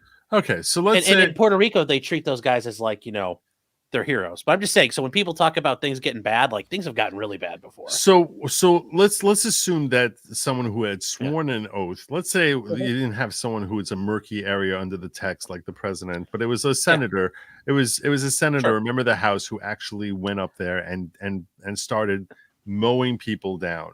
Now this person, so would you think that Section 3 of the 14th Amendment, and there's for one reason or another, there's no trial, or the evidence Never gets charged. he never, for one reason or another, he never gets charged. Or let's say the president, let's say the president pardons him. Right. Okay. So now, do you think Section 3 of the 14th Amendment would not apply to that person? I think Section 3 of the 14th Amendment, if he's pardoned, when you're pardoned, all liability is gone. But yes, if he has not been convicted of treason or insurrection, how do you prove the insurrection? And I'll take it further than that. I don't care if he's convicted of anything unless a federal court does it. Because Joe, if I take your example of a very clear, let's say Trump stood out there with his oh my God, AR-15 and said, "We're taking this government down, baby. We're overthrowing it." That would be insurrection, of course. But if you allow that factual determination to go to any state level judge, then that means any scenario goes to a state level judge. They have subject matter jurisdiction for this, and then they can concoct insurrection out of any nonsense that they want to, like they currently are with the clown show of Colorado. And so, no, I think it's Congress's responsibility to think about the ideas that you just put forward, and because that's what the amendment says. Congress will make these laws, and if they want to do it, then they need to do it. Maybe if the federal court brought charges or something like that, and Trump was actually, or whoever was actually convicted of insurrection, it might matter. But I don't think there is subject matter jurisdiction at the state level for this at all under the 14th Amendment. And I like your subject matter jurisdiction argument. I think it's a fairly compelling argument. One of the things I had a big issue with was the fact that this was being weighed and parried. It's from Daryl Brooks. I have to give credit where credit is due. Yeah. No, I had real subject matter jurisdiction issues. You should have a merch store and sell those for like $15 a piece. Yeah. Let me get to a couple of these here. Jay Sucklow's band did a live concert tonight. During the concert, Jay said he thinks, we got this. The oral arguments thing may happen, but it's going to be a little while before they get to. And I think they're going to do it well before Super Tuesday. Well, I'd like to think so, but I mean, March 5th. The bigger example of that is the Nixon tapes when all those guys were going to trial in the aftermath of Watergate. Like a bunch of Nixon's aides and people were going to trial. It still took the Supreme Court like 60 days to get it all done. And this is even bigger than that. So, I mean, I could see it happening after Super Tuesday in the elections, but if it happens after that, I mean, it also hopefully kind of kills the issues of general election challenges going forward too. Because I could see them if they do a very limited thing here, it'll say, well, you didn't say we couldn't do it for the general election, and then we're back to square one again. So hopefully this is Congress or the Supreme Court just crushes it all together. That's my only other concern now. That would be ideal, because I think that it's time for the Supreme Court to actually put some of this crap to bed. Hey, Jim, I see you got a super chat come in with an extremely good point. It's orange, and Tankrat 2. So my boy. So this is the thing. I'm going to disagree with this, because these Puerto Ricans may have done what Sean said and mowed people down from the gallery directly in Congress, but that's one thing. But it's not like they did something serious like move a lectern, which is true insurrection, right? The moving of the lectern, I think, is what the founding fathers, that's probably what got them mad at the king in the first place, is the king can put a lectern wherever he wants to, right? You keep moving that lectern, and we're going to throw your tea in the harbor, and we're taking this whole continent over, okay? Yes. So the Puerto Ricans may have indeed mowed people down, but they didn't move a lectern. So yes, and they didn't sit at Nancy's desk. And Joe, I just wanted to say, the lovely future Mrs. Martin 2.0 brought up, we didn't mention Daryl Brooks, and she's upset because that was like her favorite trial. Oh, but we did get it in with a sign, though. Yes, I know you brought that up, Steve. So that was very good timing wise. She just brought that up to me. She was very sad that we didn't mention him. What So, a classic idiot that guy was. Oh, God, he was great though. It was great. It was great material. Thank God for that part. His rap videos were perfect though. I love those. Did you ever see those, Steve? Yes, I did. So. Yes. Yeah. I lost part of my soul watching those, but I did see them. Yes. Yeah, I apologize. I realized that there were certain people who I was supposed to be bringing into this stream that I never sent them. They were supposed to be joining the second half, and I had never sent them a link. So I sort of was remedying that now. So I didn't. Joe, with that being said, I kind of with the lull in the action here, brother, I appreciate you coming by. I hope you have a phenomenal 2024. Make sure that you're strapped and. Always. And I hope that this forthcoming year is a year of blessed union. That you that's not happening this year, but some point in the future to be determined. Blessed events. And if you're going strapped with a Glock, you're doing it without the founder in this new year. So yes, poor Gaston. Yes. Anyway, I thank you for joining me, and I look forward to having you on in the future, brother. Thanks, Joe. And I'm going to talk to you about setting up for coming by me and Steve. Yeah, it's always good to see you. I'm glad I got to talk to you. Well, you want to share with the audience where they can find you and what you're all about? Yeah, I will. But I did just want to say, Steve, it's nice to actually kind of talk to you in a little bit more of a kind of slowed down setting, and then the kind of like everybody jumping in on Friday. So I appreciate that much. But you guys can find me at Potentially Criminal on YouTube, Locals, Twitch, Twitter, the book, Facebook, Kick, Rumble when Rumble wants to work, and you guys see me there. Live show every Thursday at 9:30 Eastern Time, the only time zone that matters. That's true. So, God's time zone. God's time zone. Yes, as I say, God's time zone. Yes. All right. Well, thank you for joining, brother. I'll see you soon. All right. See you guys. Wacky Chick says, my dad, retired colonel pathologist, took care of the remains of Lebanon Marines and USS Stark. He can't vote. I don't know. Yes. Andrew, I'm sure you asked that while Andrew was still here, which was a while ago now. To me, if you serve, I think you should be able to vote, but that's just me. Just Revere says, search Panthers own Jags on X. Dude threw a beer on a fan. What can fans sue for? Oh, the Panthers, Carolina Panthers. He threw, that's what they're talking about, right? He threw a drink onto the Jaguars fan. But, I'm not this guy's attorney, even though this is the Carolina Panthers, but I feel like if you own the Carolina Panthers with the record they've got, you got a good start at an insanity defense. So there is that potential. Oh, their best receiver is like 47-year-old Adam Thielen. Their best receiver was a guy catching a drink that the owner threw at him. Unfortunately, he was a Jaguars fan. Yeah. He says, my uncle loved pointing out how Raider always cleverly hit his missing finger. I didn't know, but he had a missing finger. And Happy New Year, Joe. Thank you so much, Just Revere. Where did he keep that missing finger? I don't, maybe it was in the drawer. I don't know. He also sends me one of these. Says, tried to send 20 on YouTube to tell you to check my Rumble rant, but couldn't. Happy New Year, Joe. I don't know what happened, why you couldn't do that. Viola Pride says, I live in Las Vegas, but I have 40 acres in Arizona and only pay $160 a year in taxes. Jesus. Nice. Jesus. 3 acres in Arizona. It's just enough for a cartel landing strip. She has 40 acres. Oh, 40. Well, that's enough for a cartel private jet. Private fleet. Johnny Reb says, Joe, the 20K on a hammer, 30K on a toilet seat is a quote from Independence Day. The movie was Will Smith referencing black funding for Area 51. That was from an earlier super chat that I missed out that point altogether. Let me get to the last couple one of these. By the way, LBJ in a debate with Goldwater outed the existence of the secretive SR-71 Blackbird on political debate, not charged. Yeah, because you can basically do whatever you want. You can declassify whatever you want, wherever you want.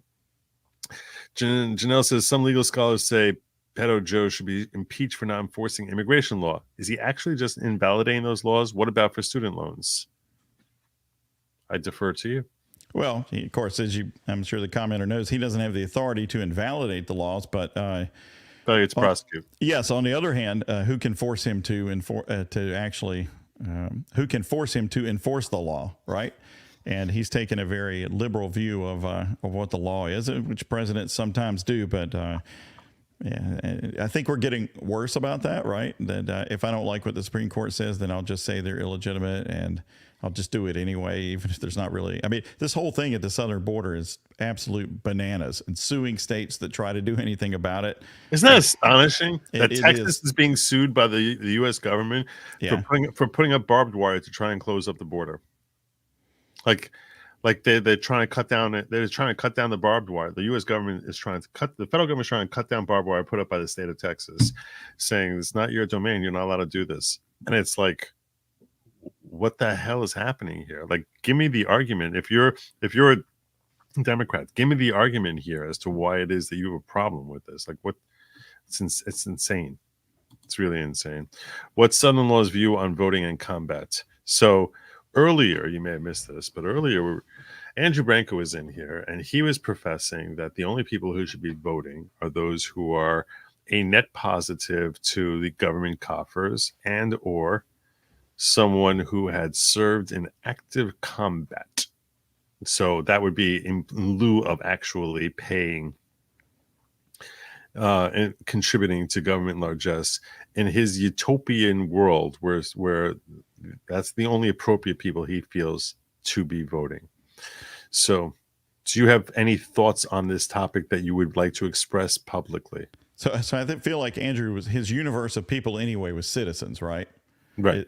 So there was starting with them being American citizens. Right. So there's the tax thing. If you're not a net negative, I think that's what you're saying. But nevertheless, a predicate is you're a citizen, which to me is, of course, clearly reasonable, right? Mm-hmm. So to me, the bigger threat is somebody a net drain at any point in their life on the tax base versus the idiots that vote. What's the bigger threat? To having good government, and idiocy, I think, is the bigger threat, because people can make good decisions and not just try to steal money from the treasury, although many will. I tend to look at it that I'm more sorry that idiots vote than I am that people who haven't been in combat or whatever. And I did see some of that, and it kind of devolved into, well, okay, so you got some 11 Bravos out on patrol, and they pull out a clerk or a typist or whatever to go with them. That gets into the whole thing about the Marines. Everybody's, an infantry person first or whatever they call themselves, and they're a cook second, So I wouldn't have a dividing line like that, but I wouldn't have a dividing line based purely on service at any rate. But you would put it on IQ, or? Well, I would like to at least start with the theory that we don't have people vote unless they show up to vote, or there's some reason why they can't get there, and they establish their identity. I would like. You're so old school. You're so old school. let's at least start there, and then if you wanted to go beyond that, like maybe you should have at least have heard of the person you're voting for, or know something then other than you're going to get a $10 gift certificate if you let somebody turn your ballot in. That would be nice. I think idiots voting are bad, and but and. I don't have a good answer for that. I understand the theory of restricting voting is attractive because maybe you get a better outcome in terms of better representatives. But I would be satisfied first with elections that aren't fortified by the ludicrous late ballots that come from people that you can't confirm whether they actually ever intended to send a ballot or not. We had a lot of that going on, fortification, I think, in the last election, and that just reduces the perceived integrity of the whole process and maybe the actual integrity of it. I think that as important as integrity is the transparency of integrity. It's not simply enough for it to be actually be accurate, but the American public has to have confidence that they can tell that it's actually accurate, because otherwise no one has a reason to trust that what is being reported is accurate. So if there's transparency, at least we know, you could go through it and see for yourself if you were so inclined. But when things are being hidden behind paneling and people and poll watchers are being shoved 100 yards away, that's when the American public basically says, F you, this is a scam. And that must lead to friction. It must, no matter who wins. No matter who wins, it's going to lead to friction. Well, I feel like some of these thoughts about who should be allowed to vote and stuff are coming from people's frustration with the overall lack of transparency in the process and what they think may be actually occurring. Because you can't tell, right? I know you know this, Joe, because you fought this battle before too about open courts, being able to sit in a courtroom. Are you a journalist or not? Can you report or not? Yep. And what goes on in a courtroom? Most judges will take that seriously. That the public has maybe they don't have a right to broadcast every trial, but they have a right to know what's going on in the courtroom, generally speaking. And the election process should be transparent as well, or else trust but verify is what Reagan used to say. Mm-hmm. And I don't even trust it in the first place, but I damn sure think it should be verified. And to do that, it should be open. Speaking of which, I still have not gotten any response from New York as to whether or not I qualify as a journalist, which was supposed to take 30 days. And I submitted it like 2.5 months ago. So that's a government 30 days. I guess so. North Carolina vinegar-based barbecue is the best. Okay. Catholic Holy Book of Armaments discuss grandma and the reindeer quite a bit. Is that really true? I don't know if that's probably a joke. I feel like I'm not Catholic, but I did go to a Catholic church once, and I feel like that's not true. Okay. God bless us one and all. Peace. Old Jews and young Jews still listen to the Grateful Dead, Joe. Perhaps that's possibly true. Lost in law. There's an argument that when understand the drafter's intent of things, you leave off a list of are as important as what the things you leave off a list are as important as what is on. Agree, applicable. So he's obviously referring to the fact that it doesn't say president, it says officers, and when you leave it off, look, that is my perspective. I am very much of a believer, and I was arguing, I think, with Sean about this last week or so, where I was basically trying to say that I read the Constitution with such a fine-tooth comb and an assumption that every word in there is intended to have meaning. Now, some might be phrases that are supposed to be, a phrase of that has a certain connotation by using a phrase, but that there is no extraneous words and no omissions, but that it's basically supposed to be, it is the American people's version of gospel as to what is the law of this land. So that being the case, much as like when I read, like when rabbinic authorities would read Torah, they literally will ask, why is it this word used when it should be, we would have thought it should say this other word. It must be, it's designed to imply something. Similarly, it is with a similar fine-tooth comb that I will look through and try and understand, why did they put it in this order? Why did they use these words? Why did they put it in this order? What are we supposed to draw from that? What's the implication of that? Why use officer? Why use officer of the United States? Why would it say insurrection and or rebellion when insurrection would seem to imply insurrection or rebellion when it seems like insurrection wouldn't cover rebellion? And I start trying to philosophize as to what's going through their heads when they're choosing the language that they choose, because I assume that when you're drafting the Constitution, unlike a regular statute, they know that this is going to be scrutinized by the entire country to see whether or not this is an appropriate law to become part of our Constitution. So I do look at it very, very diligently and perhaps overanalyzing it to a ridiculous degree. Other lawyers are basically, I had Sean in here saying, well, there's certain language that's in the Constitution that just seems lost and confusing and not really purposeful. And that's not a healthy way to read it. So my question to you is, which approach do you think is appropriate when you are dissecting an amendment in the Constitution? Well, first, to kind of answer the super chat, I feel like what's on the list is the most important thing. And to be fair to the argument of the Colorado side, they're not saying, hey, their presidency is left off the list. They're saying it is included in the list of office. Mm-hmm. Right.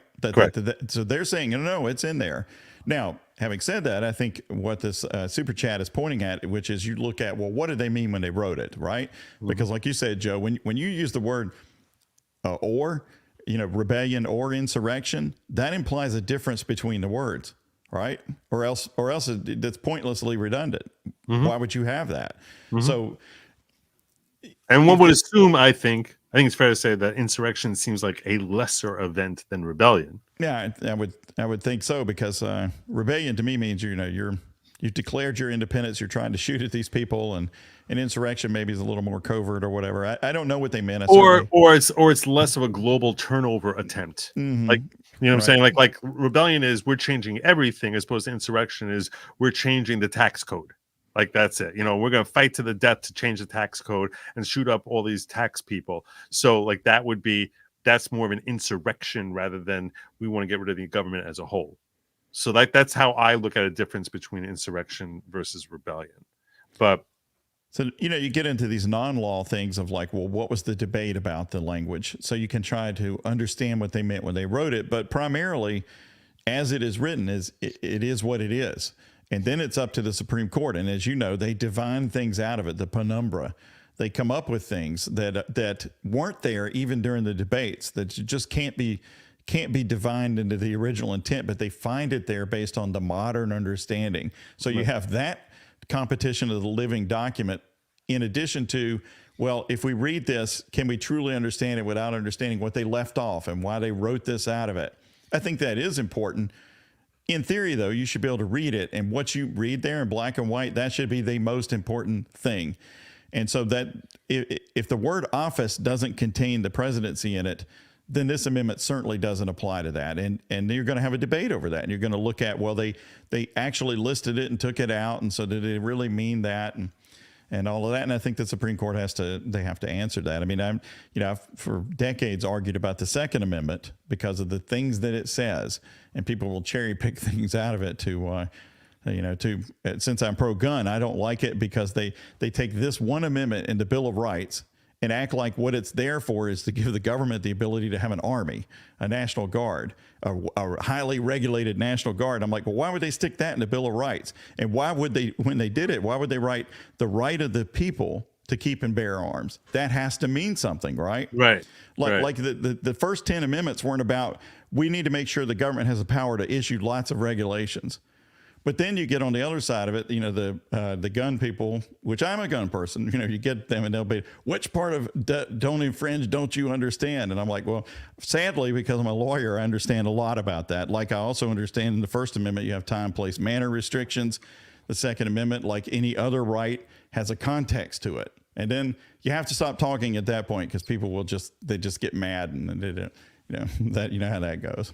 Yeah. That's actually, it was the Second Amendment, which was what made Sean say to me, don't tell me every word in the Constitution means something, because start trying to explain this the way they drafted the Second Amendment.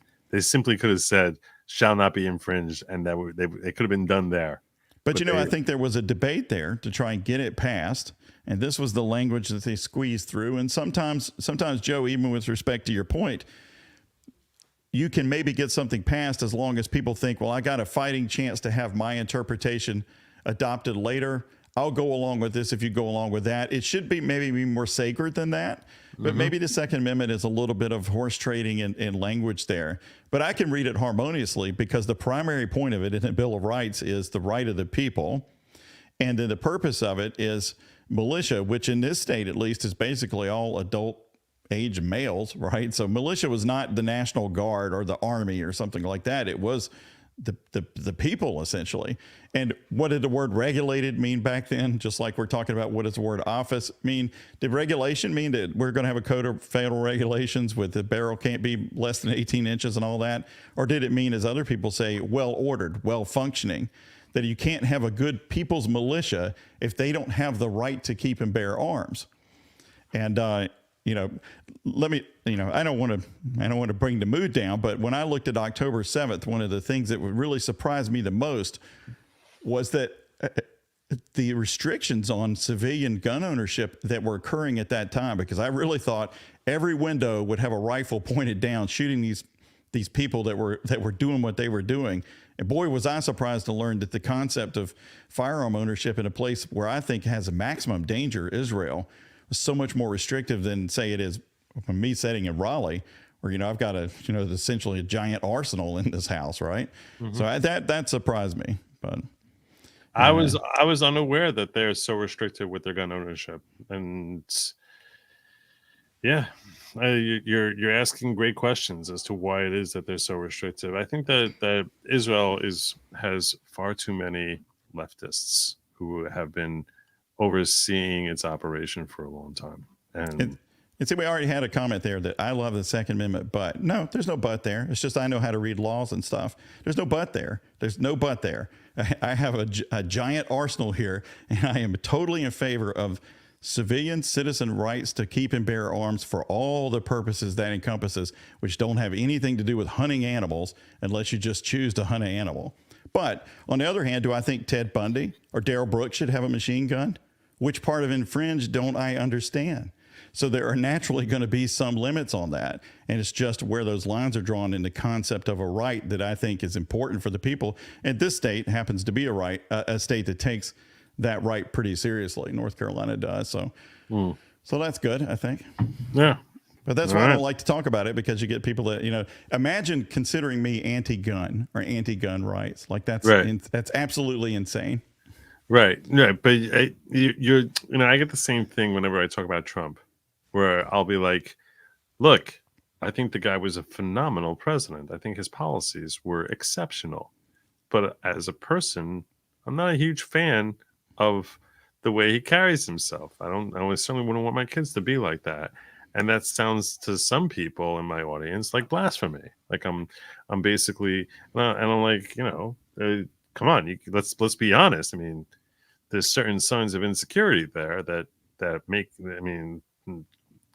concerns that everyone has to agree that everything he does is great. That's not the sign of someone who's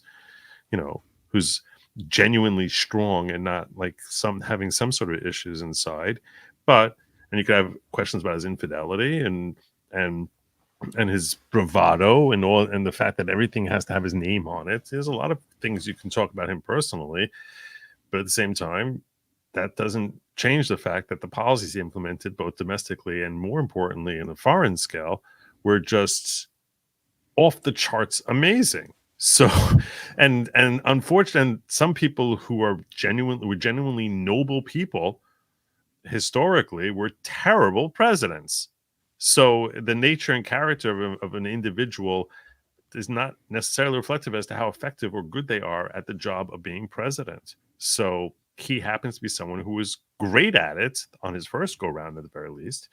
And that doesn't mean that I'd want my kids to grow up to be like him. So,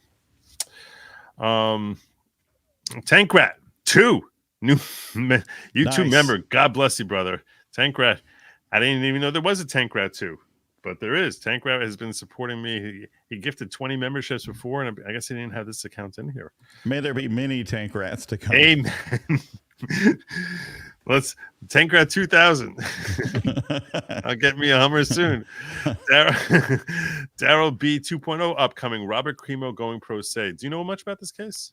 Well, I don't about the person that this who's being referenced here. The Cremo the crop. I don't know what this person did or what the trial is, but I never heard of this case. Yeah, I mean, the Darrell Brooks set the standard for how dumb can you possibly be as a pro se idiot, and it's going to be tough to beat it. It's really going to be tough to beat that. Did you cover much of that trial?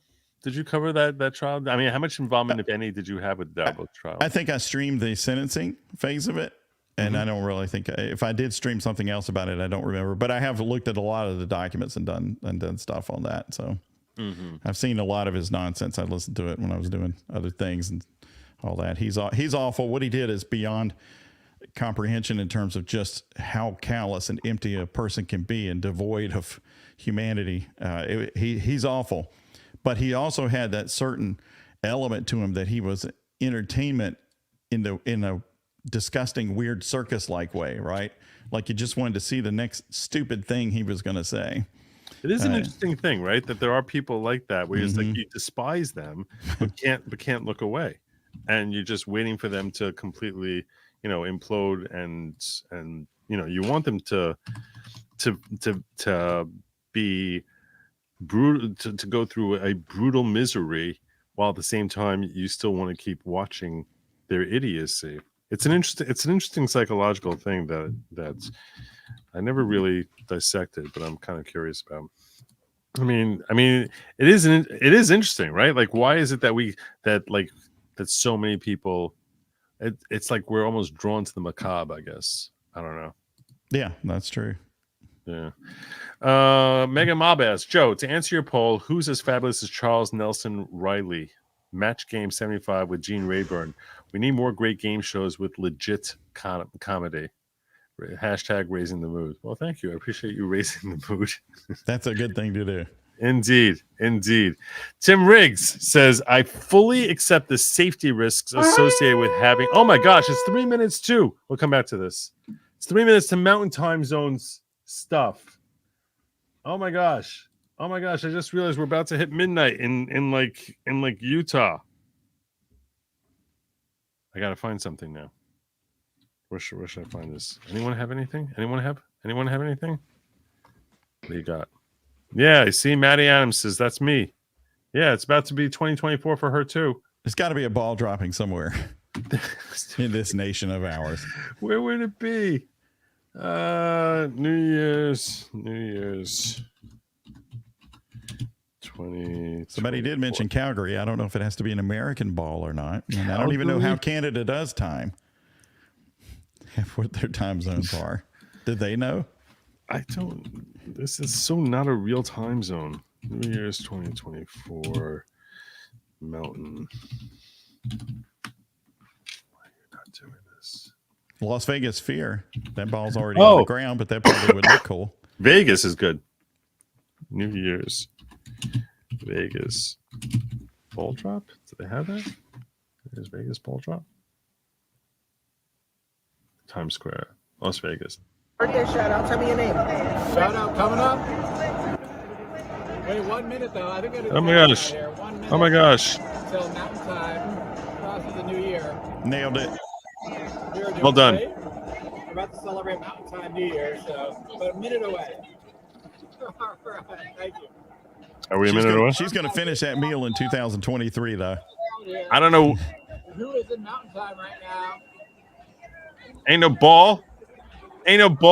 What's this? Happy New Year. Not a bad deal. What is All this? right, keep my eye on the phone to turn. All right, I'm gonna do it, Dave. 1 minute. 1 minute. It's not 1 minute. Arizona in the house. Give us the countdown. We'll stand up and get it going. Oh, this feels like New Year's right here. To me, this is exactly what New Year's always felt like. Yeah, he's got the hat. He's got it all going. He's got a pot with food in it. Oh, you live down south. You're used to warm weather on New Year's. Yeah. Happy New Year, Mountain. There it is. Congratulations Well, to that these was guys out in Vegas. Oh, Did his ball drop? Wow. Didn't think I'd start 2024 with that image. So there you go. They're doing it right there. They're having a great time. Yeah. An hour away. An hour away, you guys. I actually have Holy a mystery cow. ghost. Let me see that This crypto thing cat. also Oh my- has 144,000 subs. I don't know, 13,000 people watching these schnooks. I don't get it. And you and me, we're fighting for scraps. But we got the best time zone in the U.S., right? Don't we? Don't we have the earliest time zone? Like all the rest of it's always catching up, right? They are always catching up. They're East always side, baby. Well, that's not east. I don't know how to be east gang. Just no west side. Yeah, I guess. Yeah, I don't know. I failed there. Tim Riggs says, I fully accept the safety risks associated with having rights to speech, religion, to bear arms, to be free from warrantless searches, etc. The Bill of Rights should be taught in multiple levels of basic schooling. I think that we need tons of civic lessons, including Bill of Rights, and for people to understand stuff like that freedom of speech relates, and that the Bill of Rights is exclusively describing your relationship with your government. Like this is something that every kid should understand, and almost seemingly none of them do. They just don't even understand conceptually like what's happening here, like what it's all about. I didn't understand it when I was in high school. Like no one really explained. It was only as I got older and I started really understanding like why there's a constitution, how it's operating. It sounds just like a very archaic, unrelated to me type of things to a high school kid. So you need to sort of sit them down and just sort of explain to them the significance of of our American heritage and the brilliance of what the founders gifted us, and the legacy that we've inherited from them in our American heritage, why it is that there's such a massive American privilege, why it is that how it is that your civil rights that are recognized by the Constitution is such a friggin' unique thing, an amazing thing, that and the sacrifice where these people who could have taken these rights from you 250 years ago to their own personal benefit said, no, that's not our domain to even try weighing in on. That's God's domain. And then and the conviction that they had to say, instead of being the nobles and kings of this new land that we're creating, that we're going to recognize the inherent godliness of every individual human being. I mean, this is just concepts that never existed beforehand. They literally created these concepts and then vested those the recognition of those rights to their children, descendants, and the beneficiaries of that is every one of us whose ancestors moved to most of whom moved to this country long after, and we're able to enjoy the blessings of that. And the saddest thing is when people just fail to fully appreciate how amazing those blessings are and how rare they are even today, that the level of protections we have for your First Amendment rights in particular and your Second Amendment rights, that these protections do not exist, even though others tried emulating. They set a model for the world, and those who tried copying the model did a piss poor job of emulating it. Because you see, even in a country that's a democracy like Israel, they still don't have the robust, recognition of your Second Amendment rights. Even these Western countries, whether it's the EU or it's Canada or Australia, that you see free speech ain't really that freaking free. And in Great Britain, that they're trying to mirror the Americas, and it's still not that free. Nobody has the robust protections for civil liberties that we have here. And few Americans, seemingly, certainly below a certain age, very, very few and far between the ones who actually recognize how amazing a blessing that is and what a gift that is that has been bestowed upon them because they had the good fortune to be born in North America, south of the 48th parallel. It is 48th, right? I mean, that's the 4840. So that's what I'm thinking. South of Canada. So anyway, that's just something that I could not agree with you more, Tim. This should be taught to everyone. Everyone should know. Caligula, thank you for the 5 memberships. God bless you. And to Greg Warrener, God bless you as well, my friend. I appreciate you guys sharing charitably people's membership and helping them, encourage them to come on back here, where I basically can just wax sentimental about the beauty of our founding fathers. The sheer number of people that come through the education system without a basic understanding of their rights and how the system functions is appalling. I think I just expressed that. Can just hear Southern Law's truth. Oh, he's awesome. If you weren't aware, Radar was on Match Game. I was aware. Him and a whole host of past comedians. If you don't know Match Game Joe, I'd be disappointed. Are you kidding? I can actually hear the music playing in the background as the comedians are all writing down their thing. Johnny says that he really loves his ice cream maker, except when he gets his blank stuck in there. Wah, wah, wah, wah, wah, wah. They're all writing out. And you're like, there's always gonna be something mildly perverted. In our area, the ball was raised 2 hours ago. I mean, dropped, right? And thank you for the for the membership. Another good Lawgic membership from you, Greg. I appreciate you, brother. Speaking of things that we should appreciate, I don't know if you know this fine person who I'm about to bring in here. I promised I was going to bring mystery guests. I actually have a set mystery guest aside from this one who I'm about to bring in here. A surprise mystery guest that I plan that I know is coming in here. This one actually was a little bit of a surprise to me because I figured people might show up that I just sort of threw out there and didn't commit to me until the show actually started. And this fine man who I haven't seen in friggin' forever is Jeff. Hey, Legal Vices. howdy, gentlemen. You guys know each other? Yeah. Joe. Mm. Why is that like something that like obviously hello? How many times have the three of us been on Laid Back News on a Friday night together? You're never on laid back. How many dozens And of it's times never have we Friday been nights. together? It's Friday night where you are. It's not Friday No, night it's, where it's, I am. it's Saturday morning where I'm, Oh. or what the hell is it? Yeah, well, yeah. It's Friday afternoon by us. Well, it's early Saturday morning where I'm from. So yeah. Jeff, how was the new year ringing in? Was it great? How did No, I not really. stop for a second? How did you turn your camera into like a porthole? Yeah, it's No, that's awesome. It's just an awesome little vignette feature, I guess. Is that what it is? No, did you do Yes. something that it No. looks like it looks like you were looking at you through a porthole? A peephole. Yes. No, there you go. Like you should literally be showering right. I feel like it's weird that you're Happy wearing to clothing. oblige. It's weird that you're That's wearing just- clothing. It's just it's a vignette feature. You Yeah, turn it up, brings the there you go. focus. It brings the focus Yeah. to Jeff. Look at that. Yeah, puts the No, focus I where like it needs put to it be. back. Put it Yeah. back. Yeah, it's cool. I that don't is have way the technology to do that.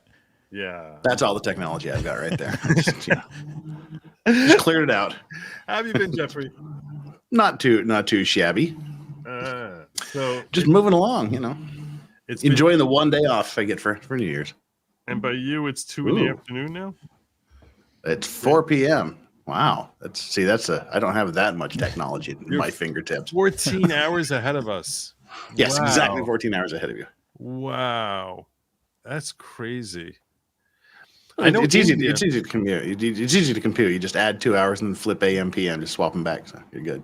Yeah, I get that. I'm just like, it's crazy how far away from us you are. You must be like more than 10,000 miles.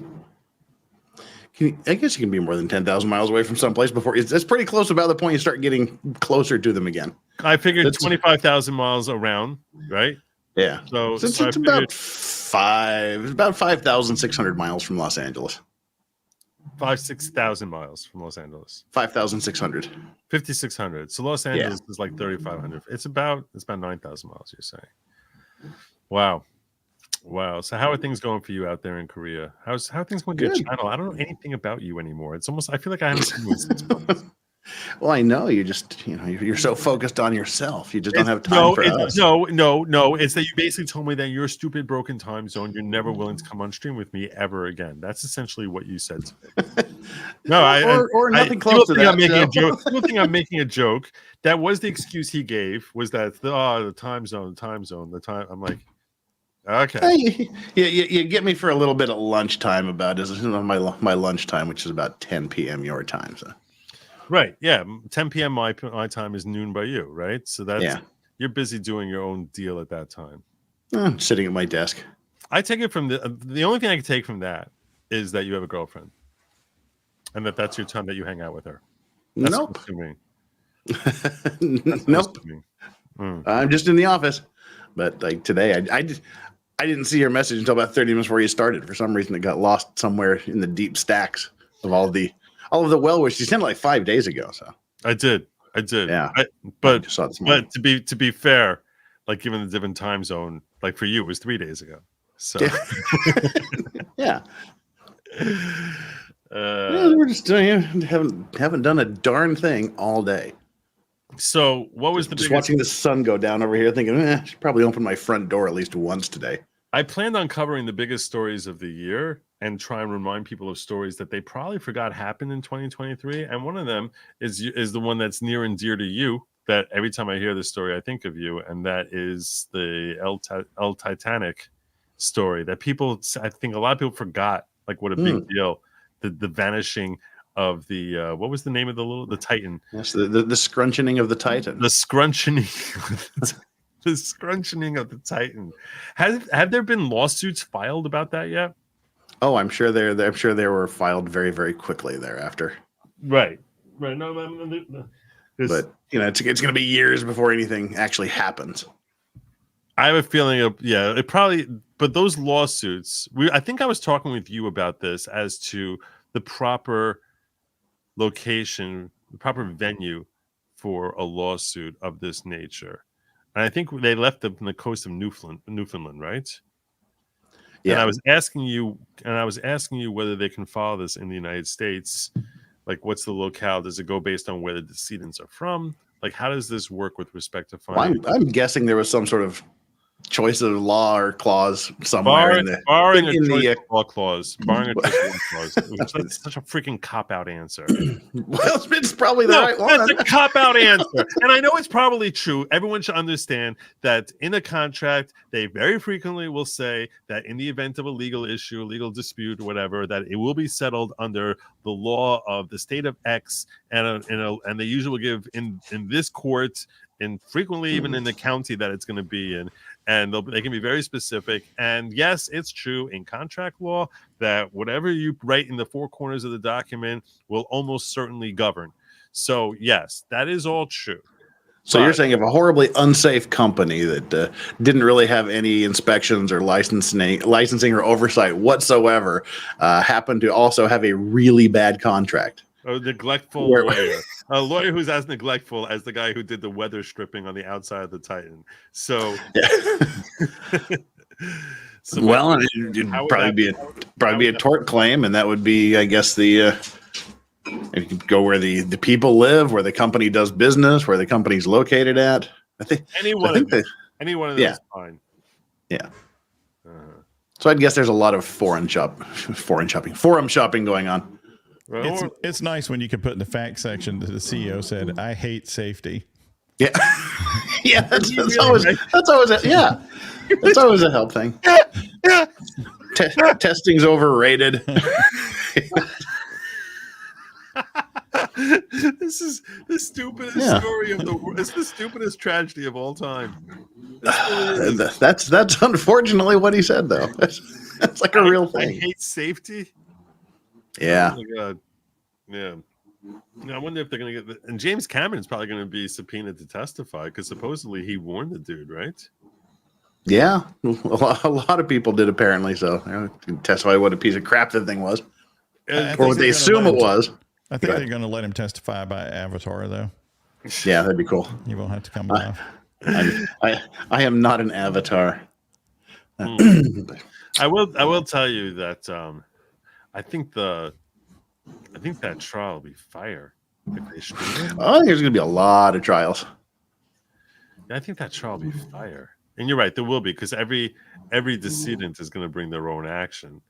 But then the questions, I mean, whether or not they'll be able to collect or it'll be stripped dry. There's probably insurance. And all of the poor rescue workers who were emotionally damaged by having to look for it, and all of anyone that can get it. But see, the thing is it a paper company that has zero assets? Yeah, exactly. Which is a very high likelihood, unless, again, assuming he was a really, really bad lawyer that did their job for them.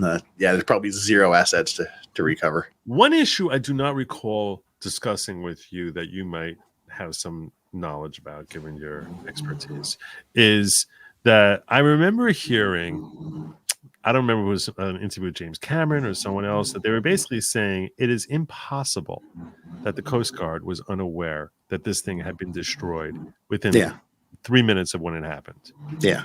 Because there would just be like this loud crunch that they would hear like across the world. And that they had to have known that this thing was gone. Yeah, that's pretty much the understanding.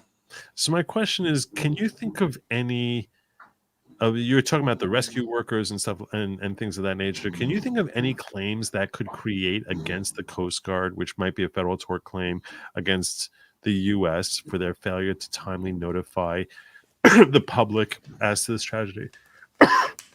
Nothing particularly jumps to mind. Because they can still say we weren't absolutely sure. There's nothing else it could have been as far as we know, but we just wanted to be very, very sure before.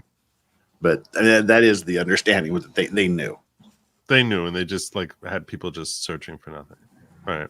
Yeah. All right.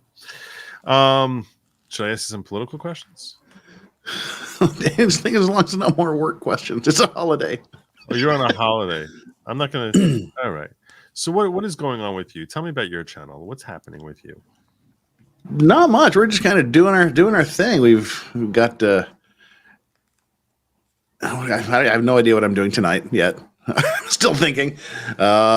Usually we do the maritime stuff on Monday, but nobody wants to hear about horrible disasters on Christmas and New Year's, so we've postponed it for 2 weeks. Really? Yeah. You're like, because you didn't want to. You see, that's not how. Respectfully, I mean, and you know your audience far better than I know your audience, but respectfully, I don't think that people look at it as a sad thing when you talk about these tragedies. Maybe you wanted to take off. Maybe you wanted to take off, and that your excuse is I'm not. Oh, no, we did something else. We didn't. We just didn't do the maritime stuff. I'm just saying. I don't think people are watching your stream weeping.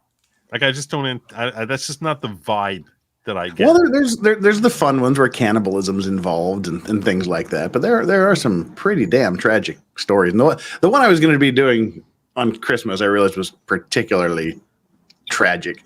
It's about a lifeboat disaster that occurred in England on 20th of December 1981, where they sent that because they're all volunteer lifeboat crews in the UK. They sort of dispatch from their little private little areas for each village or city has their own little lifeboat crew, and they went out to rescue some people, and literally everybody in the lifeboat crew died because of the weather and all these other factors that were doing it. So I figured, it's probably not what people want to hear about on Christmas, is the people who didn't make it home for Christmas in 1981. So we'll just push pause. All right. So Shackleton's a good story for that. Okay. Yeah. Somebody who made it.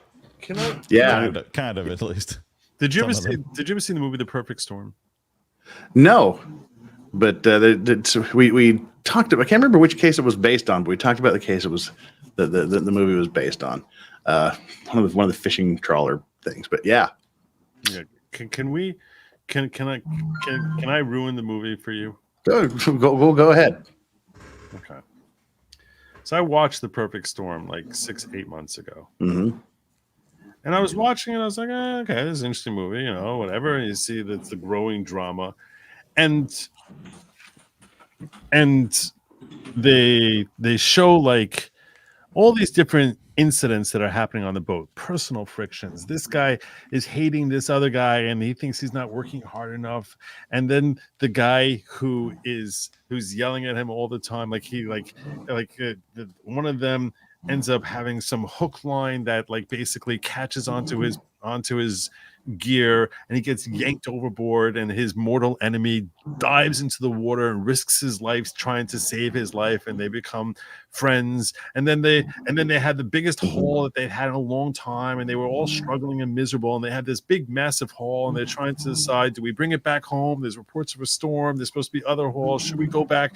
I don't know. There's issues with the radio and all sorts of decision making that's going on the boat, and they can't communicate with anyone because the fax machine's out or whatever it is.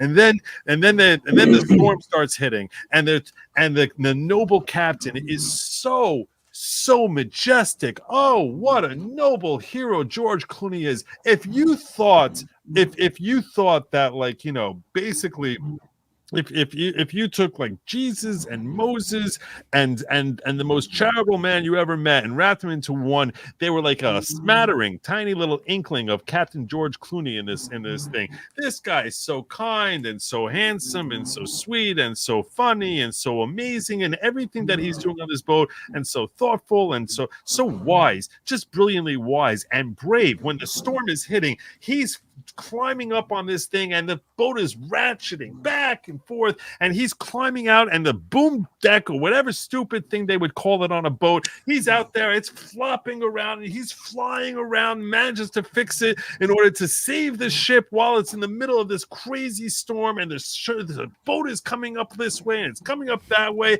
and all these different things, until finally the thing flips on over and they get stuck in there, and like they're slowly trying to figure out like what can we do, and they realize that they're never going to make it, and then they all died.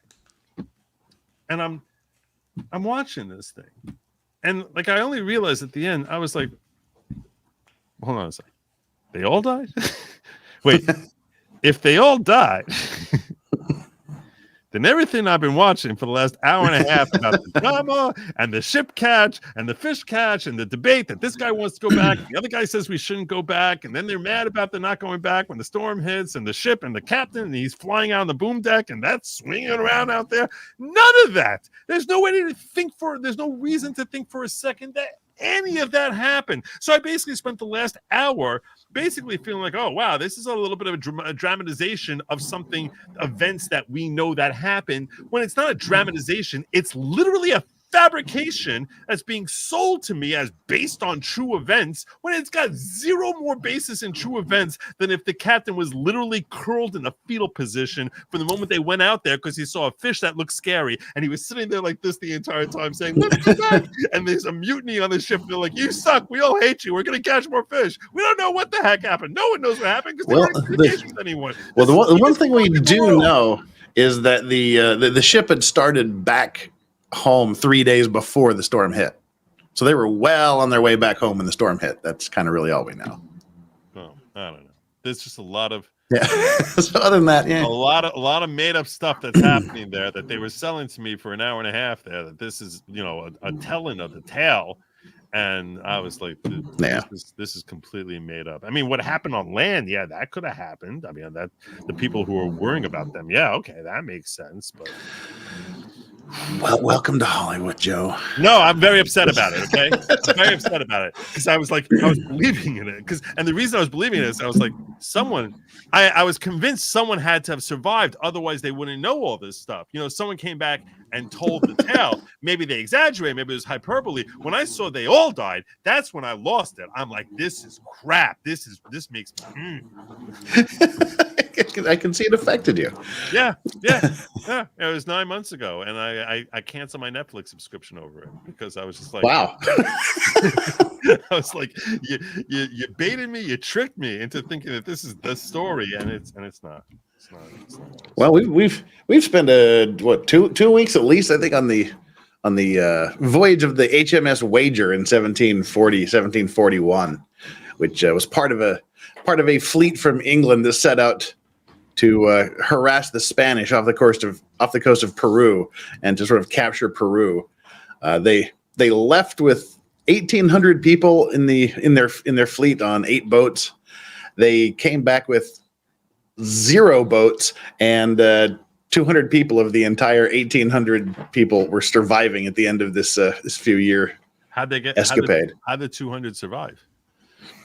Well, they were on Admiral Anson's ship. They were part of the Admiral ship that managed to survive a bunch of stuff and then go over to.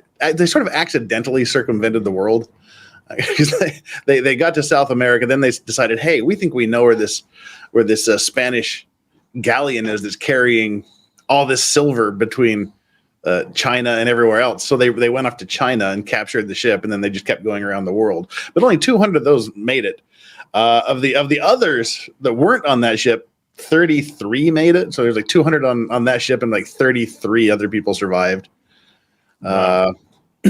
But no, wait, like 8 survived.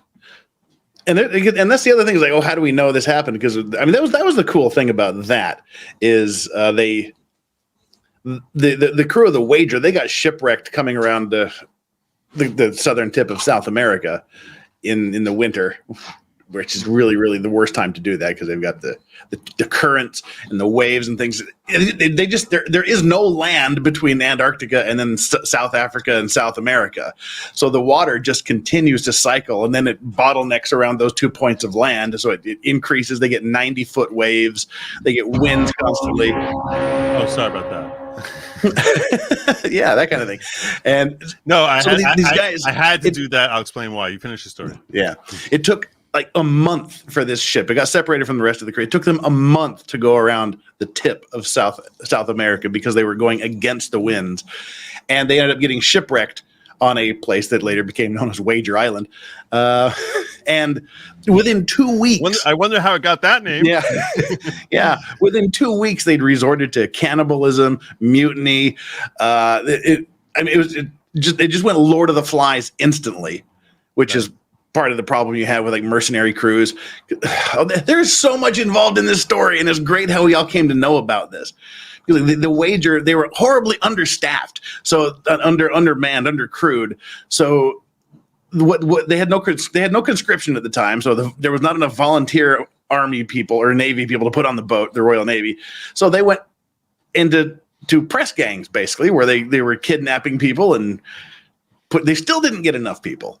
So to finish crewing the wager, they literally raided what would have been the 18th century equivalent of a VA hospital.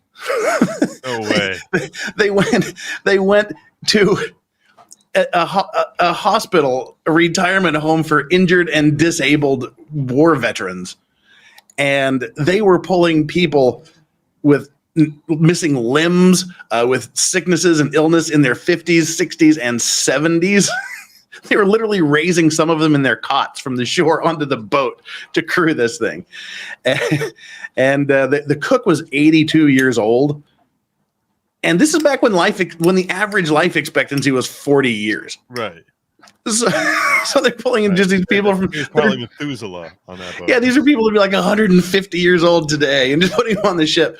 But when it crashed, they separated up in all these different groups at the very, very end. Some tried to escape, some tried to walk, and even the guys that managed to build a smaller boat, they took their lifeboat and sort of extended it and made a larger boat. Even they were kicking people off along the way, and their idea was just to get back to London, tell their story the way they wanted it told.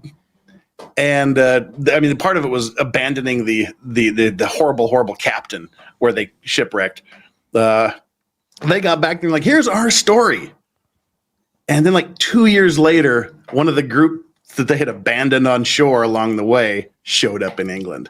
And it's like, oh shit, we better start writing our story fast. Then another group showed up later, and then the captain showed up 5 years later. And so there was three competing stories, really, three competing books that were all published. And I mean, the captain, he gave his story. The first guys to get there gave his story. And then the middle group gave their story. But one of the cool things about it was the people that were stuck with the captain, one of them was turned out to be the grandfather of Lord Byron, the poet. So it was his father. He was his father. Wow. And it turned out to be, so he had a good writer there with him. Wow. But so there's these three books that were written there. So we know what happened, but we don't know which version of the truth is what happened. Like I said, if one person survived and they're telling over his perspectives as to what happened, we're like, okay, fine. You know, that's like, it's rooted in something rather than literally just making up events out of thin air, which is what the movie actually is. That's what pisses me off. I was like, there's literally zero basis to think that any of this happened. And that's what's going to happen with the Titan movie. I thought I heard a Zippo there, Jeff. You may have. That was him. Yeah. That's a distinctive sound, if that's what it was. Yeah. Yeah. Let me. I need to. I got the ASMR. I need to blow my horn for a second here. Do it. Blow your own horn. Yeah. So this is for Mr. Frizzy Fro, who sent me a $500 Rumble rant, which that's never happened before. Wow. Yeah. So I thank you. So this is like real dollars, not Emirati dirhams that you were confused about earlier. Yes, apparently, yeah. Which was still a lot, though. That was still a lot. That's are you kidding me? That's amazing. In fact, he sent more later on, which I'm going to come to soon. He says, "Thank you, Joe, for always being yourself for the New Year stream and for the great selection of guests. Cheers. God bless you. And I hope that the year for you is a phenomenal year, and that I continue to entertain you and give you myself, which is what you were thanking me for. And I hope this year is a year of perfect health, wealth, and personal growth for you and your entire family, both near and extended. So thank you, brother. I really appreciate you. Let me make sure. So I also missed this. Viola says, we still have another hour here in Vegas, Joe. That's how long our son is. But this is the right channel. They have super nice fireworks when the ball drops. And somehow I missed it. I'm sorry. I suck. I'm so sorry. Also, I wanted to... So I wanted to drop this out there for you. 20 membership.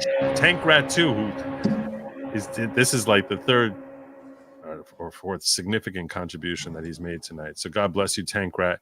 You are awesome. And the following is not a cult type of cult at all. I'm not the leader of the following. I'm just a follower, just like you. It's not at all. Some people are going to lie, and they're going to say to you stuff. They're going to say, oh my gosh, it's such a cult. It's such a cult. It's not at all. There's no self. And that's exactly what Charles Manson said. There's no harming others. There's no self-mutilation. There's no Kool-Aid. There's no spaceships. There's no squirrel. There's no squirrel taunting. No goat sacrifices. No spraying blood on your walls. No sleeping in crypts. Well, who wants to join this then if there's no sleeping in crypt? No self-jabbing. Boring. No self-jabbing. No stabbing yourself in the leg, and no cutting off of any of your body parts. There's no identification under various genders or anything of that. There's none of that. There's just some mild farm work, and strong community, greater unity, and of course personal growth. Did you say mild farm work? Mild farm work. Someone's got to grow the crops. Okay. So Joe needs his agricultural. I need tax my exemption. yes. We covered that earlier. Diaz says LawTube as a presence helps us understand how the legal system affects our daily lives, not something confined to TV courtroom dramas. Hopefully, not that I know really what LawTube is, but yeah. Well, yeah, it just lets you realize that those TV legal dramas got nothing on real life. Yeah, that's true. They just wrap them up in 30 minutes. Timmerick says, I'm pretty blasted, but I would say this anyway. I bloody love my country, and I love the foresight of our founders to enforce restrictions on our government. I just wish our politicians would adhere to their oaths better. Yeah, that would be a good thing. Zero Fuchs says Vegas is Pacific time. No, it's not. Is it? I don't know. Yes, it is. That doesn't. They checked back 3 a.m. your time. LOL. Awesome. That's pretty funny. Marbury v. Madison wrongly decided. Marshall's opinion kind of assumes the conclusion. What do you guys think? Joe, this is some kind of conspiracy here because that group you showed, they were in front of a Vegas hotel, right? They acted like it was New Year's. Maybe they were doing it for the mountain folk. Were they green screening? And then I don't know. That's a good. I don't understand. And they're like an hour. That is really weird. That's a great question. There was some way to search quickly whether Las Vegas was actually in that time zone or not. But there's no way. That's the sad no way to do it. There's no way to do it. Chance any of us will ever be able to know what time zone Vegas. They can't do it. They can't figure it out. They don't even know. There's no one knows. Even in Vegas, they don't know. If only there was some invention that man would make, which would help us look up information of that kind. But I don't think. I think that's beyond the capacity of man. What do you guys think about Marbury v. Madison? Wrongly or rightly decided? I think it's clearly wrongly decided. Why do you say that? Because they didn't have the power to decide what they decided. But they said they did, so, infinite loop. Lather, rinse, repeat. That's my opinion. Steve, you agree with him? Well, yeah, and that ship has sailed at this point, huh? Since you're a little late to the game on this one. Yeah. But wait, I have an argument to make. Did you consider? This is like people 400 years in the future are going to be going, but wait, there's still something about this sovereign citizen movement. Let me explain. I found something new. Tankrat says, LOL, the longest flight I was on was from UK to near Spokane, Washington. That was 14 hours and 4.6 thousand miles. From UAE to Arizona is 2 flights covering 8.3 thousand miles. I can't even imagine. Oh my God. Yeah, it takes about 14 hours. It depends on which direction you're going. It takes longer. It takes from here to it takes longer coming here, right? I always have to figure it out, because you're chasing the rotation of the Earth. Yeah. Magamawa says there's no way that NATO or the U.S. hydrophones didn't hear the Titan implode. There's no way there wasn't an SSGN in the area that didn't hear it. That's what. Well, they kind of admitted to it. Yeah, we know. We heard something that could only have been that, but they're not saying that they were absolutely 100% sure. Endless 13 says. Remember, for 3 months, boat was the FV Andrea Gale. What boat was? Which one was that? The Perfect Storm ship. Oh, whatever. Yeah, okay. Well, don't even get me started. Court TV. I think I've been started actually. Court TV Addict says, "What are your thoughts on Racket's sober January? About time to pull up." Good for him. Okay. Yeah, I agree. I agree with you. I hope I'm happy for him. If that's he's people are gonna make their own choices on what they want to do. So, Airplane movie is the story of Flight 93 during 9/11. That's so. Shut up. He's making fun. He's saying like much like The Perfect Storm is the story about the Andrea Gale. So too, Airplane. Airplane is the story of Flight 93 during 9/11. That's pretty funny.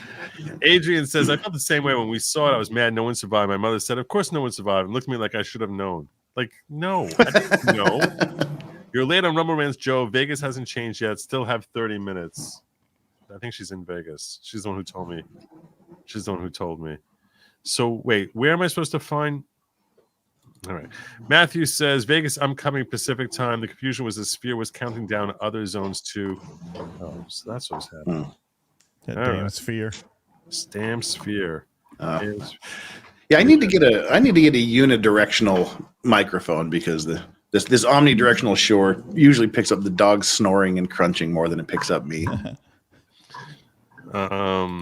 Sorry to everyone hearing my dog snoring and chewing on things. Are you kidding me? I feel like it's almost like there's certain smells and sounds in New York. So that's the same thing. There's certain smells and sounds of Jeff joining my stream. So if you didn't have the dog in the background, I wouldn't know it was you. Nana 1776 says Vegas is PST. Start partying since 9 p.m. 23 minutes to go. So use the link you had before. I didn't see her link though. That's the thing. I didn't see her link. Like now I gotta go find the friggin' link. Where is it? I'm looking. You know what? Maybe she's a digger. She might have put it. She says we still got an hour here. Where's her link there? I'm looking in her. I'm looking in Rumble. I don't see it in Rumble. I'm gonna check in. I'm gonna check the other thing. I actually have a surprise mystery guest. That was not you, Jeff. Even though you're kind of a man of mystery. Yeah. Oh, that's me. And that person popped up for a second backstage and then disappeared a second later. So I hope that their stay ends up being extended a little bit more. Fan says they're still looking for Crossfire Hurricane Binder. Okay. Oh gosh. Good Rolling Stones song.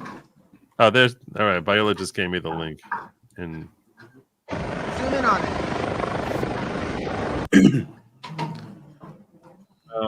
Okay. Wow. I heard the link. What? You heard it? I heard a helicopter. Yeah. I'll share it with you. This is what we got here. This is what I got going on here. Zoom. So yeah. There you go. Very, very. I think I'll take one more pond over there. Whoa. Are you big on New Year's resolutions, Jeff? No, I don't do them because I always disappoint myself, and I'd rather not have yet another failure in my life. No, I just try to be a little bit better every day. Well, what about you? What about you, Steve? My New Year resolution is to come up with some good ones for next year. Yeah, I got 12 months to do it. I would still fail doing it, even something like that.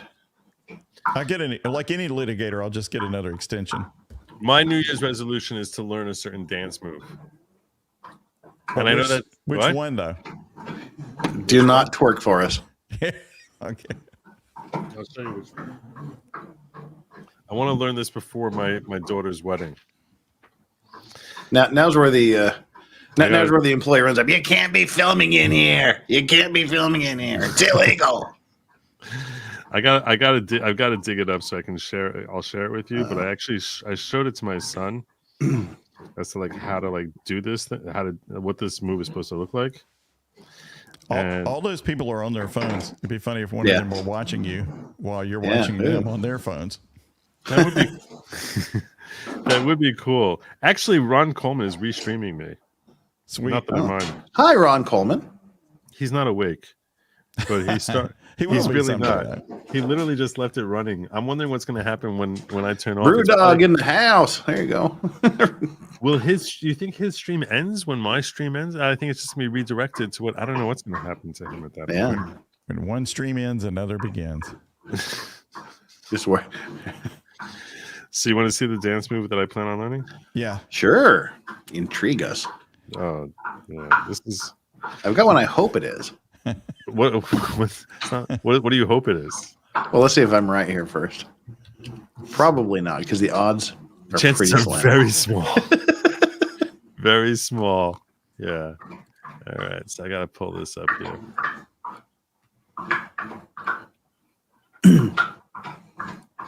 That is actually the one I was thinking of. Yes. Get out of here. Yes. That is exactly the one I was thinking of. Gosh, isn't that the coolest thing in the world?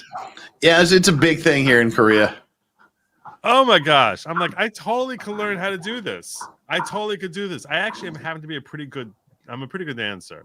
At least I was back when I was younger. But the fluidity of dancing is not something you lose. It's not the fluidity, it's more the muscle strength, because there is, I think, significant stomach muscle strength that's required.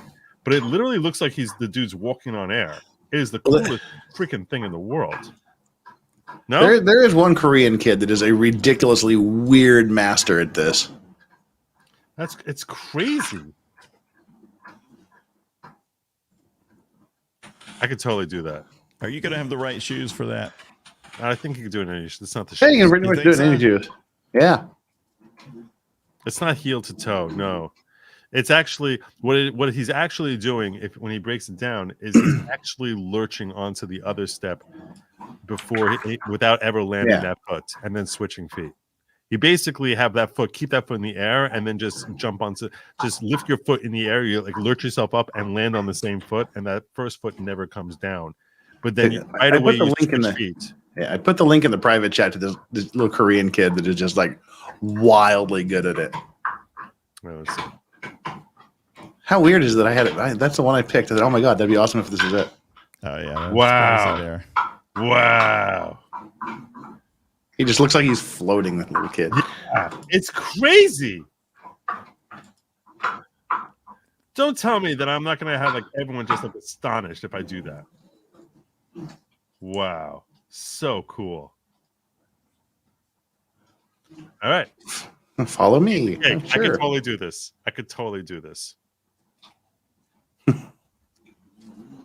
It doesn't look like anything there, but then all of a sudden it looks like that. Wow. That's crazy. All right. How long can that take me? Well, about a minute, according to the video. I'm thinking You'll be doing that in a minute. I'm thinking 9 minutes. It'll take me 9 minutes to learn how to do that. So I figure like some point I can already moonwalk. That's not hard. I can do the moonwalking is really not hard. That I can actually do pretty fluidly. So Oh yeah. do you guys know how to dance? Do you sing? No. Dance? Do you have any? Can you act? Can you Sing can you and tell act. Dancing jokes? is Can you tell dancing jokes? is not something that I do. Can you keep Everything fish alive? else we're good. Can you keep a fish alive? Can you change Until a it dies, carburetor? yeah. Tell us your skills. I can act like I'm dancing, but I Yeah. can't. I dance. can't even do that. I do it so badly, people think I'm ironically making fun of dancing. I'm like, no, I'm giving it my best effort, really. All right. Well, this is what's happening live right now. It's still 15 minutes left before anything happens in Pacific time. Woo! I was supposed to cover stories. My diggers are going to be all mad at me because they did all this research to try and find me big stories of the year, and I was supposed to basically cover like the main stories of 2023. What do you think? Let me ask you this. As far as stories that unfolded in 2023, okay? What was the stupidest story that you can remember happening this year? I know it's a hard question. The stupidest story. Yeah, it could be stupid. It could be funny. Our government. You gotta be a little more. Because there was a whole bunch of stupid stories that happened this year, but like Dylan Mulvaney going on a Budweiser can.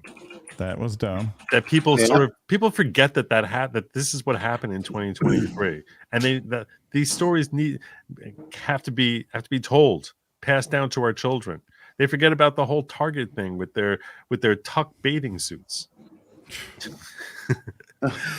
Yes, the rise of the tuck bathing suits and the impact that had on them financially. Well, anyway. But what's the matter? I'm just thinking of stupid stories. Stupid stories. All right. Who do you think? Which politicians do you think had the biggest rise this year? This was a good year for that man or woman. Biggest. Because I'll Really? tell you, if I can come up with someone who, if you ask me, biggest political winner of the year and biggest political loser of the year, I'm going with Fetterman. You think he's the biggest winner of the year? From where he started when he was elected to will he be able to, unfortunately due to his stroke, be able to form a sentence to becoming one of the most reasonable, wisest people to speak in our government right now. So he's traveled a long way, is what I'm saying. That's not okay. Okay, But I like it. is it the real one though, or is it the Fair question. clone, or the stand-in, or whatever he's supposed to be? That was one of the stupidest stories of the year. Also, that was. Yeah, because the story that Jeff is referencing is when there was all this speculation that this is not the same Fetterman who people voted for, but some clone who was standing in for him. You can see by the shape of his ears, of his earlobe, and look at this eye and the skin tone, and his face was melting at a certain points. And yeah, did he look really different at different times? Yeah, he did. I'm not going to kid you, but that was pretty stupid. That's like when you're like, okay, guys, just chill. If you ask me who the biggest winner and loser of from the political games from 2023, I think it has to be two people from the same story. That's Matt Gaetz and Kevin McCarthy. I mean, think about this. Coming into 2023, Kevin McCarthy was supposed to be the lead guy for the GOP. Like, he was it. I mean, the one aside from Trump, perhaps. This was. Everyone knew he was going to become speaker. Everyone expected he was going to be. A year ago, it was like, yeah, he's going to be the speaker. It's just a matter of how many times he's going to take a vote, and a little bit of a hassle from the Freedom Caucus, and all these people standing up to him were looked at as being losers. And even after he was ousted, he was still manipulating things behind the scenes. And we're finishing 2023 with him announcing his retirement. I mean, think about what an utter collapse of a year this has been for that snake Kevin McCarthy. And on the other side of it, Matt Gaetz, I mean, he basically took 8 people from his own Freedom Caucus and turned Washington, D.C. on its head to get in a fairly based Speaker of the House and stood up to the most powerful member of the RNC. That's an amazing accomplishment. And how he managed to pull that together. That's an amazing. Those are two opposite fortunes, and no one would have foreseen a year ago. Well, DeSantis stood up to some people too, but he needed elevator shoes to do it. Yeah, well, DeSantis, I think, had a terrible collapse this year also. I mean, a year ago, if you mentioned DeSantis for president, a lot of people took that very seriously, and now I think the dude's way behind Nikki Haley, for crying out loud. I mean, what the hell is that? He's not second. He was second for a long time. He's well behind Nikki Haley at this point. That's a pretty significant fall from grace. Well, Jeff's right. The thing people are thinking about most with him now is the forensic audit of his boots, and that's not where you want your campaign to be at this point. Yeah, that's pretty funny.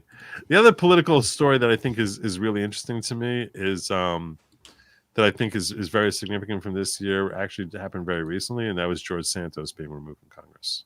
Because that story. That whole thing is a stupid, weird story. Everything about this story is the funniest, most bizarre story imaginable. From his whole "I'm Jewish" to his fake CV to his mother dying in 9/11, but not really in 9/11, but she really just didn't like 9/11 or something like that.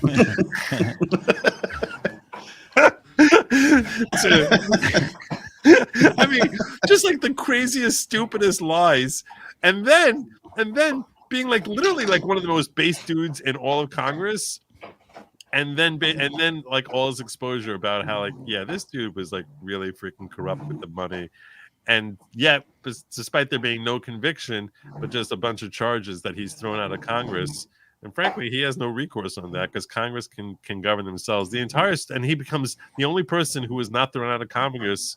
From what I understand, the only sworn-in member of Congress has 6 members of Congress ever, and the others were all under Section 3 of the 14th Amendment. Is that right? That's what I remember seeing something to that effect. So that's your department to tell us those facts. Yeah, you're the smart. You two are the smart guys in the room. So another thing that I won't forget about 2023 is HR 25.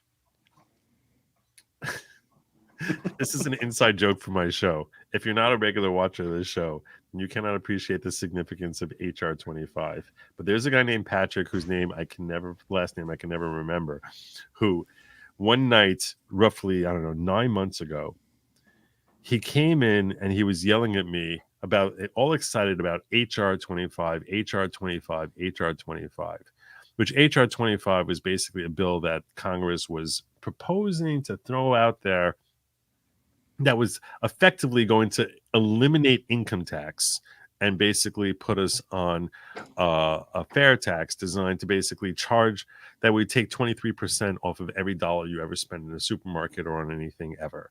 And that was the 23%. And that's what HR 25 was all about.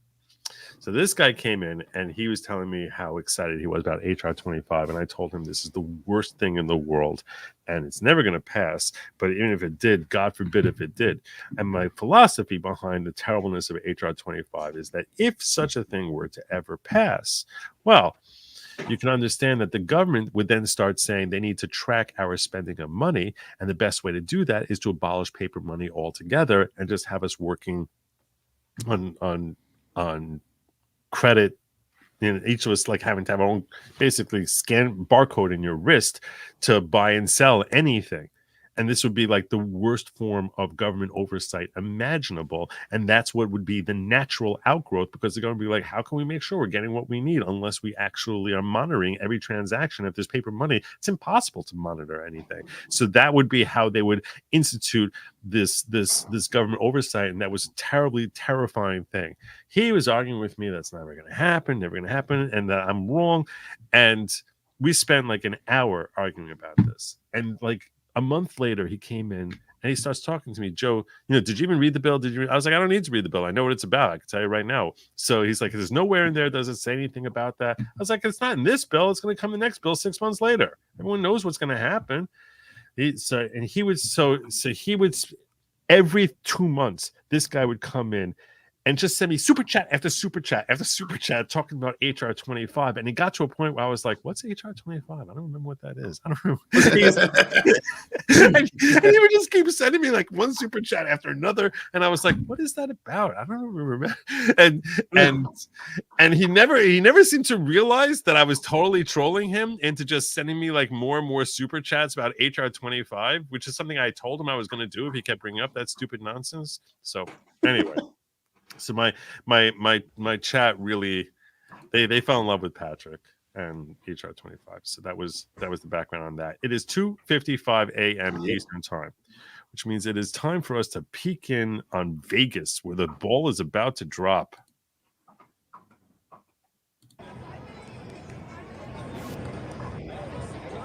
Whoa.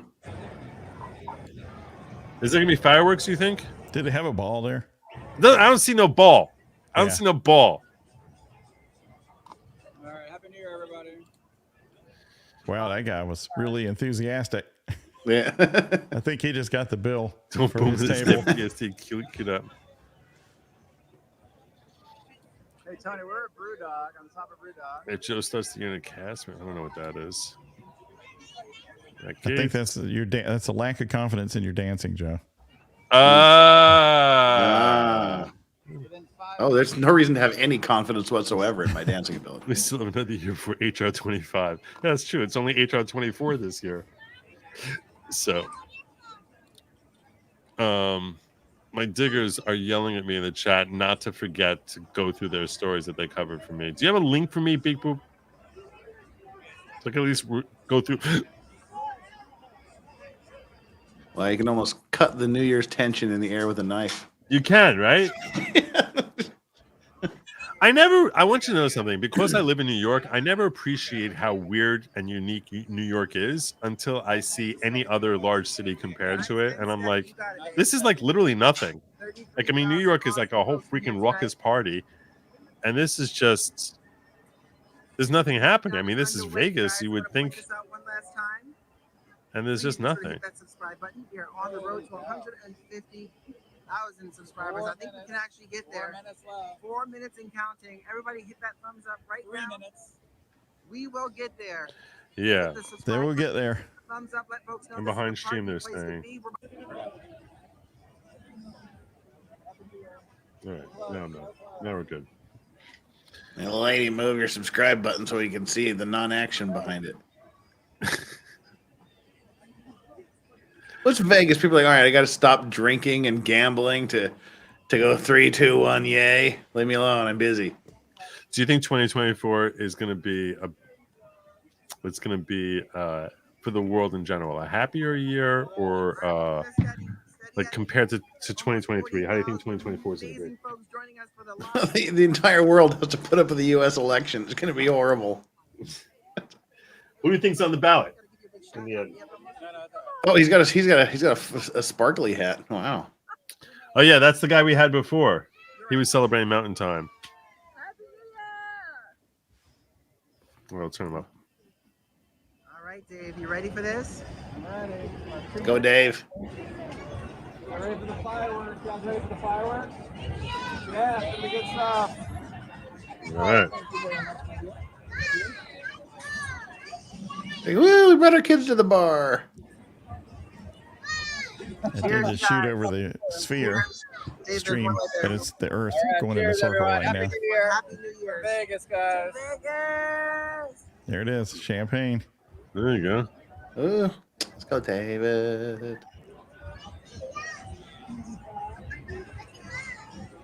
All right, here we go. Dave. Yeah, Here we go. all right, hey, all right. The crowds are crazy down there on the is strip. crazy. It's packed. It is definitely packed. We have 1 minute. I'm gonna keep this steady. There's your There countdown. it goes. Oh, very exciting. Yeah, nice.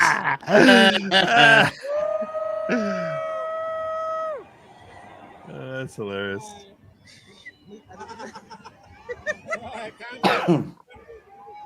All right. Woo. Yay. Park MGM's right. 500,000 people on the strip. 8 casinos will shoot off fireworks. No cars allowed on the strip till 3 a.m. Wow. All right, let's see what we Arya's a little got. off down there. Let's see what the fireworks look like. These 8 casinos. Somebody's off. Should be I nice. think Park teams are going faster than everybody else. Now that the entire country will be in 2024, finally, the slowpokes. Except for Hawaii and Alaska. 14, Oh, Park we don't have MGM that. and 34. 9. Got to stick around for 4 more hours. 7. I hate when I shoot up too early.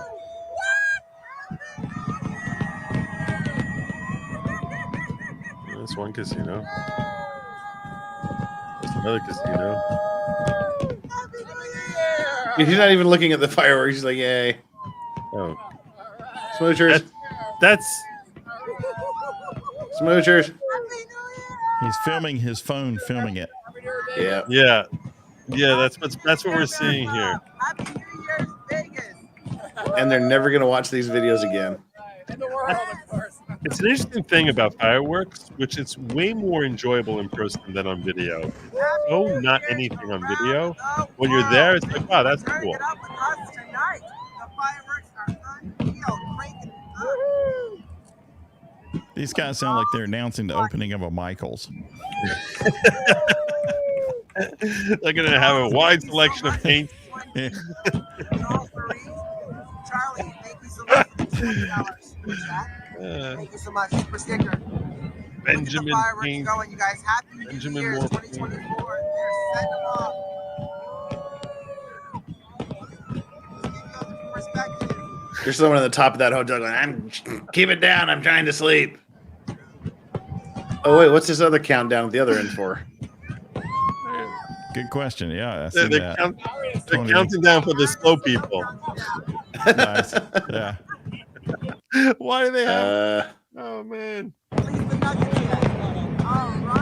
I guess. Well, it's 3 seconds. Yay, it counted down to nothing. Yeah, that was just a replay in case you missed the first countdown.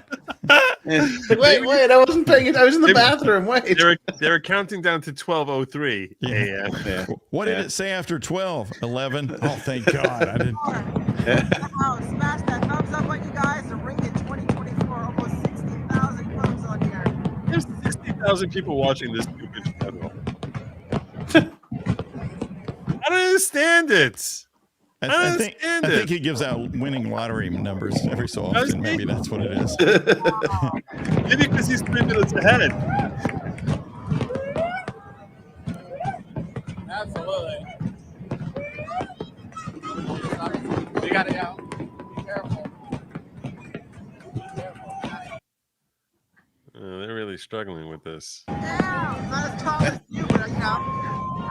Joe, can we be the first to say that those fireworks are actually dispersing nanoparticles designed by Bill Gates onto the people in the crowd below for further mind control in 2024? It's like an annual inoculation.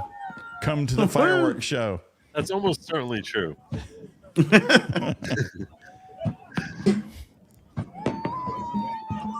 more likely than not.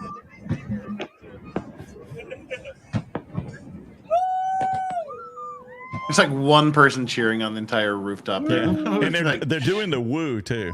Woo! Yeah. Woo. Woo. I can hold it if you want. Yeah, because I'm kind of like, all right, look, there's all the check. Wow. How long do you think this goes for? I don't know, but it's not too late for him to send that hat back through Amazon and get a refund. Wow, 2024 is bringing out a funnier Steve.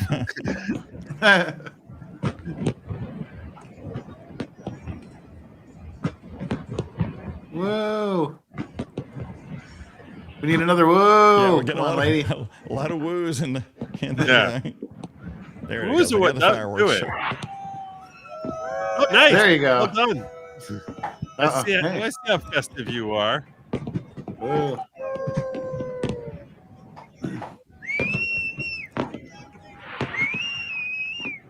Wow. Somebody can still whistle. That skill hasn't been lost to the time. I guess they're not jabbed. Woo! I want my own fireworks. I see you got your lights going on there. Sweet. Yay! I feel like I'm included. I feel seen. This is great. There we go. Make it stop. How do I make it stop? You guys know all the tricks. I just don't know the one that makes it stop. That's the problem. What is that? That's lights in your room? They're my streaming lights. Just scream Alexa. Help me. There we are. Someone actually pointed that out to me, by the way, when I'm streaming and there's like 1,000 people watching. Some of them don't have me in headphones.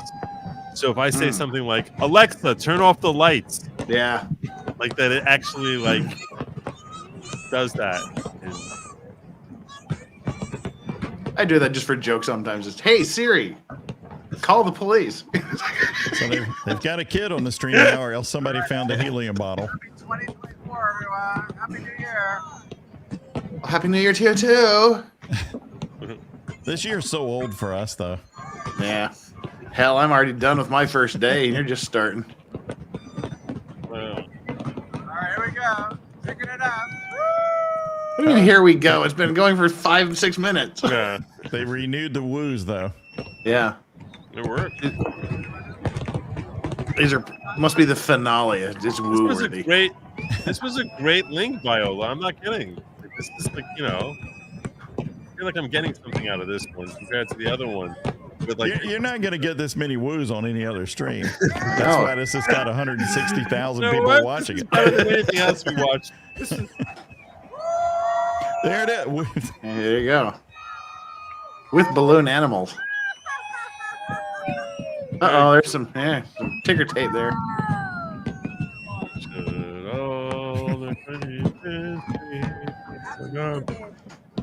But they literally chose the most boring place in Vegas to do this from. But it worked for them.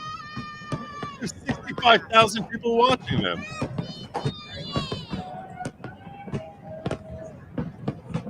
Wow.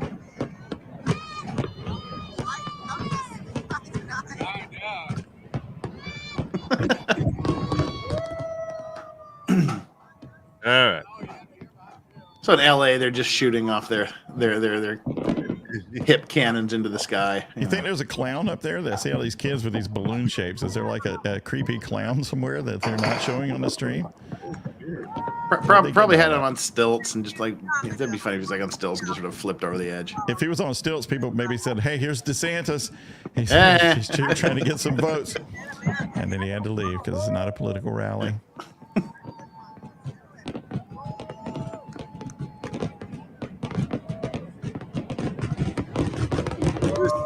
Oh, yeah, look at that. Yeah, that's excellent.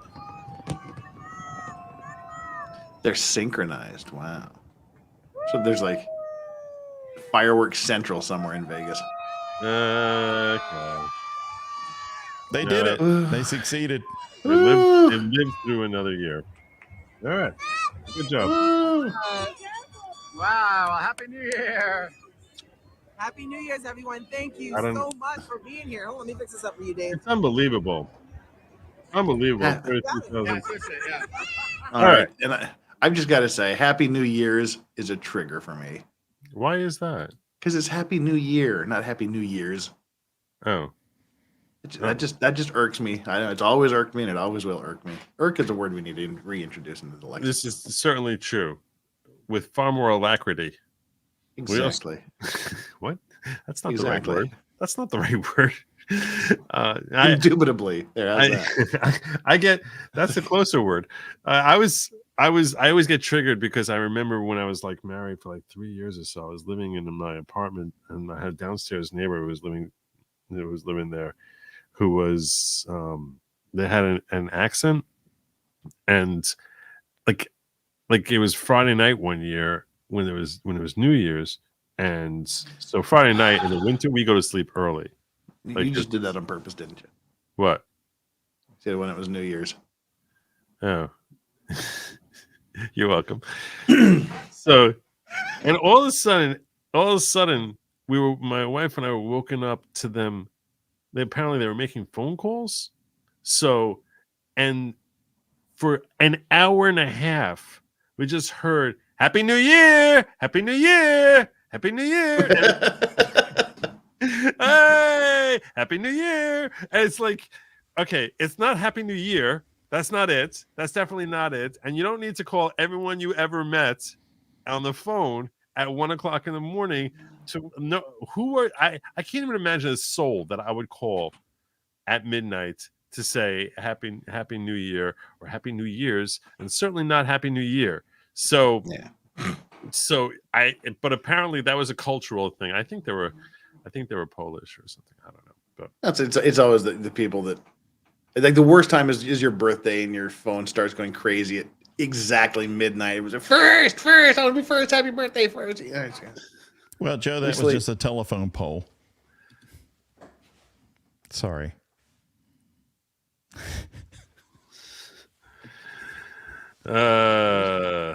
It's terrible. That was good. There's no woo in that. There's just awful. This is the 500K. We got this. Bella Stella hitting me. 20 good Lawgic memberships. God bless you, Bella Stella. You probably know what the following is all about, and you're welcome that Bella Stella brought you into the fold. Not that I'm the leader of the following. I'm a follower, just like you. A lot of people get confused about that. Allegan says, want the views update city time zone for each one? Oh, hell no. No. I don't.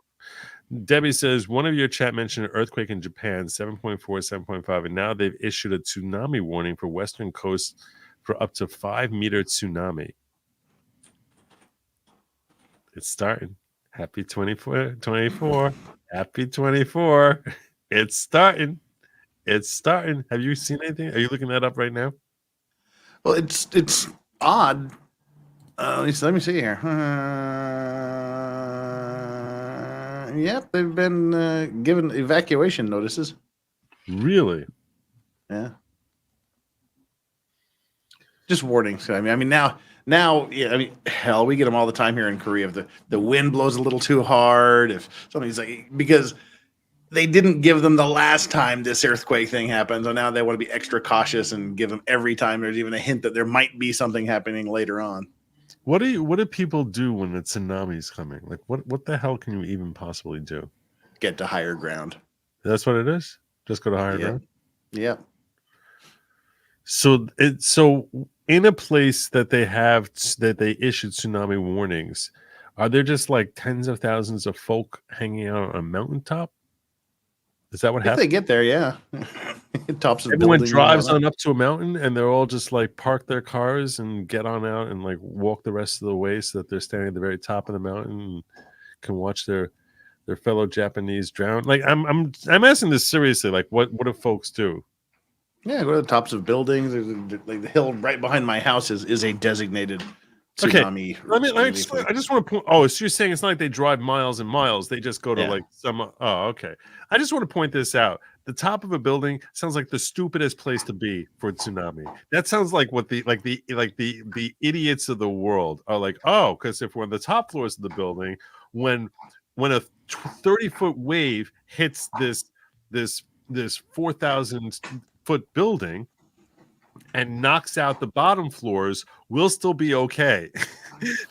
That's not a plan. That is not any sort of plan. That's the opposite of a plan. That's just not understanding how basic physics work, that if the bottom floors get taken out, the top floors are not long behind. That's like, well, that's kind of not how tsunamis work, though. So I mean, it's not like a tidal wave that comes. It's just a sea surge. Okay. You'll watch like the sea go out, and then it just comes in and just keeps rising and rising and rising and rising. If you go back and you look at some of the Japanese tsunami video, you'll just see it's just like it comes up against the sea walls and it just keeps climbing, and then it goes over the sea walls, and then it takes trucks and boats and things with them over the top. And what and happens to those trucks and boats? They get washed into the middle of the city. That's what I thought. That's what I thought. So now when they all come crashing into like, and the waves come, they don't smack up against the side of the building. It's just the water just starts steadily rising. Yeah, pretty much. No, there actually is some pictures of a large ship sailing past an office building. It's some of the footage there in Japan. That's pretty wild. That's actually pretty cool. And then Godzilla comes, yeah. All right. Entry required says Astoria Park when the barges are in the East River, in my opinion, is the best place in New York City to see fireworks.